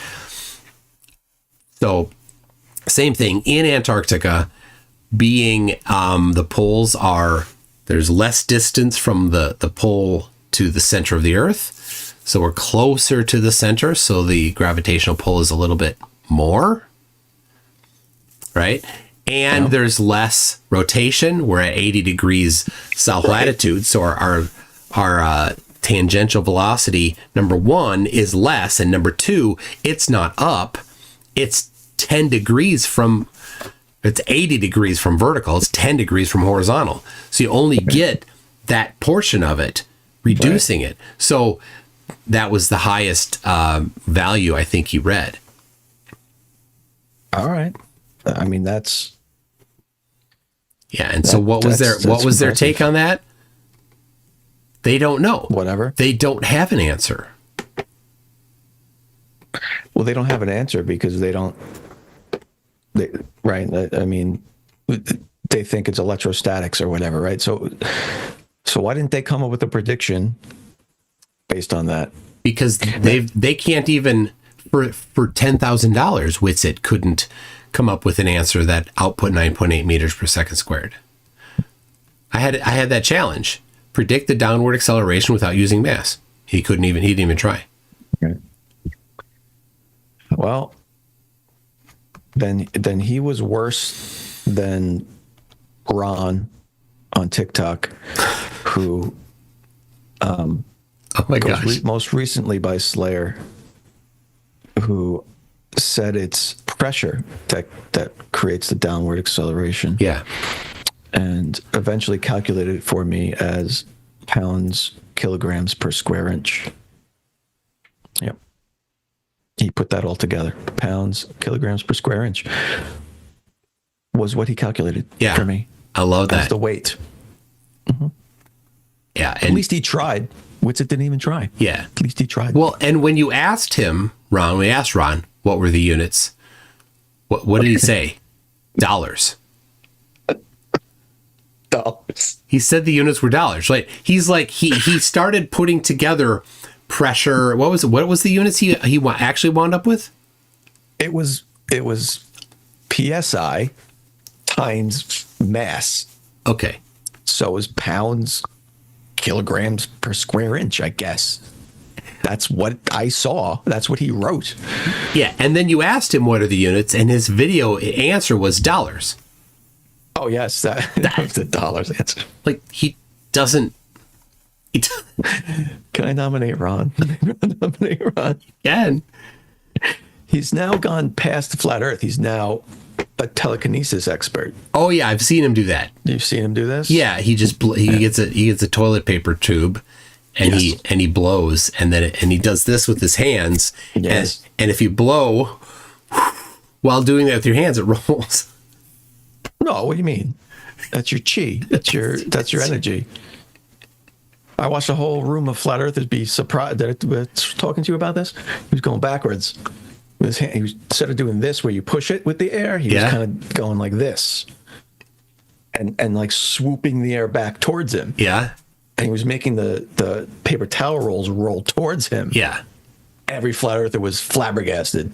They were like, "You're definitely not pushing it because it's rolling towards you." Yeah, but never mind, he's doing this. No, forget that he's doing this and pulling the air towards him. And then he sat down alive and showed the wound on his hand. He had a swollen hand. How to help you with that? I wasn't even talking to you. A swollen hand. And he's like, "Oh, this is from me practicing my..." And the energy's blasting out the back of my hand by mistake because I haven't quite figured out how to force it forward yet. Oh, Christ. I love these guys. I hope this never ends. Amanda says, sorry, my question may seem stupid, but where can I find actual scientific studies that prove everything? Well, formally, science can't prove anything at all. Because if it's proven, then there's no possibility that it could be unproven, right? It's a one-way street, right? And so if you do something like, oh, that totally nails it, okay. But what if that, the guy that was doing the test was wearing a black shirt? What if he wears a red shirt? Might that change the output? And that's a completely valid question. It's unlikely in most experiments. Could be in some experiments, but right, you have to then, okay, well, all right, let's go do a test. Let's do red shirts and black shirts and vary that independent variable between the tests. All right, well, it didn't work out. Well, what about yellow shirts? Oh, geez, we didn't even think about yellow shirts. What about how many chairs were in the room? That room had 3 chairs in it. Maybe the results were because there were 3 chairs and you'd get different results with 4 chairs. Okay, fine. We didn't even think of that. Let's go put 4 chairs in the room. Those are contrived examples, but there are things that in science we're like, well, some of them might be a valid question. Like if you're doing something that's highly temperature sensitive, the color of your shirt might make a difference. If you're wearing a white shirt versus a black shirt, could change results if you're looking at 6 digits of significant figures. So, but yeah, flat earthers seem to think that scientific proof is possible, but you can never actually get out of them the way that things are proven in science. They can't actually identify that, but they think it's possible. So, I think what's happening here with Ghost Monkey is fantasizing publicly. You think he's into this? I think so. So Ghost Monkey, look, let me just Ghost Monkey. I don't know. I'm not flattered. Maybe. No, I'm not. But look, dude, I'm not into you. I'm not into dudes. Maybe you want to go find willing people for that. There's probably a bar somewhere in your town that specializes in that type of stuff. Go there. This isn't the place for that kind of stuff. We don't need to hear you. Yeah, we don't need to hear your fantasies on that topic. We can show a little sympathy for the lonely flurf. There's nothing in their life. No friends, no family, no loved ones. Can you see this? Yes, your screen there? Yeah. What's this here? I don't know if you can hear it, but... I don't hear it. You don't hear it? Why would that be? Crap. Well, whatever. It's not that important. But you see Ron's injured hand? Oh, yeah. That's Ron's hand. Saying, I know that he's trying to play with that. He knows he's able to move that. Wow. That's from his energy blowing out the back of his hand. Trying to move that thing. You can't make this shit up. They're my favorite people on earth. They're so gullible. They really They're so gullible. They just buy anything. Ah, bless. There's for some reason the Flurfs are really hot and heavy tonight. Hey, really? Yeah. Why won't they want to come up? I don't know. I mean, Jenna Bay says that. I don't know why you'd think that, but I don't know. Why didn't he just turn his hand around? I don't know. You're asking silly questions. Is all right. Is Amanda flirting it up in here too? I mean, I'm almost getting the feeling that these are all just the same account. Amanda says, "Look, I'm not a flurf. I need something concrete to show them." Well, I mean, if that's the case, then stick around for a while and kind of get up to speed on stuff. Glad to inform you. You can watch old debates and videos and stuff and get up to speed on stuff. So, yeah, their insults are just goofy. So it's almost like it's not just an adult that's in their mommy's basement. It's like a child that's in their mommy's basement. What it seems like. So I would say it's probably past your bedtime. You should go to bed. So.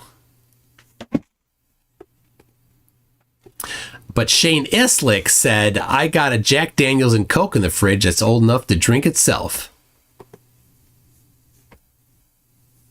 Okay. Wouldn't last long in my house. No? Yes, I've heard. Randomly Epic says, sorry I'm late, but I'm surprised WItSit's attorney looked at that contract. Criminal defense attorneys don't usually do civil contracts. What's he getting at there? I don't know. I don't know. Kango44 says, the world is a miraculous place. We have spaceships and medical advancements that even 10 years ago would have blown people's minds. Can you imagine living in a delusion that frames the world as fake? It's very sad. It is sad. It's depressing. The world that they want to live in is so sucky. It really is. It just no scientific advancement, nothing. You live in a world that you're trapped in a dome and you can't leave. You're in a terrarium. Yeah, why do you want to live in a goddamn terrarium? You're trapped. You just so sad.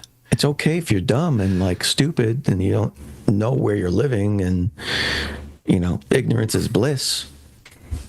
I have a spider next to me here in a terrarium. He's probably happy as a pig in shit, right?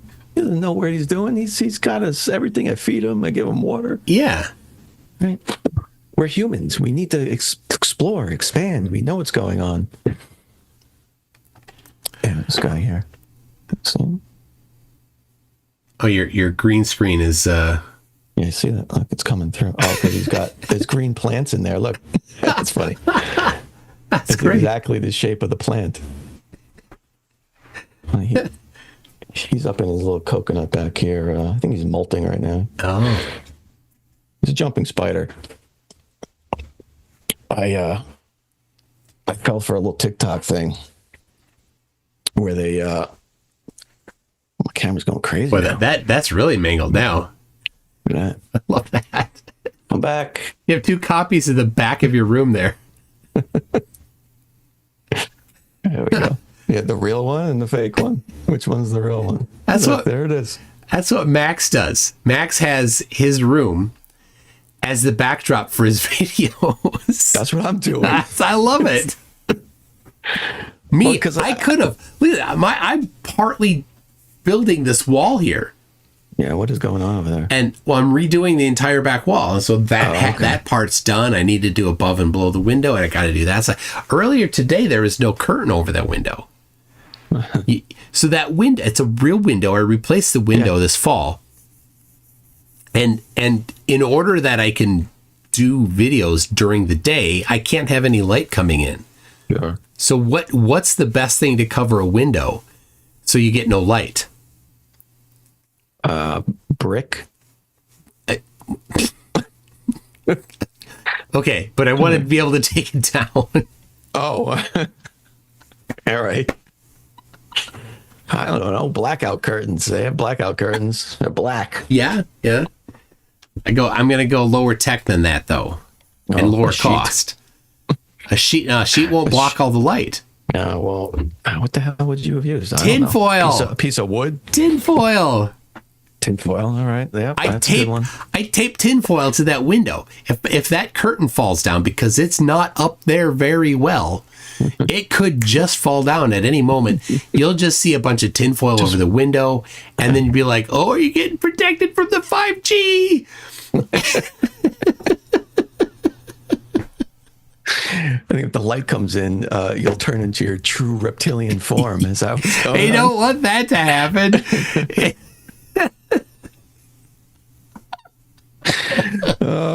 I'm actually waiting for that myself because I shanty rigged this green screen up behind me. It's got let's see if you can see it up there, right under the sword. Oh, string is a little stick-it hook. Oh, that's not rated for any weight at all. Holding up this green screen. So I'm waiting for this whole thing to go down one day and just expose everything. And what will they see? The same room, just from a different angle. No, that's where I keep all the I was going to say some bad stuff. I'll stop. That's where the bad stuff. That's where all the bad stuff happens. Right behind my camera. I like to live on the edge. What bad stuff? Nothing. What it is a mirror. It's a big mirrored door. So you would just see the back of me, and probably the fact that I'm not wearing pants, and then it would just all be exposed. It's not just not pants. It's not underpants. Right? He's total commando. Just straight commando. So just that's how I work. Word that's how I go to the online. wise: if you're ever at his house, don't sit in his chair. Yeah, look, I didn't, when I built this office, I didn't anticipate this. So I have my nice wall over here, but it's not behind me. I got the freaking mirror door behind me, and I got this whole nice wall of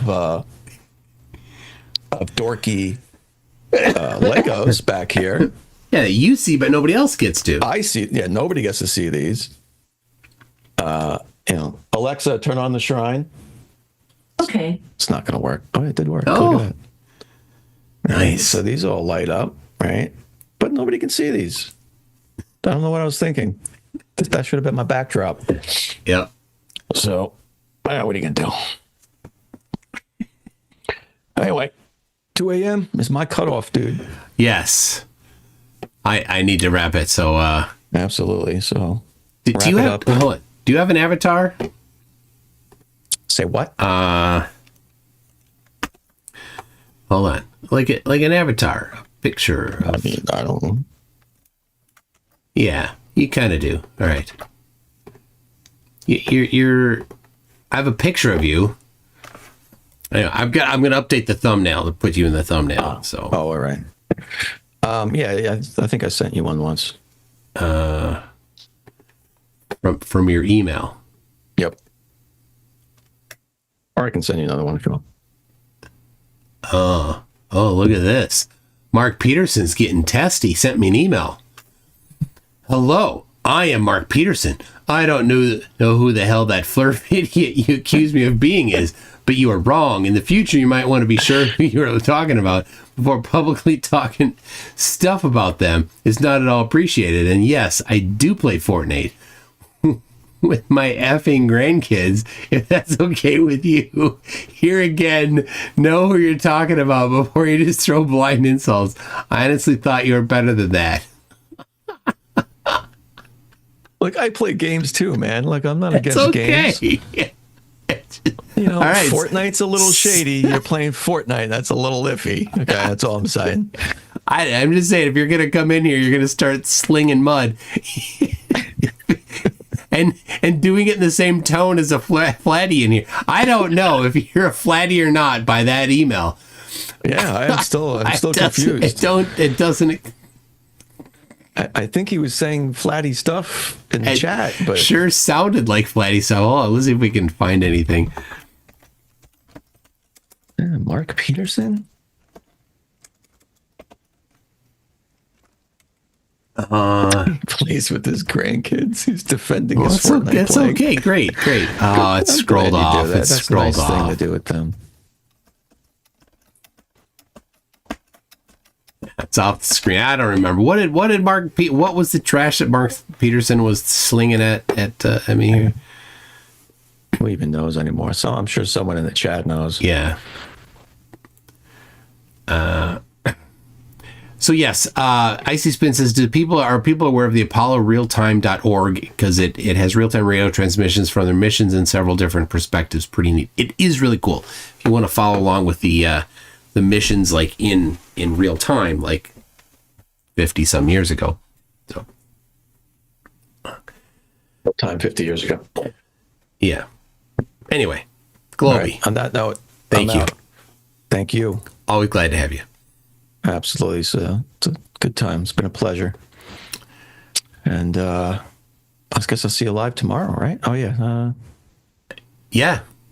For the nomination. Well, yep. Well, I'll talk with Craig and we'll see if we delay it or not. I think we will. Yeah. Yeah, because it'll take 2 hours at least, and we only have an hour.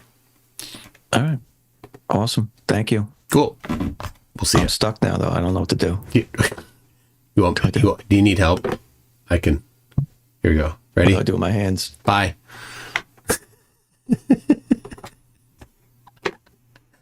Oh my gosh. All right. Wow. Ghost Monkey, so classy. So classy. All right. Did anybody remember Mark Peterson, I think, got timed out. Or not timed out. Comment deleted for saying some stupid stuff. I don't know. Tag me if you remember. I don't. He got a little upset.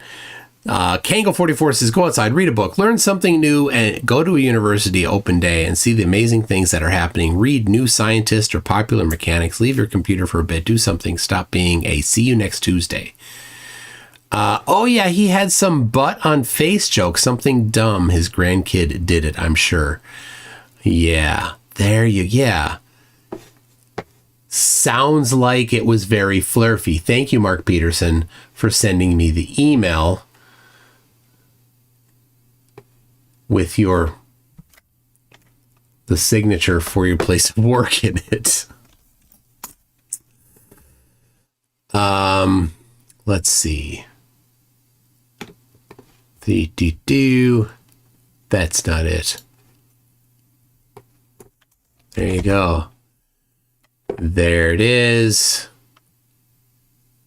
Man, I mean, if you're gonna come into a live chat and you're gonna make that kind of a thing, and then you're gonna send me an email from your work email with your work signature in it, man, that is classy. So classy.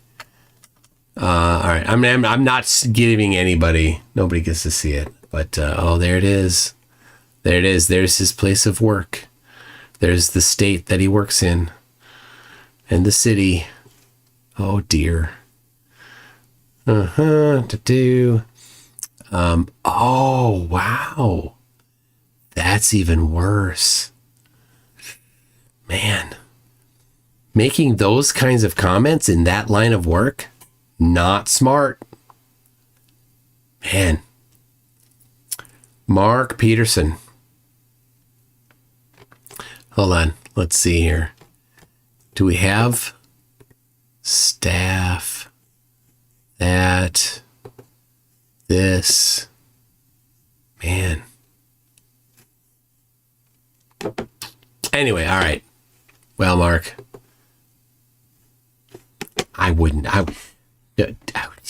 Jeez. I won't confirm anything about it, but yeah, I'm not seriously. And your phone number. And your phone number.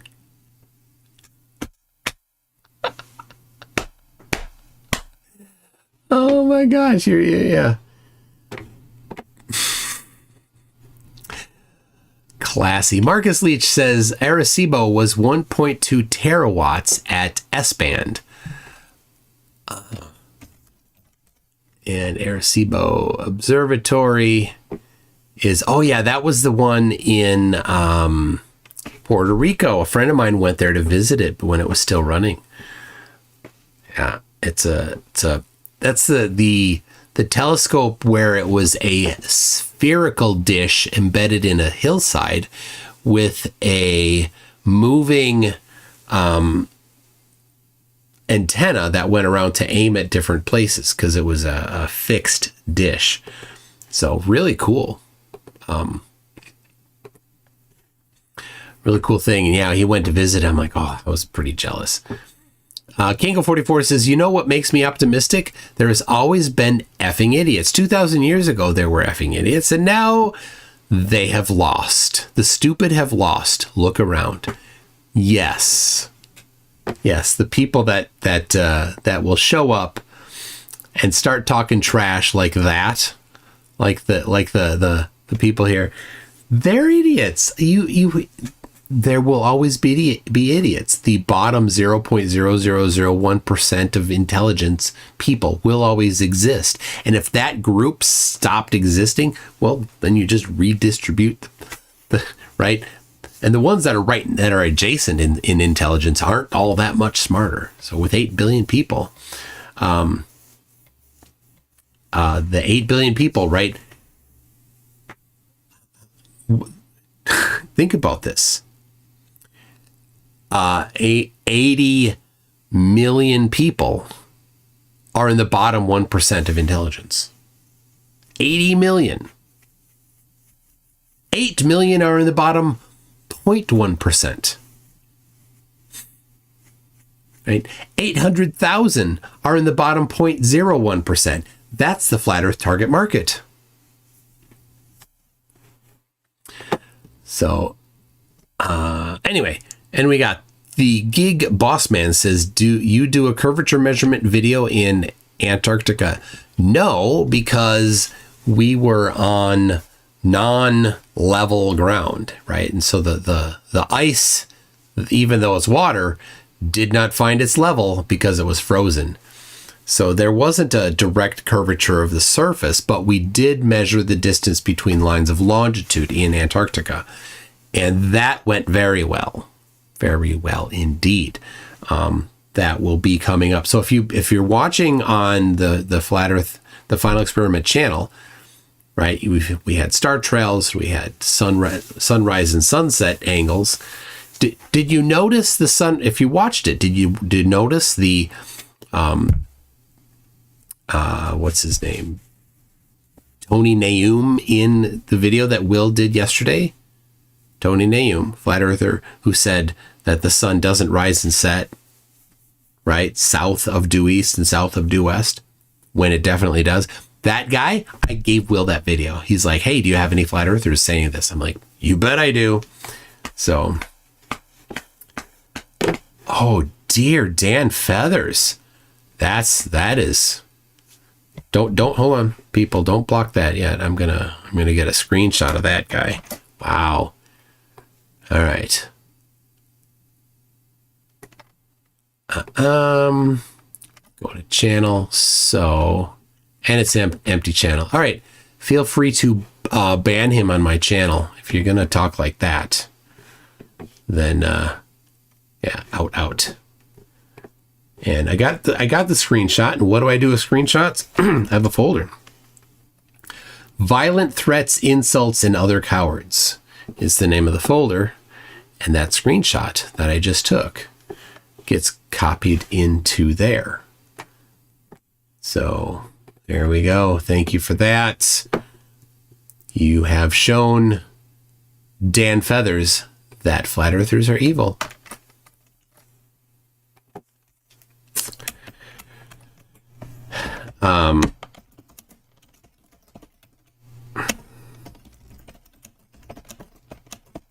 Really, what a horrible person.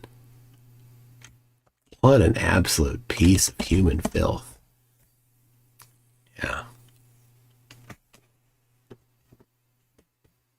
Anyway, people. We got Daryl. Daryl says, Flurfs can't figure out their own shadows. It's sad. Yeah, that's what really has been surprising about the final experiment, that flat earthers were baffled by shadows. They're like, the shadows angles are wrong. The shadow angles are completely normal. Completely normal. So anyway, everybody, thank you very much for being here. Thank you to the flat earthers for being disgusting human pieces of filth. You are sad, pathetic, disgusting monsters, and you put it on display every time you show up here and do what you just did. Everybody else, you are wonderful. I'm glad you're here. Be looking for some more fun and stuff tomorrow with on Craig's channel, 6 p.m. Central, and then Thursday. I might do what was going to happen tonight. I might do it Thursday. So everybody, we'll see you then. I won't see you then. You'll see me then. Whatever. What do I do with my hands? I'm Nathan Thompson. Joe Biden. Oh, and the earth is flat. This dude thinks the earth is flat? For me, blah, blah, blah. A brain coach. Oh, the battery's dead. Oh, bro. Like you. Hey, bro, where are my AirPods? I was like, bro. No, bro. And I'm like, what, bro? Like, I let you, bro. Cool story, bro. So I'm like, wow. I literally never saw the dude not drunk, bro. Like literally, ever. Okay. It's like, dude, I gave it to you.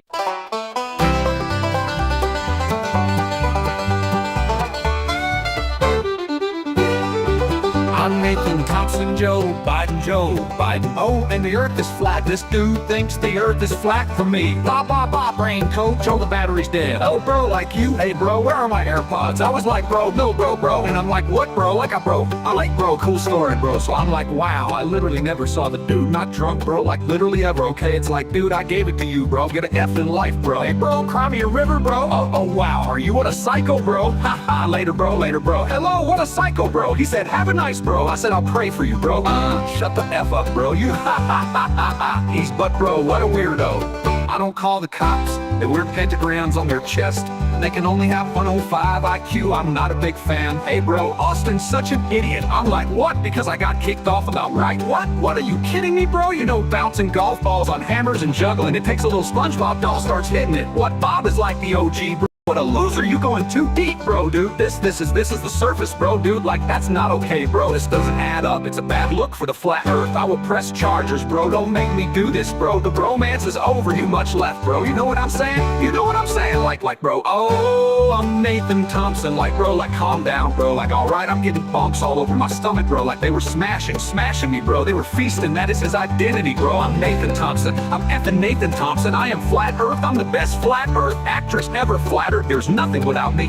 What a cool story, bro. He was in prison for literally nothing, bro. You know what I'm saying? I'm like at 10 takes, bro. I'm not exaggerating. Like, cool story, bro. When you see the rainbow in entirety and completion, it's physical, literal evidence that the firm is still there. Rest assured, the earth's not about to flood, bro. You're good, but please stop talking crazy in the checks. I will continue to expose you. Like I said, the clip is only half empty, bro. Geo, bro. Like, love me, bro. Like, love me. I gave Geo the first bone he's ever had. Just get out, just leave, bro. No one cares. Memorize alternative things, Mr. Brain Train, Mr. Smart Genius. Guy flew out to LA and put on a duck suit and stacked toilet paper saying it was gonna go to the moon, bro. Purposely it misspelled the most important word, bro, to shut, bro. It doesn't add up, bro. Something doesn't add up. Something's fishy here, bro. Yeah, whenever I was like, dude, if you don't stop, go crazy, I'm gonna have to fight. He would just take off all his clothes, bro. Like, what a weirdo. Thanks for much love. I need a safe word. Keep taking that higher road, bro. It'll come back to you.